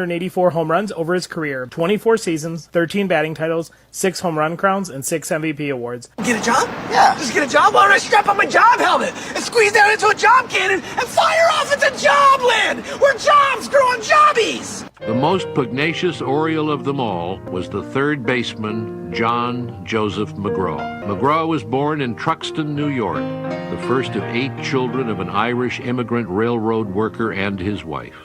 When diphtheria struck his village in 1884, one by one he watched as first his mother and then 4 of his brothers and sisters died. His father took out his grief and anger on his son, beating him so often and so mercilessly that at 12 he feared for his life and ran away from home. He supported himself at odd jobs until he won himself a place on the Olean, New York professional team at 16, and never again willingly took orders from any man.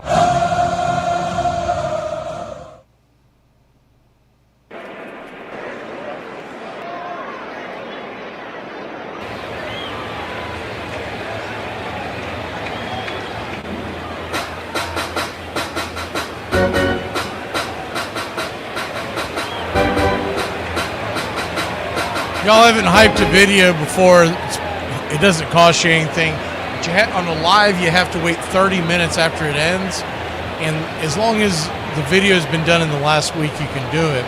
It's right where you like and subscribe. You just scroll across on your phone on the right. And there's a thing called hype. You can do 3 a week. And it helps get more people into the channel, and which helps support us. First pitch on the way as we start the bottom of the 4th is Julio Rodriguez. He'll take a strike right there. Right across the belt for Max Scherzer. It's 0-1. Scherzer, 45th pitch of the night. The 0-1, swing and a miss. It's 0-2. Max Scherzer giving up just 1 hit. He has walked 3. Mariners have not really made it count. The only run on the board for the Mariners is a solo shot by Josh Naylor. The 0-2 in the dirt. 1-2.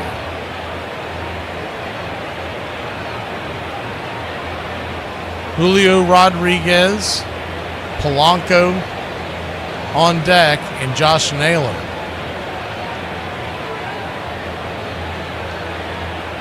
The 1-2. Swing and a miss. Chased a curveball off the edge. 1 away.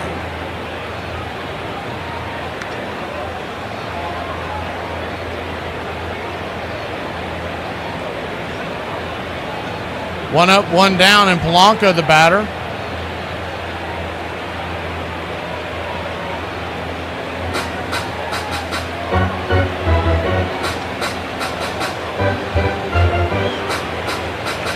First pitch on the way, swinging, pops it up, back behind home plate. Curtin gives chase, but it'll bend into the crowd. It's 0-1. Yes, Max Scherzer started the game, Tally. It was Max Scherzer versus Luis Castillo. Castillo made it 2 1/3 before he was lifted last inning. The 0-1. Outside wide. 0-2.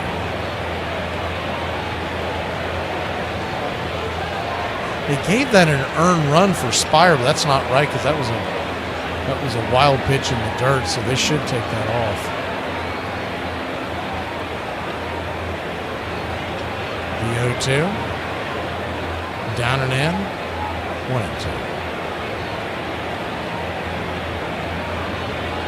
Even though it's an error on the pitcher, it's still an error. It's not an earned run. Right after that, Vladimir Guerrero flew out, so the run would not have scored if it wasn't for the wild pitch. The 1-2 pitch. Swing, lifts it. Into right, not very deep. Flipping the glove up, grabbing it. Is Barger for out number 2.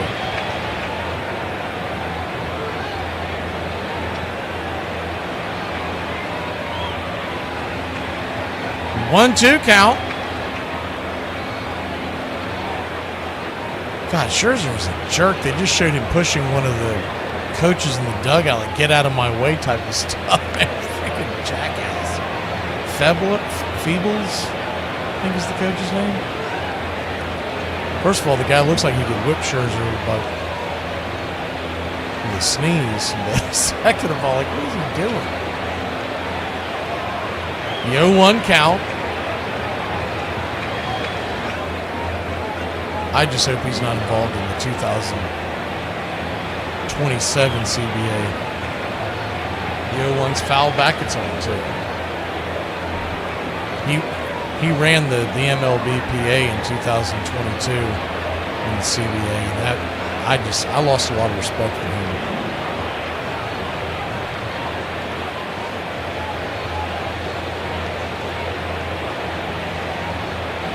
The 0-2 count.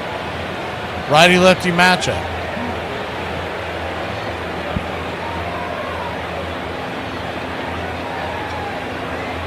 Pitch on the way. Swing, slaps it on the left side of the infield. They had the overshift on, so Josh Naylor will get aboard with a single, a 2-out single for the Tridents, and we'll see if this goes anywhere for them. Eugenio Suarez will be the batter.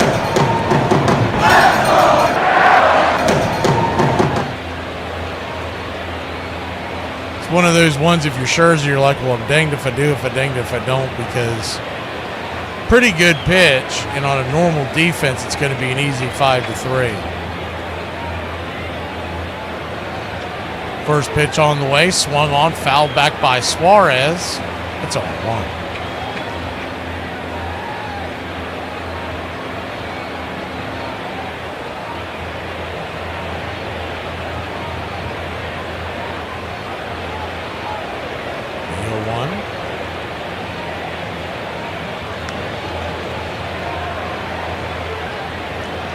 Light flip over to first base. Not really what you call a pickoff move, just kind of maybe to reset himself.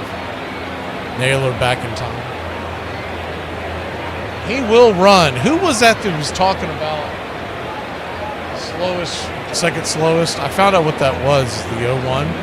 Down and away, 1-1. No, they said he went around. Okay, it's 0-2. I don't remember who that was that was bringing that up the other night. But someone was talking about Josh Naylor being the second slowest runner in baseball. I saw that stat. It was like the next day someone brought it up. And what it was is the 1-2. As the pitch is in the dirt, Suarez with a good take. Was it sleepwalking? Yeah, that was sleepwalking. I don't think he's in here tonight. What it was the second slowest speed of guys with over 150 attempts in their career at stolen base. The 1-2.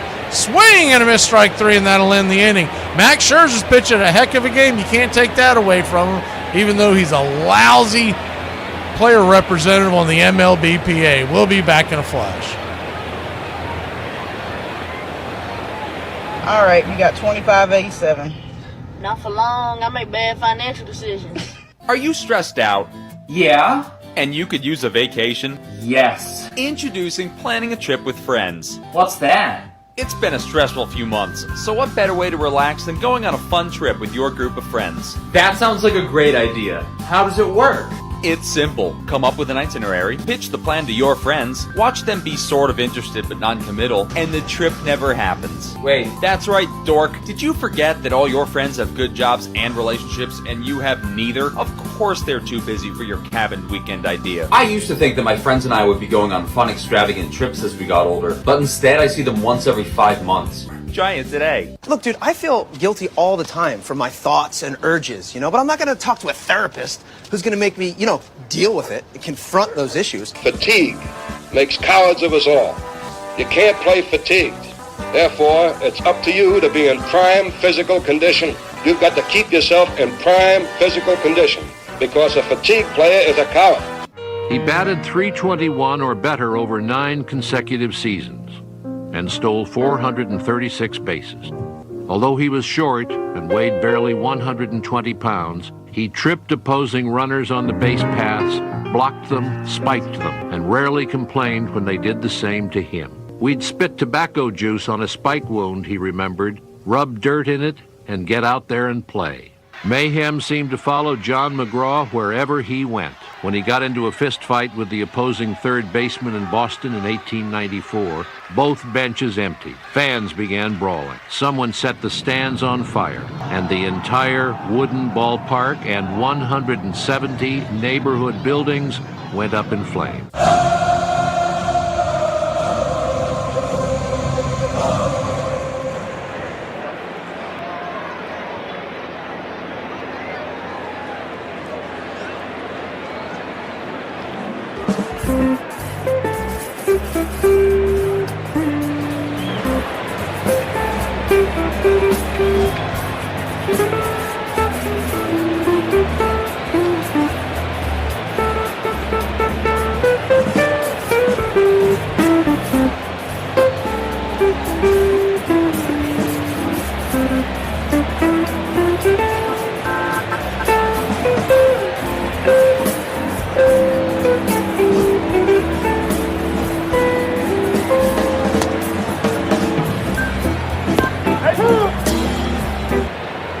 Welcome back. Alejandro Kirk, the batter. First pitch on the way. Righty-righty matchup. Matt Brash out there. Misses high and out of the zone. It's 1-0. It hit the top of the zone. I don't know what he's doing out there behind home plate. Is the 1-0 swinging him S1-1. Couldn't deny that swing. James Hoy, always an adventure behind home plate. Sometimes I'll see a pitch, I was like, did I just see that right? And I'll go over and look at the stat track and go, yeah, I saw that right. The 1-1. Kicks and fires, swing, slaps it over to short. That'll be an easy 6-3. Good play over there by Crawdaddy. One away.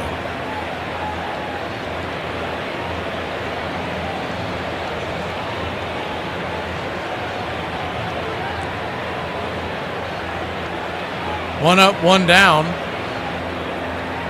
And coming to the plate is Dalton Varsho.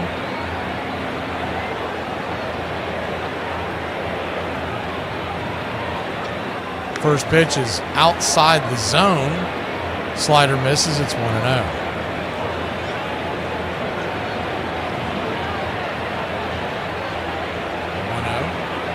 1-0. Swing, lifts it. High into center field.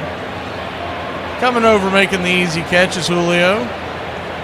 Down in the schoolyard, 2 away.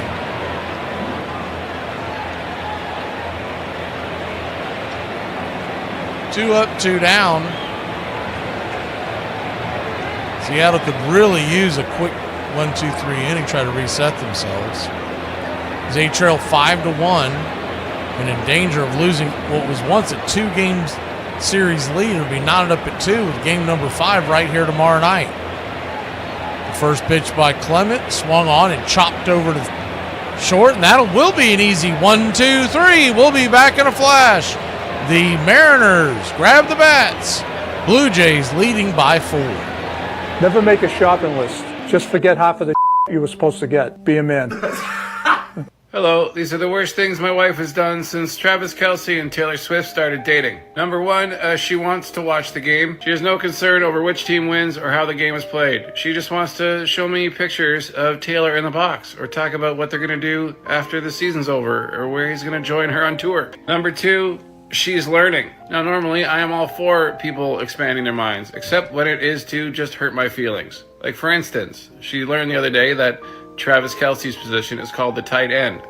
She asked when I played football, was my position called the little flat end? Not only was this hurtful, but it was a sweet chirp.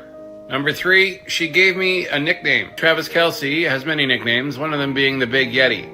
When my wife learned this, she started calling me the Big Spaghetti, saying that I look like I eat more pasta than he does. Another sweet chirp. Damn you, woman. And number four, she gets mad when I don't remember things I don't know. Not only is my wife obsessed with Travis and Taylor, she's also obsessed with the entire Kelce family. She asked me the other day when she couldn't recall what Jason Kelce's oldest daughter's name was. And finally, she asked if the losing team in the Super Bowl gets any bowl at all. A, B, C, D, E, F, G. Today ain't the day for a hoe to try me. Laborers leave the shade and quiet of a shop for the sun and fury of a ball ground. They stand and they exercise for hours. They attest that they mean to be men and not machines. Athletic games carry men back to their days of childhood. There is indeed, morally, a home base in all of them, as there is literally in baseball.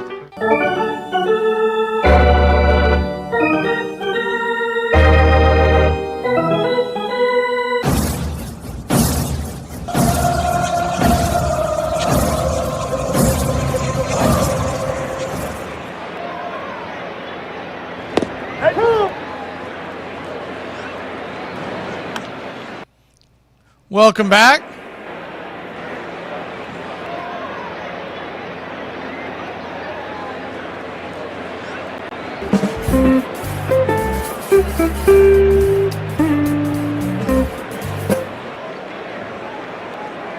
Five to 1 your score.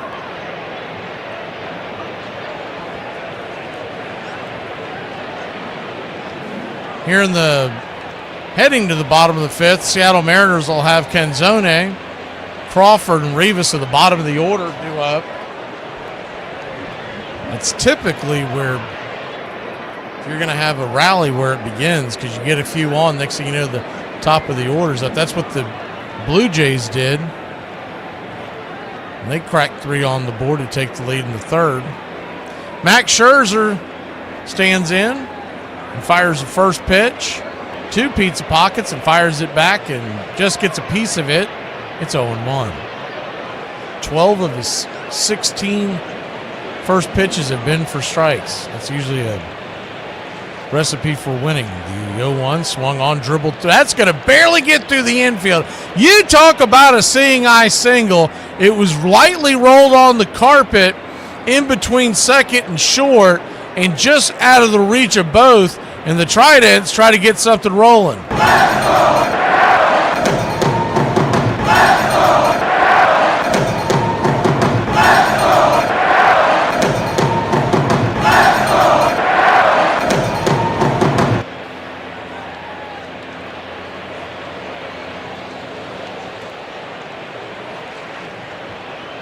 So J.P. Crawford, the batter, swing! He belts that one deep, but fouling out of play. It's 0-1. Man, he gave that one a ride.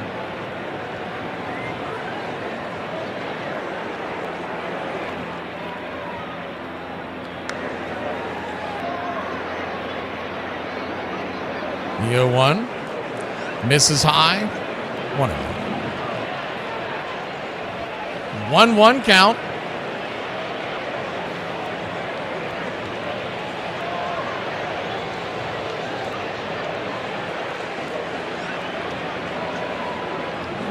Brings it inside. A little chin music up top. 2-1.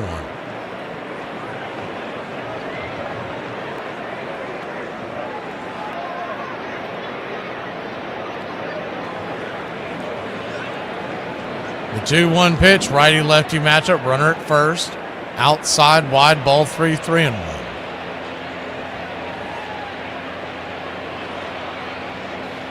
Warming up in the pen is the right-hander Louis Varlin.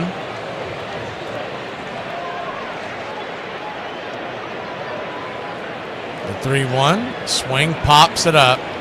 Chased a bad one down in the zone, and it'll be a lazy fly ball in the center field, one away. J.P. Crawford knew it. He slammed his bat, but that doesn't change the fact that he swung it. You got a 3-1 count. You're trying to get a rally going. You got to make sure you swing at your pitch. If not, spit on it. Rivas, the batter, batting 200 in the postseason. I mean, he's had some good at-bats this postseason for the Mariners. Robles out of the lineup tonight, so that's why the shift across the diamond. Second baseman Rivas takes it inside. Four-seam fastball. It's 1-0. Good to see you, Michael. The 1-0. Right there. Change up at the knees. 1-1.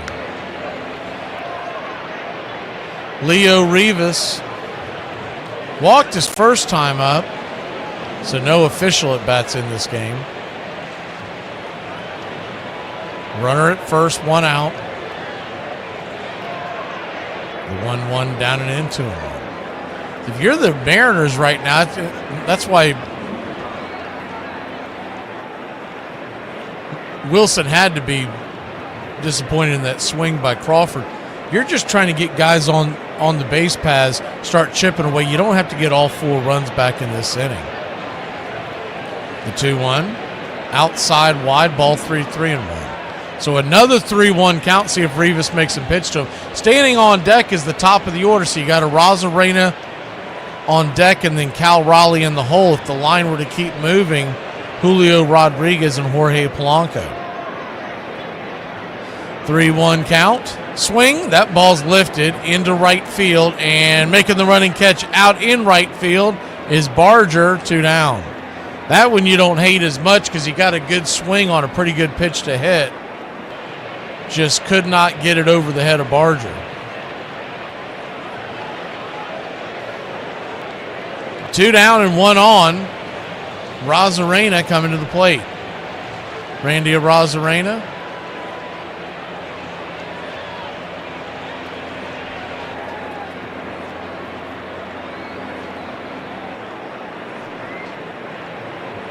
And Schneider's going out there to talk to Max Scherzer.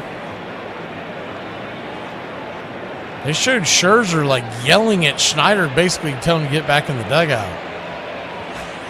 It's just not a likable person. I guarantee a lot of things. Toronto does not re-sign him. I don't care if he's the World Series MVP. First pitch on the way is outside wide. 4-seam fastball. It's 1-0. He's like cursing him.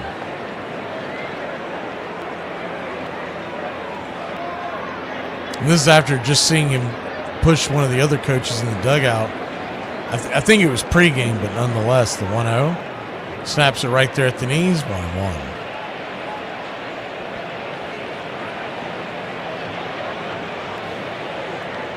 And 1-1 count.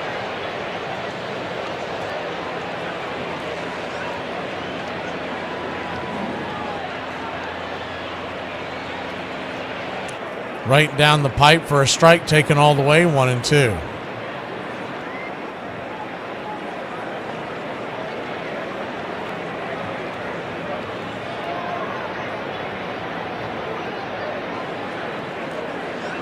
The 1-2. Brings it in the dirt, swing and a miss, ball gets away. Rosarena doesn't even make an effort. I mean, you got to run to first, man. What are you doing? It's the playoffs. He'll go over and tag him real quick as he kind of gives himself up. Come on, Randy. What are you doing?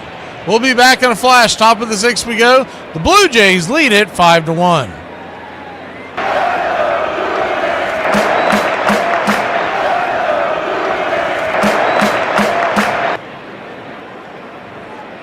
Some girls belong to the streets. I, on the other hand, belong to the insane asylums. Like one of them. I don't know which one. When people ask, are you doing anything tonight? On a work night. No, I already did a thing today. Work was a thing. There will be no more things, okay? What's going on here, guys? All right, Coach, so basically it was a holding call. But these dudes started me in their fantasy league, which is cool because this dude started our quarterback, but he started our kicker and I started their defense, so it's kind of a pickle. Compromising the integrity of this game with your fantasy football leagues? Listen to me. If there was holding, you make that holding call. I don't care if it was on our team or not. I care about this game too much to let you... Coach, you started their defense too, didn't you? Yeah, you definitely started their defense. Damn right I did. Armchair. You can't drink like me. You can't smoke like me. So don't try and be like me. Let's party together. My grandfather was a sour old man, and I liked him. He lived with us. But he was out in the backyard throwing a ball when I was a little kid. He's smoking his pipe, and he said, you like baseball? And I said, yeah. He said, what do you play? I said, I'm a shortstop. And he said, that's what I used to play. And I said, you used to play? But, a year or so later, I found the local paper did a 50-year anniversary thing, and there was a reprint of a game that he had played in 1892, and it said, Watts. His name was Fred Watts, shortstop. And he had 2 hits. And I thought my grandfather played baseball in 1892. So it's part of your existence. It's part of our heritage. You're listening to Braves Country Radio. Please like and subscribe today. YouTube.com/@BravesCountry.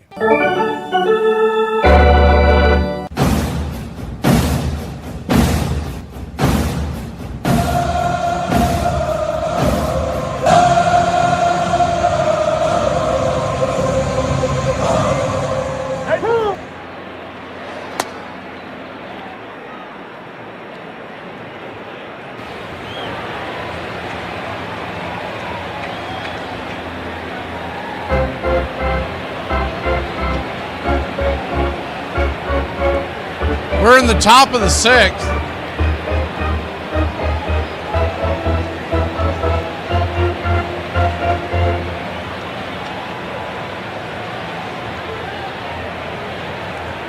Five to 1 your score. Blue Jays lead the Mariners. 5 runs, 7 hits for Toronto. 1 run, 3 hits for Seattle. No errors for either side.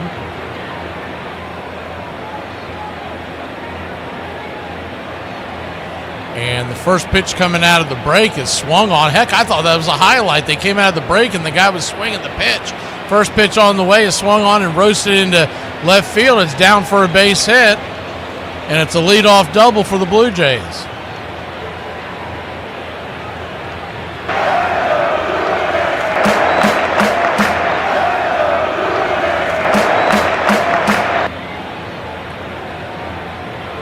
Hard hit ball into the gap.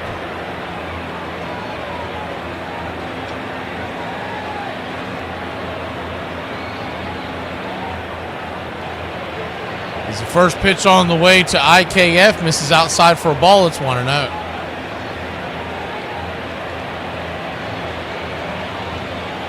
1-0. Carlos Vargas entering the game for the Mariners. Hits him with the strike. It's 1-1.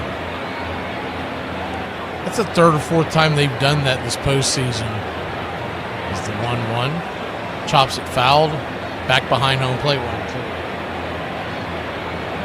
Fox Sports production team, they'll take you to the commercial all the way through, and then they'll just all of a sudden come out and they're in the middle of a play. And it throws me off because I think that they're just coming back going, hey, here's something that happened earlier in the series. And the guy's running around first, and I'm like, uh-oh, maybe it's not. The 1-2 chopped in front of the mound. Vargas has it. Throws it kind of wide to first, but Naylor stays with it. 1 away. And I guess it took... What the heck happened there? I guess it took him by surprise at second base. So what was trying to be attempted to get the runner over to third did not work. I don't know if Barger just wasn't ready or whatever, but he's still at second base. So a fortunate chain of events there for the Mariners. The first pitch to Jimenez misses. It's 1-0. Top of the 6th, 1 out. Jimenez with another home run tonight. Swing and a miss, 97 upstairs, 1-1.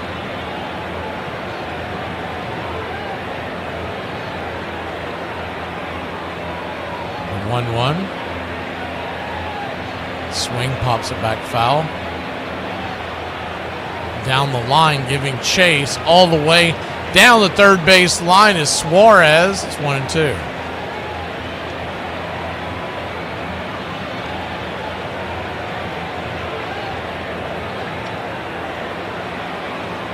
Bobby, I don't know what you were asking. The uninitiated. Is that something in the chat, or are you talking about something else?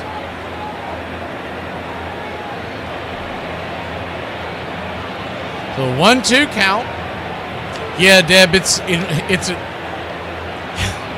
a challenge bringing the games when they're on there. I like the way that all the local, and I know they've changed so many names over the years, but you know, the Bally's, the FanDuels, most of them do a pretty good job. Is the 2-2. Swing, rips it over to first. Naylor's he's got to get on his horse. He'll step on the bag. 2 down, just in time. Barger makes it down to third base this time. One of the biggest things I hate about when they do the Fox Sports, the Saturday night game of the week and all that stuff, and then into the playoffs, every time Rosenthal interviews somebody on the near the dugout, he wants to be the main part of the screen, and he will sit in there and clog up like half of your view. As the first pitch on the way is 100 miles an hour. George Springer, he fouls it back. It's on 1.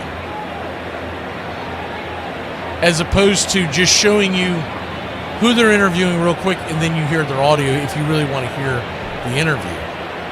The 0-1, down and in, 1-1. And they do that from time to time during the regular season with some of the Braves' antics, and it gets annoying. That they lose focus on the fact that people want to enjoy the game. Is the 1-1, down and away, 2-1. And you can add little things, you can do that, but the focus should always be on the game itself.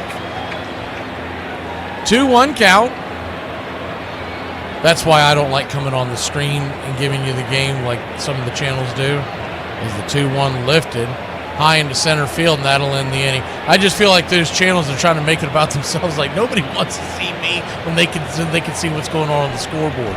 We'll be back in a flash. It's 5-1. 5 runs, 8 hits, no errors for the Blue Jays. 1 run, 3 hits, no errors for the Mariners. We head to the bottom of the 6th here on the BCR. 5-1. It's getting late early here for the Mariners. Y'all, my therapist asked me what the number one thing is that inspires me to get out of bed every day, and I said it's my bladder.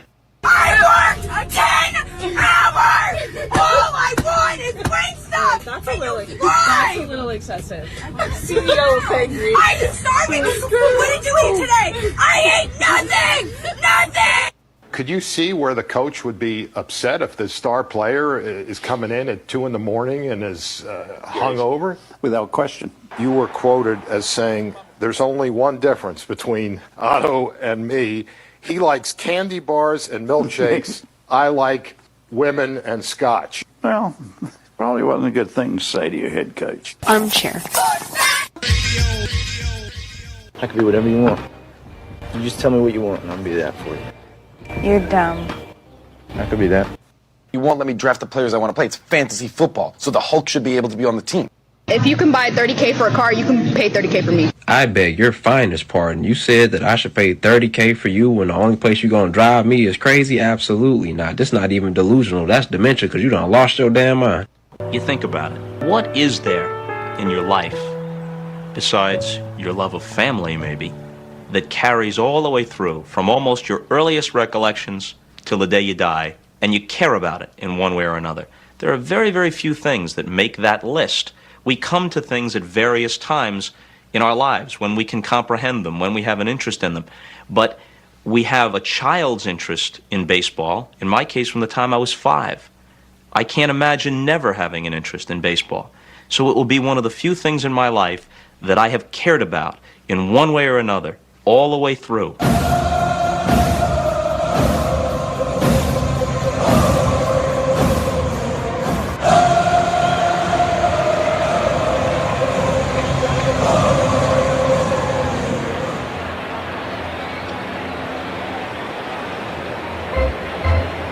And if you think I might have been overreacting with the whole thing with Scherzer getting on to Schneider, they started focusing on it on the actual television broadcast. So there's a certain way you talk to your manager, and that's not it.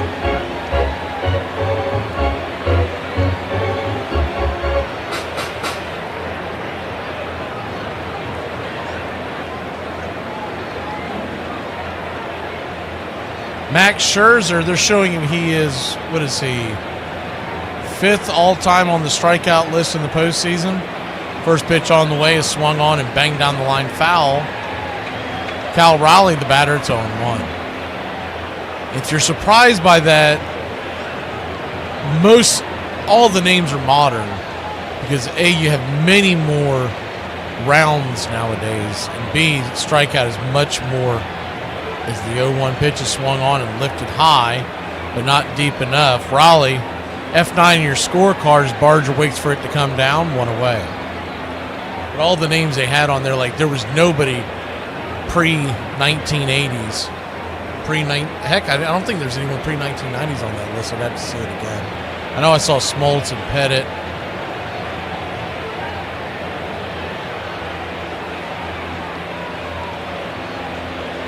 Five to 1 your score. Just 76 pitches in for Scherzer. Right there for a strike. That's why it's really hard to rank guys from different eras because the postseason's changed so much. I mean, it's changed since I started following the sport. The 0-1 fouls it away. It's 0-2.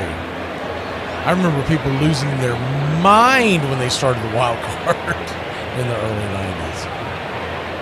The 0-2 count.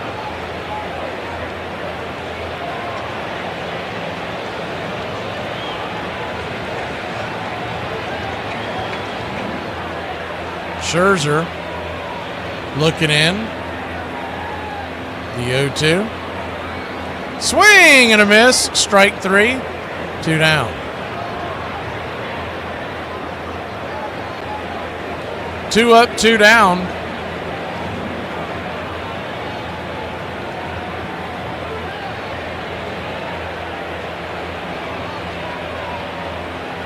Seattle's offense has just gone stone cold here at home. And it is a pitcher's park, but Toronto has been on point. The first pitch on the way to Polanco is swung on and fouled back. It's 0-1. They're really not making him work the count either. Now, he's been starting him off with first pitch strikes. That's got a lot to do with it. But you would have thought Max Scherzer would be out of the game by the 5th inning. By the end of the 5th, as he go 1 swing and a miss. So he's about to get through 6 here. Where is he? 81 pitch. I mean, in theory, they could send him back out there for the 7th. Depends on how they want to do it. He'll probably lobby again to go back out there. The 0-2 count.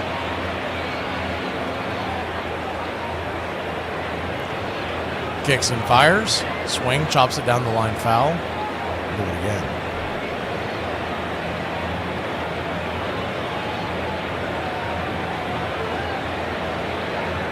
Typically, when you're sitting in the 6th inning, finishing the 6th inning, you want the opposing pitcher to be past 90 pitches, close to 100. Easily. That right there was 83 as the 0-2 misses down and away, 1-2.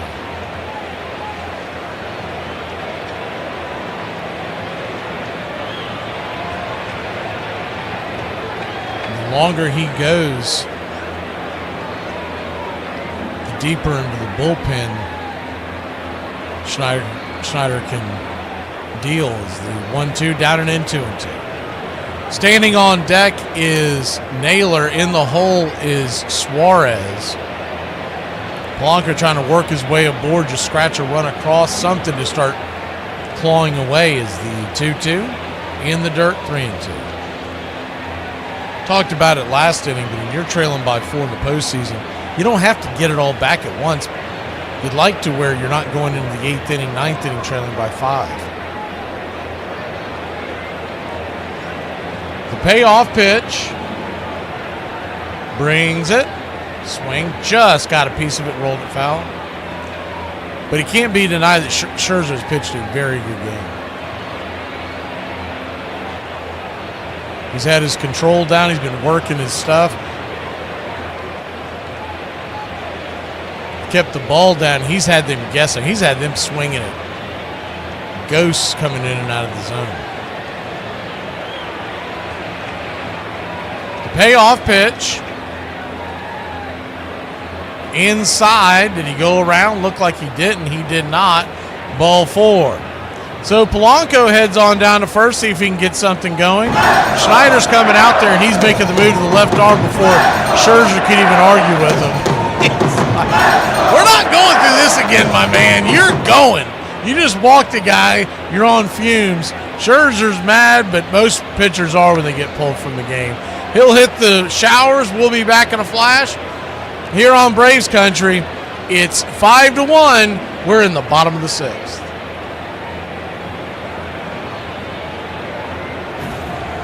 On this date in 1942, the Phillies, after bowing to the Cubs in the nightcap of a twin bill 4-1, become the first major league team to have 5 consecutive 100-loss seasons from 1938 to the end of 1942. The team will compile a record of 227 and 532, a winning percentage of 29.9% under 3 different managers. On this date in 1960, the great Warren Spahn pitches a no-hitter, beating the Phillies at County Stadium 4-0. The 39-year-old southpaw sets an all-time Braves record with 15 strikeouts en route to his 20th victory of the season, marking the 10th time he has reached that plateau. And on this date in 1972, Philadelphia Phillies rookie third baseman Mike Schmidt hits his first career home run, breaking Expos Baylor Moore's 25 consecutive scoreless inning streak. Michael Jack Schmidt finishes 18-year career with 548 round trippers.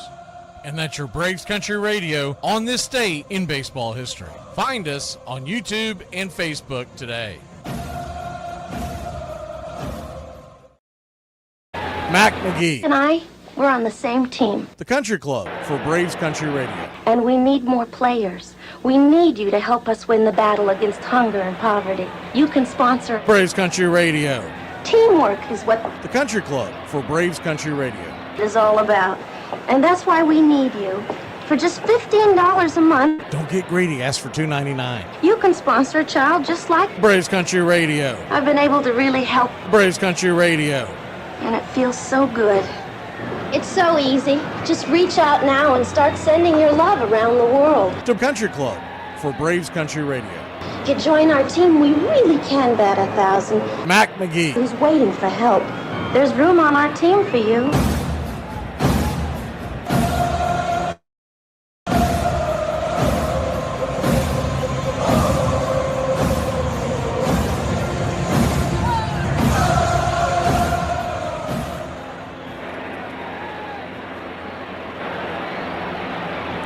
Left-hander Fluharty comes in. He'll set to face Josh Naylor. First pitch upstairs, misses high. It's 1-0. Runner at first, 1 out. Standing on deck is Suarez. That's Naylor's main goal, is to work his way aboard to force Fluharty to face the right-hander. Is a 1-0. Sweeper bends down, misses. Ball 2-0. Josh Naylor with a solo shot and a single. He's the only offense so far for the Seattle Mariners. He has 2 of their 3 hits and the only RBI. Only run, the 2-0. Swing and a miss. Chase one off the plate. 2-1.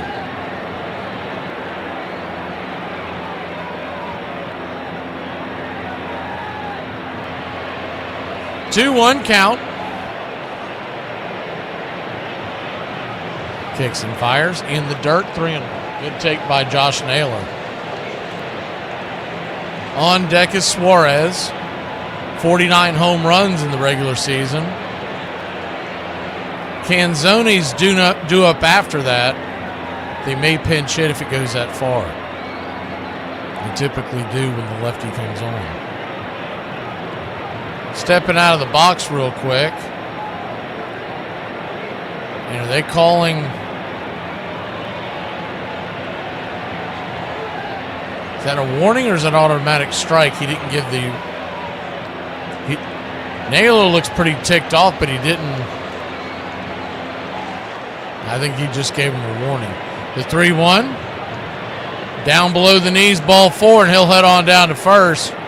Typically when they come out like that, it's an automatic ball, but I guess he just gave him a warning. I've seen that a few times here in the postseason where they're trying not to decide the game on the fairly new rule. So he'll head on down to first.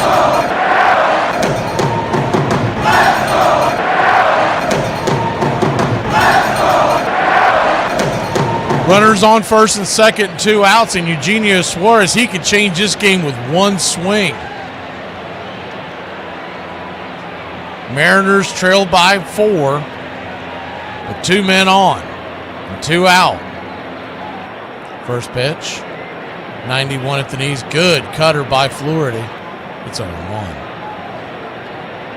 1. Good take by Suarez. He swings at that. He probably bangs it into the dirt down the third base line. Infield back into the left, the 0-1. Fluharty brings it, swings, slices it into right field, and that's a softly hit ball. That should score the runner. Here he comes around to score. The throw goes to third, and did he score before the tag? Did he score before the tag? What in the world is he doing? I believe the run is going to count, but it's close. It's very close. For now, it's 5-2. What in the world is he doing? You never want to be the third out at third base. Looking at the replay, they're only showing the play at third base, so I don't know. I'm assuming it's staying on the board, so 5-2, but a terrible, terrible base running blunder. Josh Naylor runs him out of the inning. We'll be back in a flash.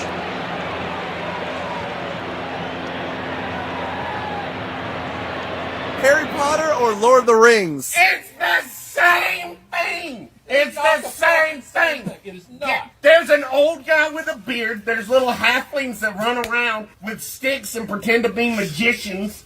You got one guy that's got a ring and... Wait, the ring makes them disappear, but the other one's got a blanket. Wait, and they run around in the woods, and there's a magical creature that can make them fly. It's not the... It's the same thing. How is it not the same thing? Ah! This portion of the show is being brought to you by Ed's Almost Good Beer. Remember, Ed's Almost Good Beer was brewed in God's country when God wasn't looking. Oh, wow, I'm pretty sure that's going to be yeah, there it is. Another flag on the play. Multiple flags on the play. Holding. Offense number 97. That penalty was declined. Touchdown. After the play, unsportsmanlike conduct. Offense number 22. Penalty will be applied to the kickoff. This is going to be one of the strangest calls. That son of a... You playing against Dick this week? Yeah. Could be worse, man. When I played against him, he ejected all my players. What? Armchair. Not a room in right center. If he hits one there, we can dance in the streets. The 2-1. Swung line drive left field. One run is in. Here comes Reed. Here's the throw to the plate. He is safe. Braves win. The fundamental reason for the popularity of the game is the fact that it is a national safety valve.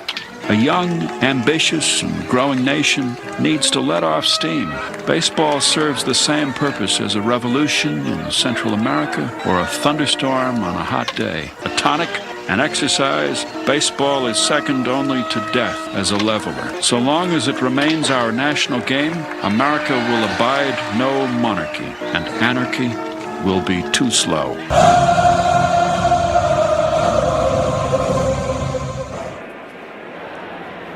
Welcome back.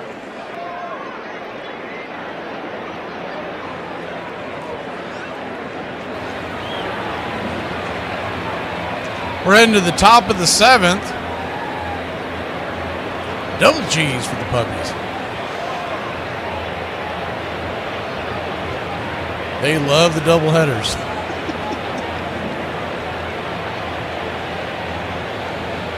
$5-2 your score, so that's That run has stayed up there, but man, you talking about run yourself out of an inning. If he stays at second base, as the first pitch on the way from Bizzardo to Luke's is fouled back out of play. It's 0-1. The tying run comes to home plate, and I would say they would probably pinch hit. The 0-1, swing and a miss. It's 0-2. The number of guys they can pick off the bench.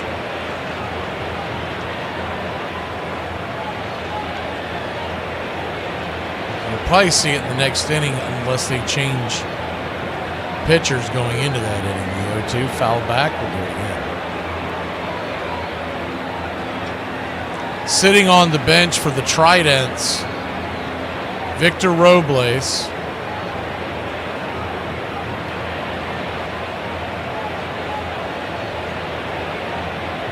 The 0-2 swing. Dribbles it over to second. Should be an easy 4-3 putout. It is. Harry Ford, though they don't, but Mitch Garver would be my guess is who they bring in. They've been doing that pretty regularly against the left-handers.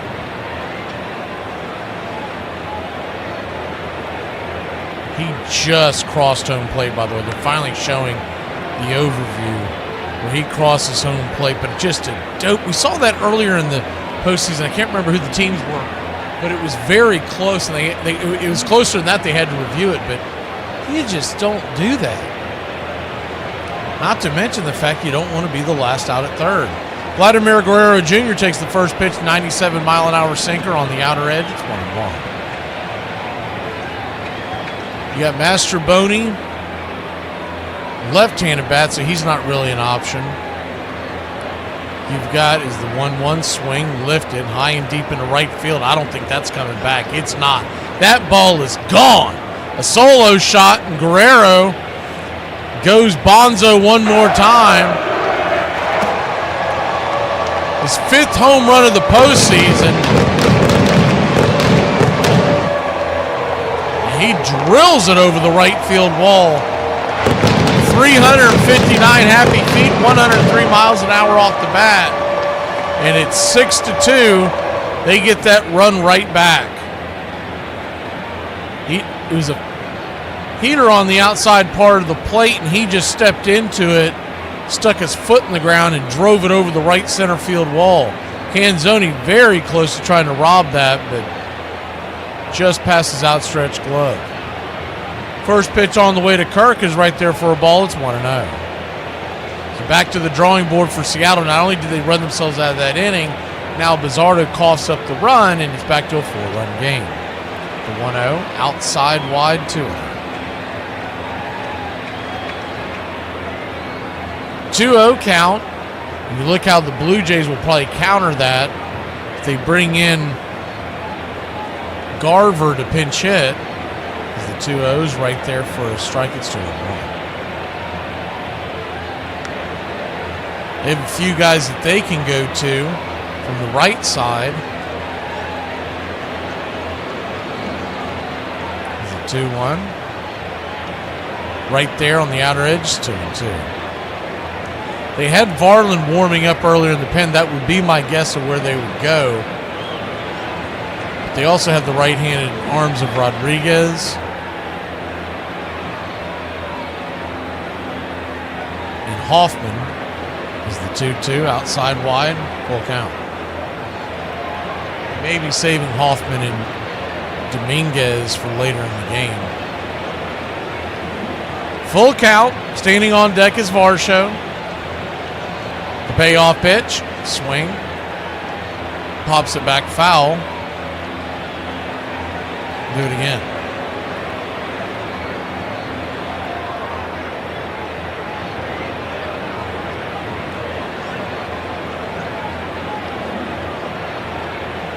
The payoff pitch, swing and a miss, strike 3. First strikeout of the night for Bizzardo, and there's 2 down.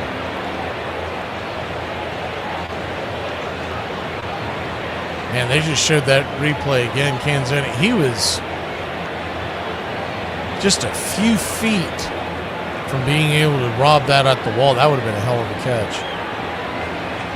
First pitch upstairs to Dalton Varsho. It's called for a strike.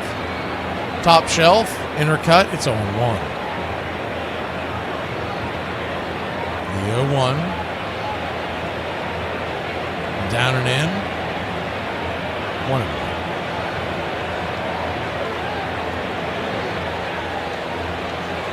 One count.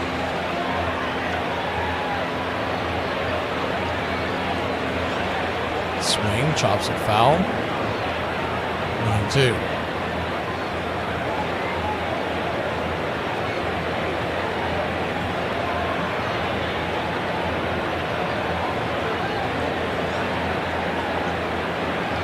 One-two from Bizzardo, his 18th pitch.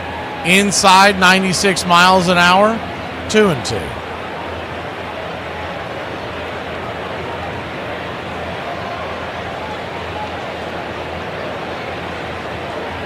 The 2-2. Swing and a miss, strike three. That'll end the inning. We'll head to the bottom of the 7th inning. Blue Jays 6, Mariners 2, and it's time to get up and stretch, y'all.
Welcome back, y'all.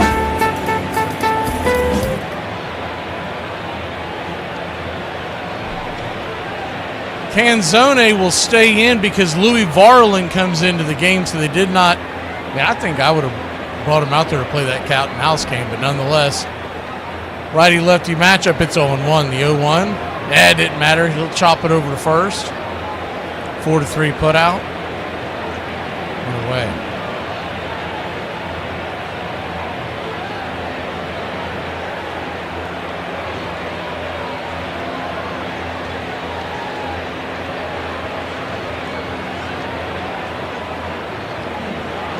I mentioned that last night. How crazy would it be if this series goes 7 and the home team never wins?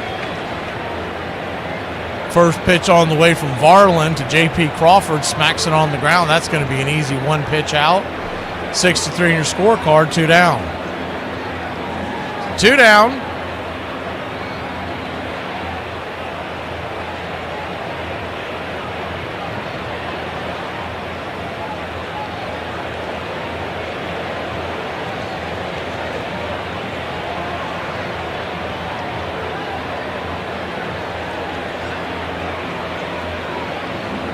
Righty-lefty now. Rivas, the batter, number 9 hitter, takes the first pitch, 4-seam fastball. 99 on the outer edge, called for a ball. It's 1-0.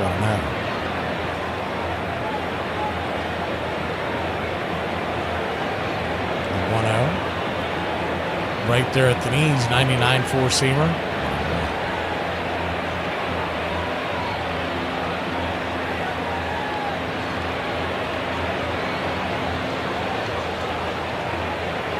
The 1-1, pops it down the right field line, making the diving catch is Addison Barger.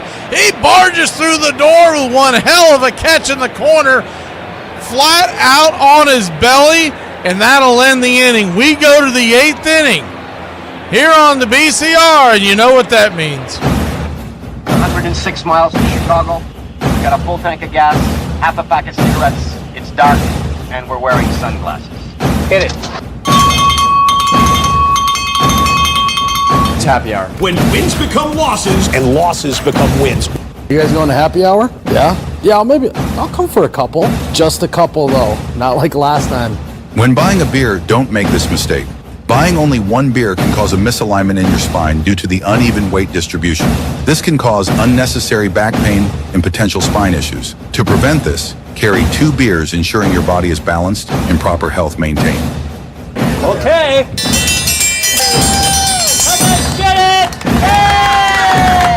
Afternoon, everybody. Put my pants on, one leg at a time. Guess what?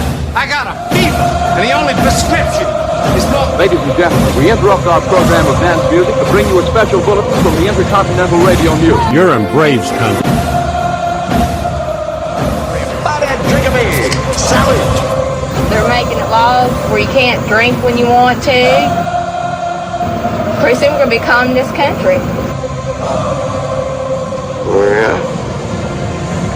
For me and the Lord, you gotta understand it. We're on a mission from God.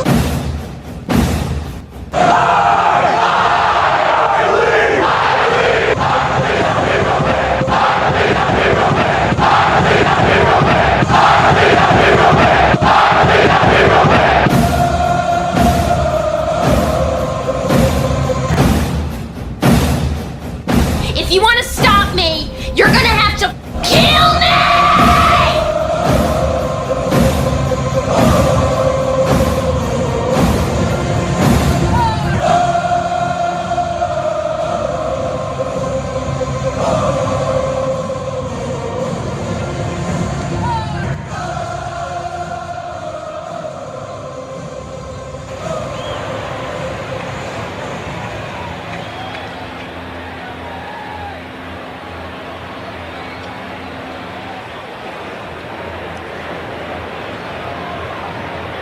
Yeah, Wire. I think that's what your name is. It's hard for me to tell out what those are.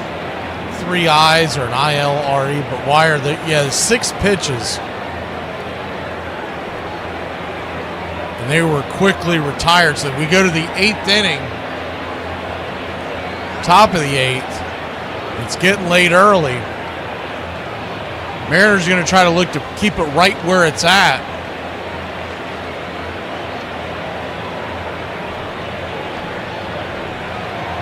It's 6-2. Mariners have 2 more chances at the bats. Blue Jays going to try to put a couple more on. Yeah, I was kind of in desperate. It was either him or I was going to start C.J. Stroud. I just don't have confidence in it. I was like, you know what? They'll probably be chasing the Steelers all night long. I'm just going to throw old man in the sea. And I had Jamar Chase, who's a guillotine league. I was like, that's it. I'm just going to go for it. I look up at the score and go, damn, they've scored some points in that game. First pitch on the way. as Hancock comes in to face Ernie Clement. He roasts one into the outfield, and it's through for a base hit. And the Blue Jays have the leadoff runner on once again. 1 on, nobody out. First pitch on the way to Barger, who just made an incredible diving catch in the outfield. Fouls it back, it's on 1. Seen some great defensive plays this postseason from all teams. The 0-1, inside, 1-1. 1-1 count. Batting .231 in the season, in the postseason. He doubled back in the 6th. Hancock coming on, the right-hander, kicks and fires. Down and away, 2-1. You got to be looking at this from the standpoint of Dan Wilson. He he feels like he's got to win one game here at home, which would be tomorrow night.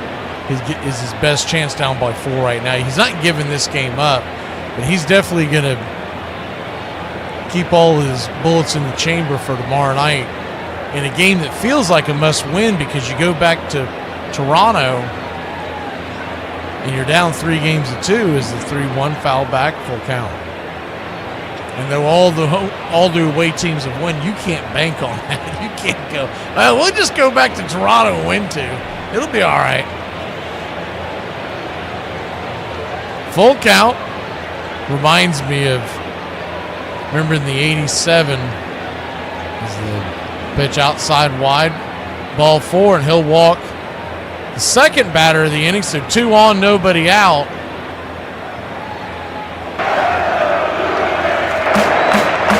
In the 87 series and in the 91 series, the home teams won all the games. Well, this is the exact opposite. Of course, we found out later Minnesota was messing around with the air conditioning ducts, and that's pretty much what their home field advantage was. First and second, nobody out.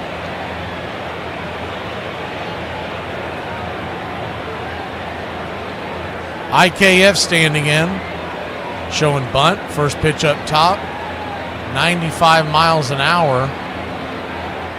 It hit the top of the zone, but that's par for the course tonight for Alfonso Marquez. That's par for the course for his career. It's 1-0. 1-0, showing bunt one more time. And it's going to dribble out in front of the mound. Firing it down to first. And it's a 1-3 put out, 1 away, but both of the runners move up 90 feet. Now a fly ball could make this a 5-run game. A single to the outfield. Jimenez coming to the plate can make it a 6-run game. He's already clocked 1 over the wall. He's 1 for 2 with a home run. First pitch is down and in. Change up is 1-0. There's always someone in the postseason that goes above and beyond what you expect, and that's Jimenez in this series. The 1-0. Swing rips it up the middle, and that's going to get a base hit. It's going to get a run scored. The runner had to go back, and here comes the throw to the plate. He's going to be safe. The throw was up the line, and the ball popped out of Rowley's glove as he was trying to stretch and make a swipe tag, and it is going to be an 8-2 lead for the Blue Jays.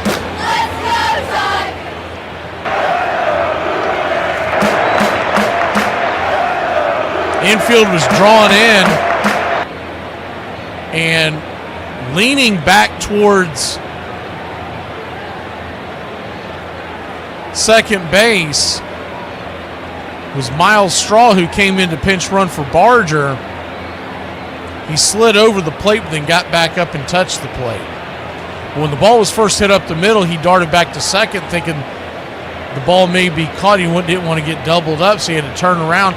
But the ball was such a slow roller that it was able to get all the way to the outfield, and by the time the center fielder grabbed it, Julio Rodriguez, he had time to turn around, go to about face, come all the way around and go 180 feet before the throw could hit the plate.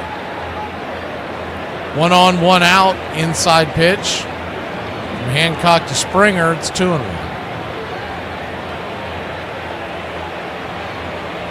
The 2-1. Righty, pitch on the way. Swing and a miss. 2-2. 2-2 count.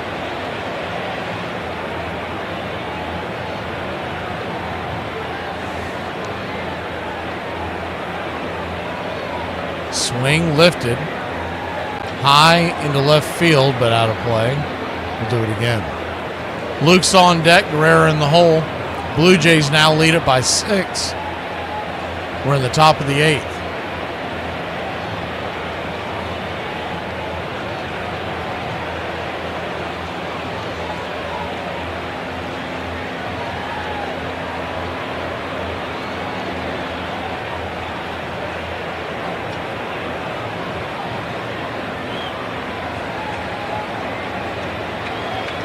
The 2-2. Chops it back over the mound, and they'll step on second. Play over there by Rivas. He'll tag the bag.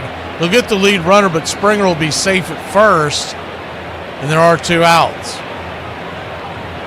He had to wait for that ball to get to him so he could stretch and touch second base by the time the ball got to him. Springer, though, later in his career still has good speed, was busting it down the line. 8-2 your score. Inside pitch to Lukes. Nathan Lukes. It's 1-0.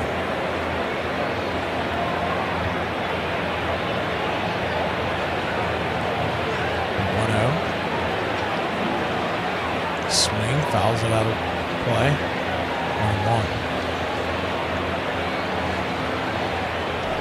1-1 count. Hoffman is warming up in the pen. Expect to see him in the 8th inning. Kevin Gausman on the bump for the Blue Jays versus Bryce Miller. Now, we've seen that matchup before, but everything's appeared to have changed since we've gone to Seattle. There's the 1-1. Outside wide 2-1. 2-1 count.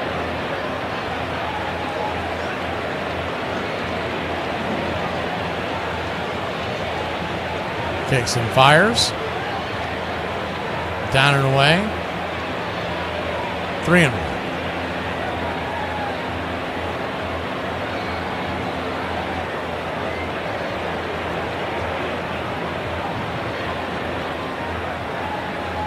The 3-1. And ball 4. So he'll head on down to first and second. 2 outs.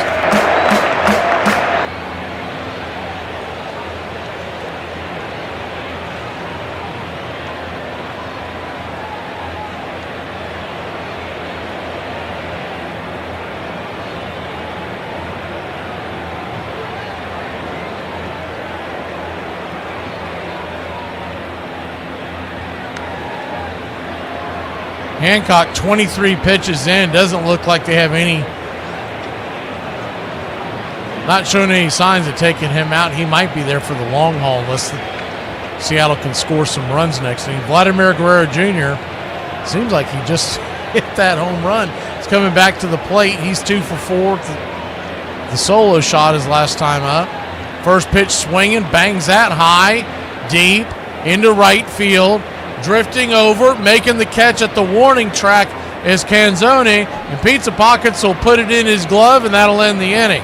But not before the Toronto Blue Jays put 2 on the board. 8 runs, 11 hits, no errors for Toronto. 2-4-0 for Seattle. They got 2 more chances with the sticks. The first one when we return. If anyone sees me in a bathing suit this summer, mind your business. I like to eat. So is cheesecake a cake or a pie? It's the cheesecake. It's cheesecake. Obviously, it's a pie. That's why they call it cheesecake, because it's a pie. That ain't none of them words in that sentence match none of the other ones. The funny part is, it's neither a cake or a pie. It's a freaking tart. It is not a tart. It is a tart. Not a tart. It's crumbled or crust or something that's created into a bowl, and then the filling goes in the top. But not all cheesecakes are made like that. I've seen the women you date. You would definitely be an expert on what's All crusty. the cheese. Well, then what is a freaking hot dog? A hot dog is a taco. No, it's no. A hot dog I is a rebuke sandwich. that. That If is there a is sandwich. bread on 3 sides, if you imagine a cube, so 6 total sides. If there's bread on 3 sides, it's a taco. Ooh, I love Unless Philly the bread is cheesesteaks. completely taken apart. If it's 2 pieces of bread, then it's a sandwich. Okay, hold Did you on. call a Philly cheesesteak a taco? Hold on, I got If okay. the bread Wait, is still together, like a hoagie, where it's got a hinge on it like they do at Subway, those are tacos. I don't like this. I don't. No. Okay, so No. if I split my hot dog bun all the way down on that backside right there, and then I put the bread on top of the bread, that makes it a sandwich. Yes. But if I don't split the bread, the is a taco. Yes. I don't make the rules, I just make them up as I go along. Armchair. There's a lot of wonderful stillness in baseball that I love. Many seconds of stillness. When the pitcher has got the sign, the batter is crouched, the ball players all lean forward with their hands on their knees, and then very shortly the ball is delivered. But in that tiny period when the pitch and the fever of the crowd is tangible, there's a moment of absolute stillness that I treasure.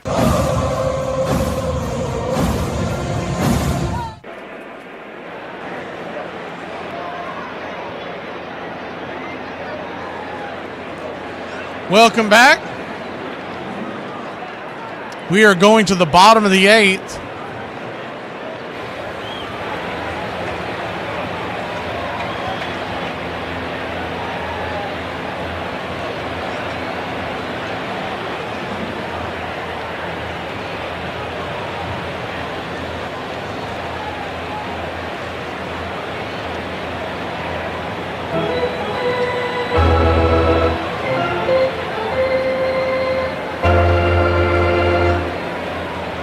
Mariners trail by 6. They got the top of the order due up. Hoffman, first pitch on the way, 96 up top. Taken for a strike by Randy Arozarena. It's 0-1. They're going to get it going. You got to get it going now. Top of the order. Arozarena, Raleigh, and Hoorod. 0-1 in the dirt.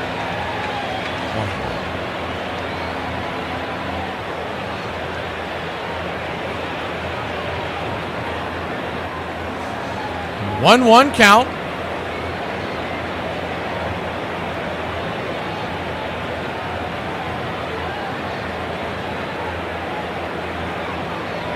Four-seam fastball. Misses high, 2-1.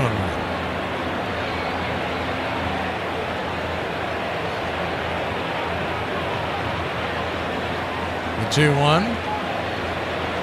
Kicks and fires. Swing and a miss. Sinker blew it right by him. 2-2. Michael says it's 8:09 p.m. out on the West Coast. He doesn't know how East Coast fans do it all the time. Michael, I lived out on the West Coast, and waking up at 6 a.m. to watch footballs for the Birds. The 2-2. Caught looking, strike 3, punched him out on the outer track, one away. I would get off work. I've been in the restaurant business for ever. I was a chef out there, and I would get off work in San Diego, and it'd be 4 or 5 o'clock, and the Braves would be like in the middle of the 5th inning. I'm like, this is no good. Hoffman, the batter. First pitch is down and away for a ball. It's 1-0. They all said the same thing. We need to become a Padres fan. I was like, if that's the answer, I'll eat my hat. The 1-0. Swing, pops it up. High. Into foul territory. And 2 down. We're definitely not making them work here. I think that was Wire talking about that. 2 outs off of 7 pitches. They're showing, we were just talking about, they're showing Scherzer, Aaron Rodgers, and Flacco all on the screen because they're all about the same age. They're all playing different sports tonight.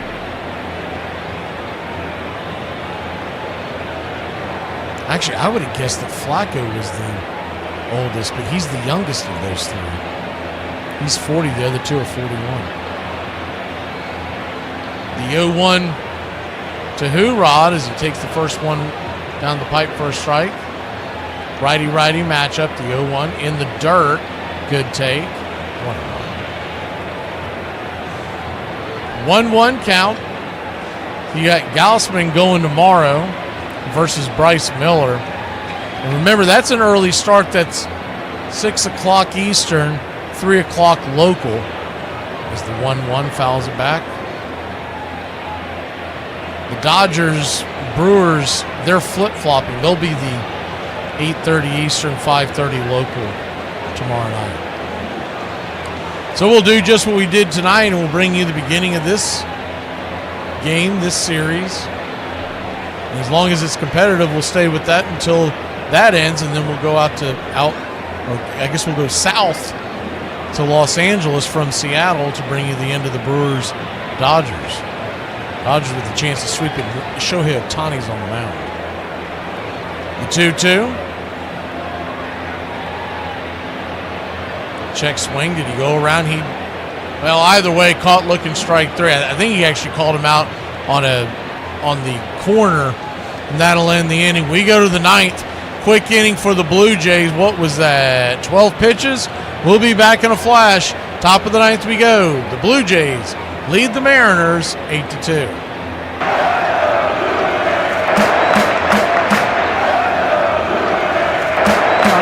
Greatest pitchers that we just don't talk about enough, Addie Jaw. In his major league debut, he threw a one-hitter, who some believe should have been a no-hitter after a clean catch was ruled a hit. In his rookie season, all he did was win 17 games, have a sub-3 ERA, and lead the league in shutouts. 2 years later, he went 14-10 with a 1.59 ERA. Even more impressive, he didn't allow a home run all season. He won 20 or more games in back-to-back years in 1905 and 1906. In 1907, he won his first 10 starts, threw 2 one-hitters, and had career bests in wins with 27 and innings pitched with 338. Just 1 year later, he reached baseball immortality when he threw the 4th perfect game in baseball history. Even more impressive, he did it with just 74 pitches, the lowest known pitch count ever in a perfect game. In 1910, he became the first pitcher in Major League Baseball history to no-hit the same team twice. Before the start of his next season, his career made a drastic turn. During an exhibition game in Chattanooga, Tennessee, he would collapse on the field. Initial reports thought it may be food poisoning, but his condition quickly worsened. Less than a week later, he was coughing more, which was accompanied by a severe headache. 10 days after his collapse, he would be diagnosed with tuberculosis meningitis. 1 day later, it would spread to his brain, and he passed away at the age of 31. Over his 9-year career, he won 160 games through 234 complete games and had 920 strikeouts. His 1.89 career ERA is the second lowest in baseball history, and his 0.968 career WHIP is the lowest of all time. Between 1900 and 1910, country boys and immigrant sons and factory workers and streetwise toughs played on thousands of teams in hundreds of leagues from Maine to California. For the first time, big league scouts began to travel the countryside on the lookout for future stock. Sports writers called them ivory hunters. It would be an era that placed a premium on pitching and speed, in which runs were assembled slowly, one base at a time. It would see one pitcher win 41 games in a single season, and the hardest hitting team hit just 16 home runs.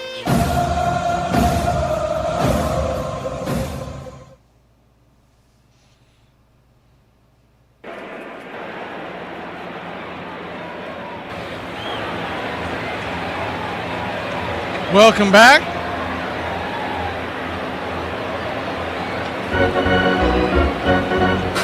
Top of the 9th.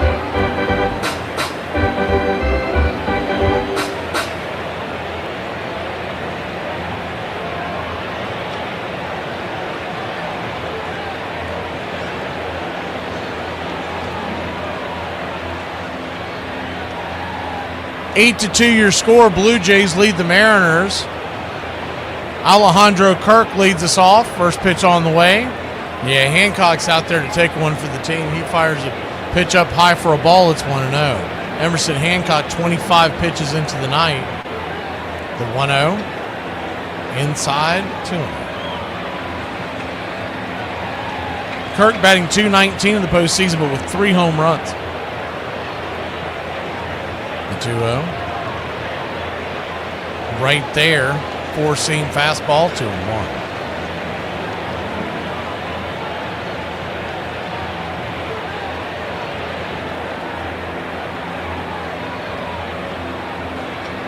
The 2-1. 4-seamer misses inside, ball 3, 3-1.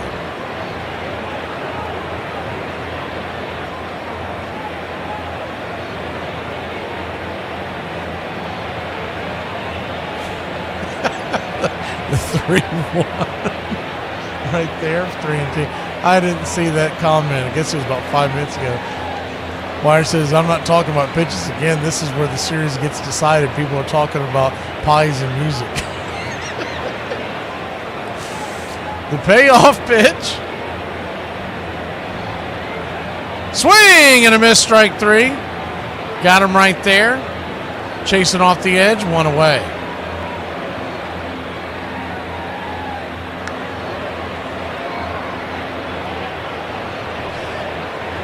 Yeah, I can imagine the negativity, Michael. You should have seen it in Braves country when we were losing 18 of 22.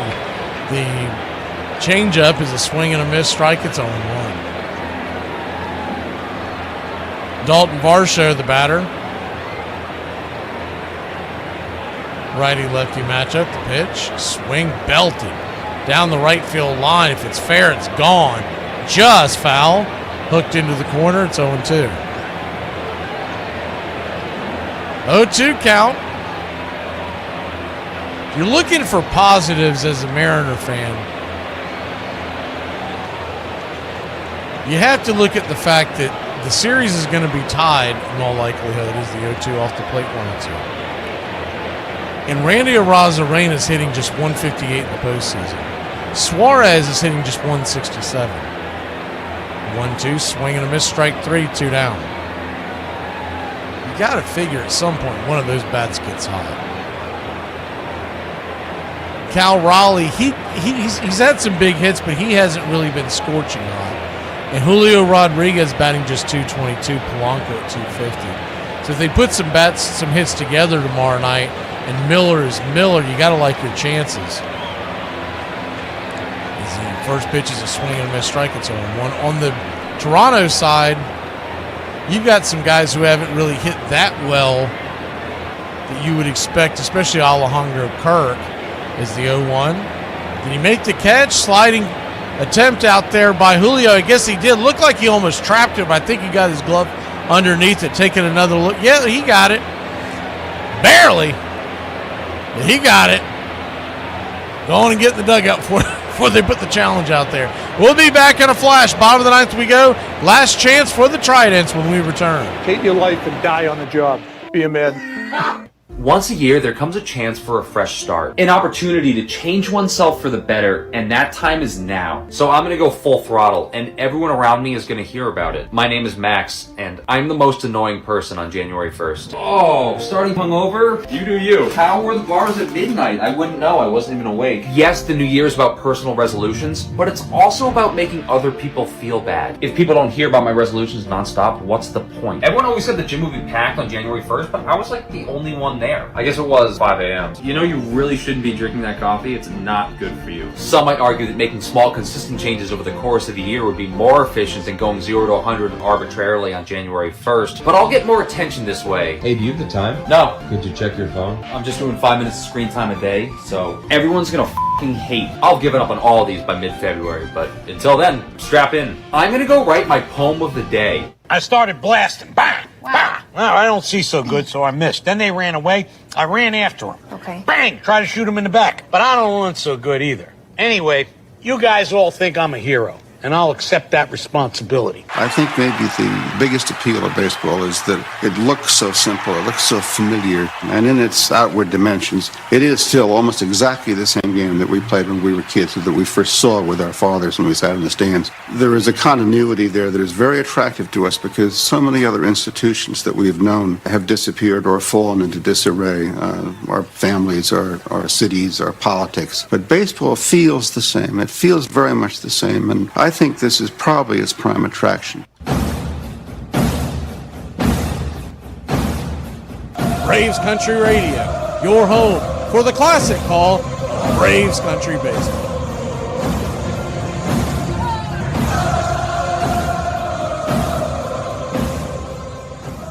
Welcome back.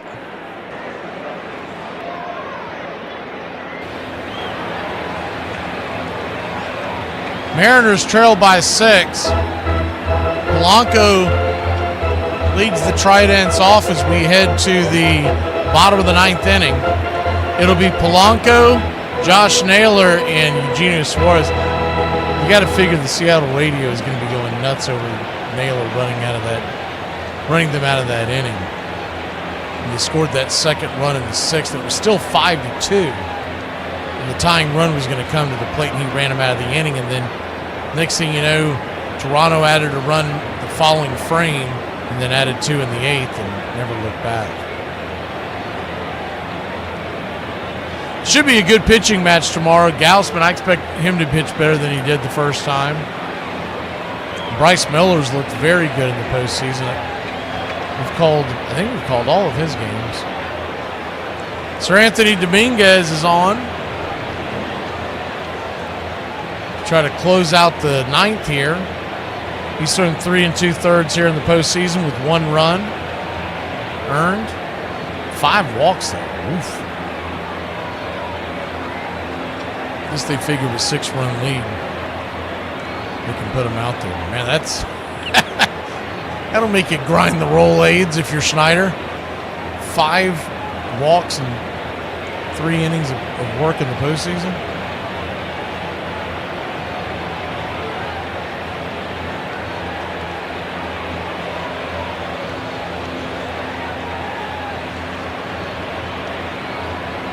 Righty-lefty matchup, and here we go. Polanco, first pitch. Takes 97 on the inner cut, down at the knees. It's 0-1.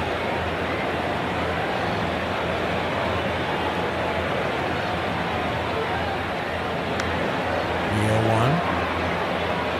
Fans are putting shoes on their head. I know I've seen that as a part of the superstition before. I don't know the story behind it. This pitch off the plate's 1-1. One of you Mariner fans can put that in the chat. I'd like to know what the reasoning is behind that. Is the 1-1 down and into him. So a 2-1 count.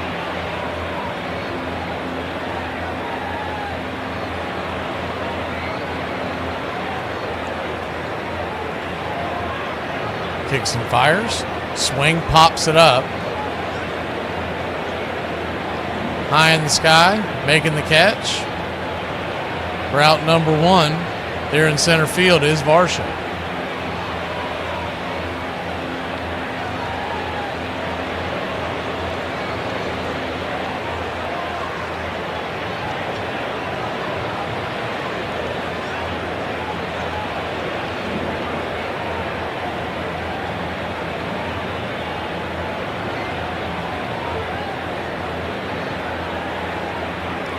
First pitch is a sinker at the knees for a strike to Josh Naylor. It's 0-1. Righty-lefty matchup. That's right, Bobby. It's a 3-game series if they don't come back right now. 1 in Seattle and 2 in Toronto. The 0-1. Swing, slaps it down the left field line. That could be extra bases. Naylor will probably stop at first base. He does, and it's a long single. No sense of getting thrown out again. You're already going to lead off most sports talk shows on the West Coast tomorrow, and in Toronto for that matter.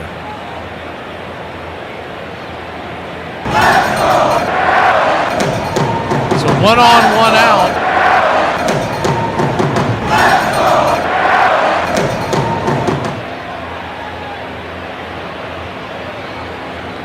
Genio Suarez, the batter, first pitch swinging.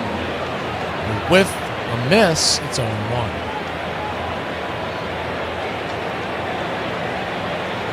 0-1.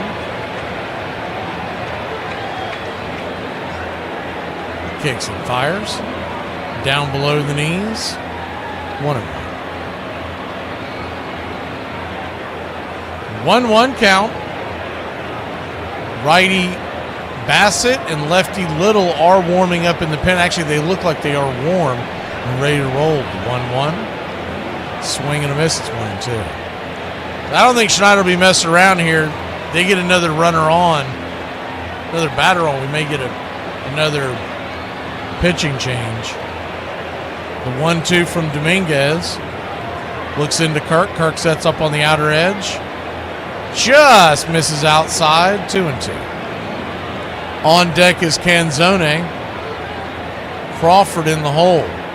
They keep the line moving. It would be Rivas and then back to the top of the order.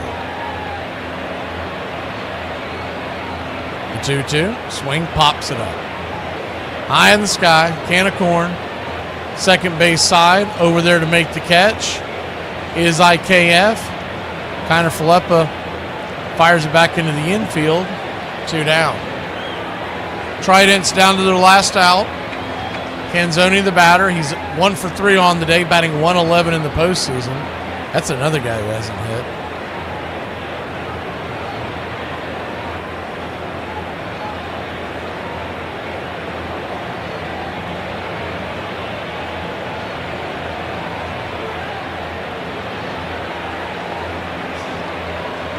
Canzone digging in, righty-lefty, first pitch, just misses outside. 98-mile-an-hour sinker, it's 1-0.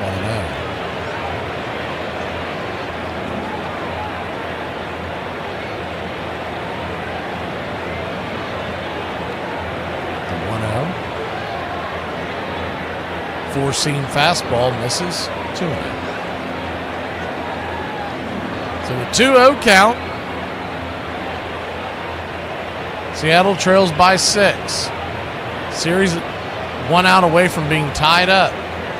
Game number 5 right here tomorrow night is the pitch right down the pipe. It's 2-1. Game tomorrow night, 6 o'clock Eastern. We'll come on there about 5:45, get you ready. Another doubleheader is the 2-1. Swing, fouls it back, 2-2.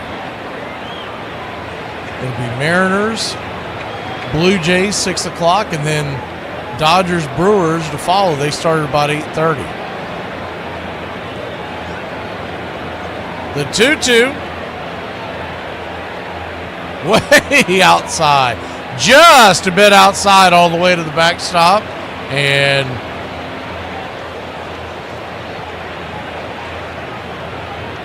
Josh Naylor heads down to second base.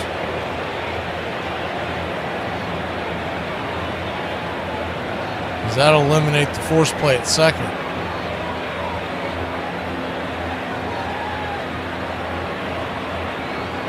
Full count. J.P. Crawford on deck. Payoff pitch. Caught looking, strike 3. Bang! Right there at the knees, and that'll end the inning. That'll end the game. The Blue Jays win. Blue Jays win. 8-2. 6 team to win games 3 and 4 after losing 1 and 2 at home. Game ball.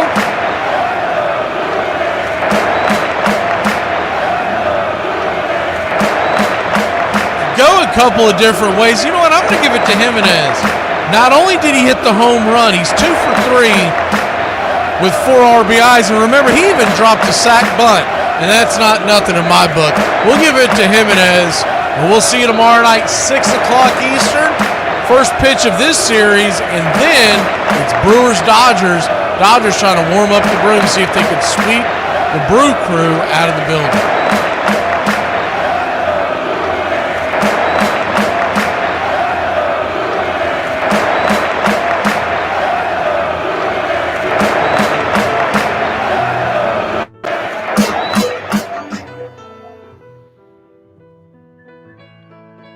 Casey at the bat. by Ernest Lawrence Thayer.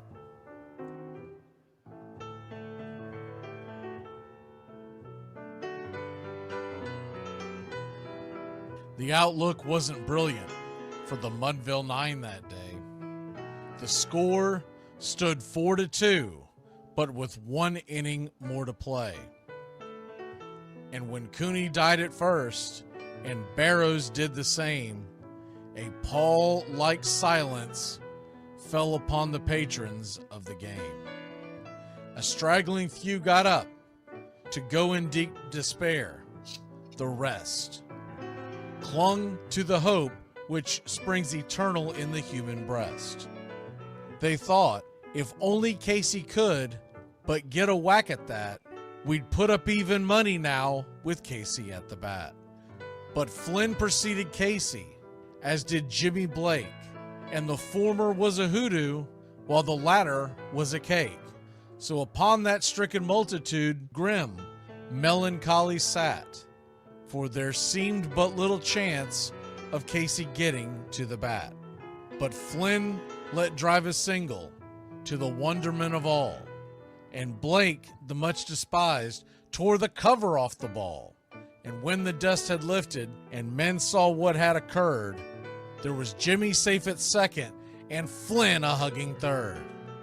Then from 5,000 throats and more rose a lusty yell. It rumbled through the valley, it rattled in the dell. It pounded on the mountain and recoiled upon the flat, for Casey, mighty Casey, was advancing to the bat. There was ease in Casey's manner as he stepped into his place. There was pride in Casey's bearing, and a smile lit Casey's face. And when responding to the cheers, he lightly doffed his hat. No stranger in the crowd could doubt 'twas Casey at the bat. 10,000 eyes were on him as he rubbed his hands with dirt. 5,000 tongues applauded when he wiped them on his shirt. Then while the writhing pitcher ground the ball into his hip, defiance flashed in Casey's eye, a sneer curled Casey's lip. And now the leather-covered sphere came hurtling through the air, and Casey stood a-watching it in a haughty grandeur there. Closed by the sturdy batsman, the ball unheeded sped. That ain't my style, said Casey. Strike one, the umpire said. From the benches black with people, there went up a muffled roar, like the beating of a storm waves on a stern and distant shore. Kill him! Kill the umpire! Shouted someone on the stand, and it's likely they'd have killed him had not Casey raised his hand. With a smile of Christian charity, great Casey's visage shone. He stilled the rising tumult, he bade the game go on.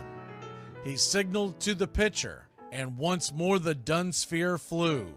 But Casey ignored it, and the umpire said, "Strike two!" "Fraud!" cried the maddened thousands, and echoed answered, "Fraud!" But one scornful look from Casey, and the audience was awed. They saw his face grow stern and cold. They saw his muscles strain, and they knew that Casey wouldn't let that ball go by again. The sneer is from Casey's lip. His teeth are clenched in hate. He pounds with cruel violence his bat upon the plate. And now the pitcher holds the ball, and now he lets it go, and now the air is shattered by the force of Casey's blow. Oh, somewhere in the favored land, the sun is shining bright. The band is playing somewhere, and somewhere hearts are light. And somewhere men are laughing, and somewhere children shout. But there is no joy in Mudville. Mighty Casey has struck out. Casey at the Bat, Ernest Lawrence Thayer, published June 3rd, 1888. San Francisco Examiner.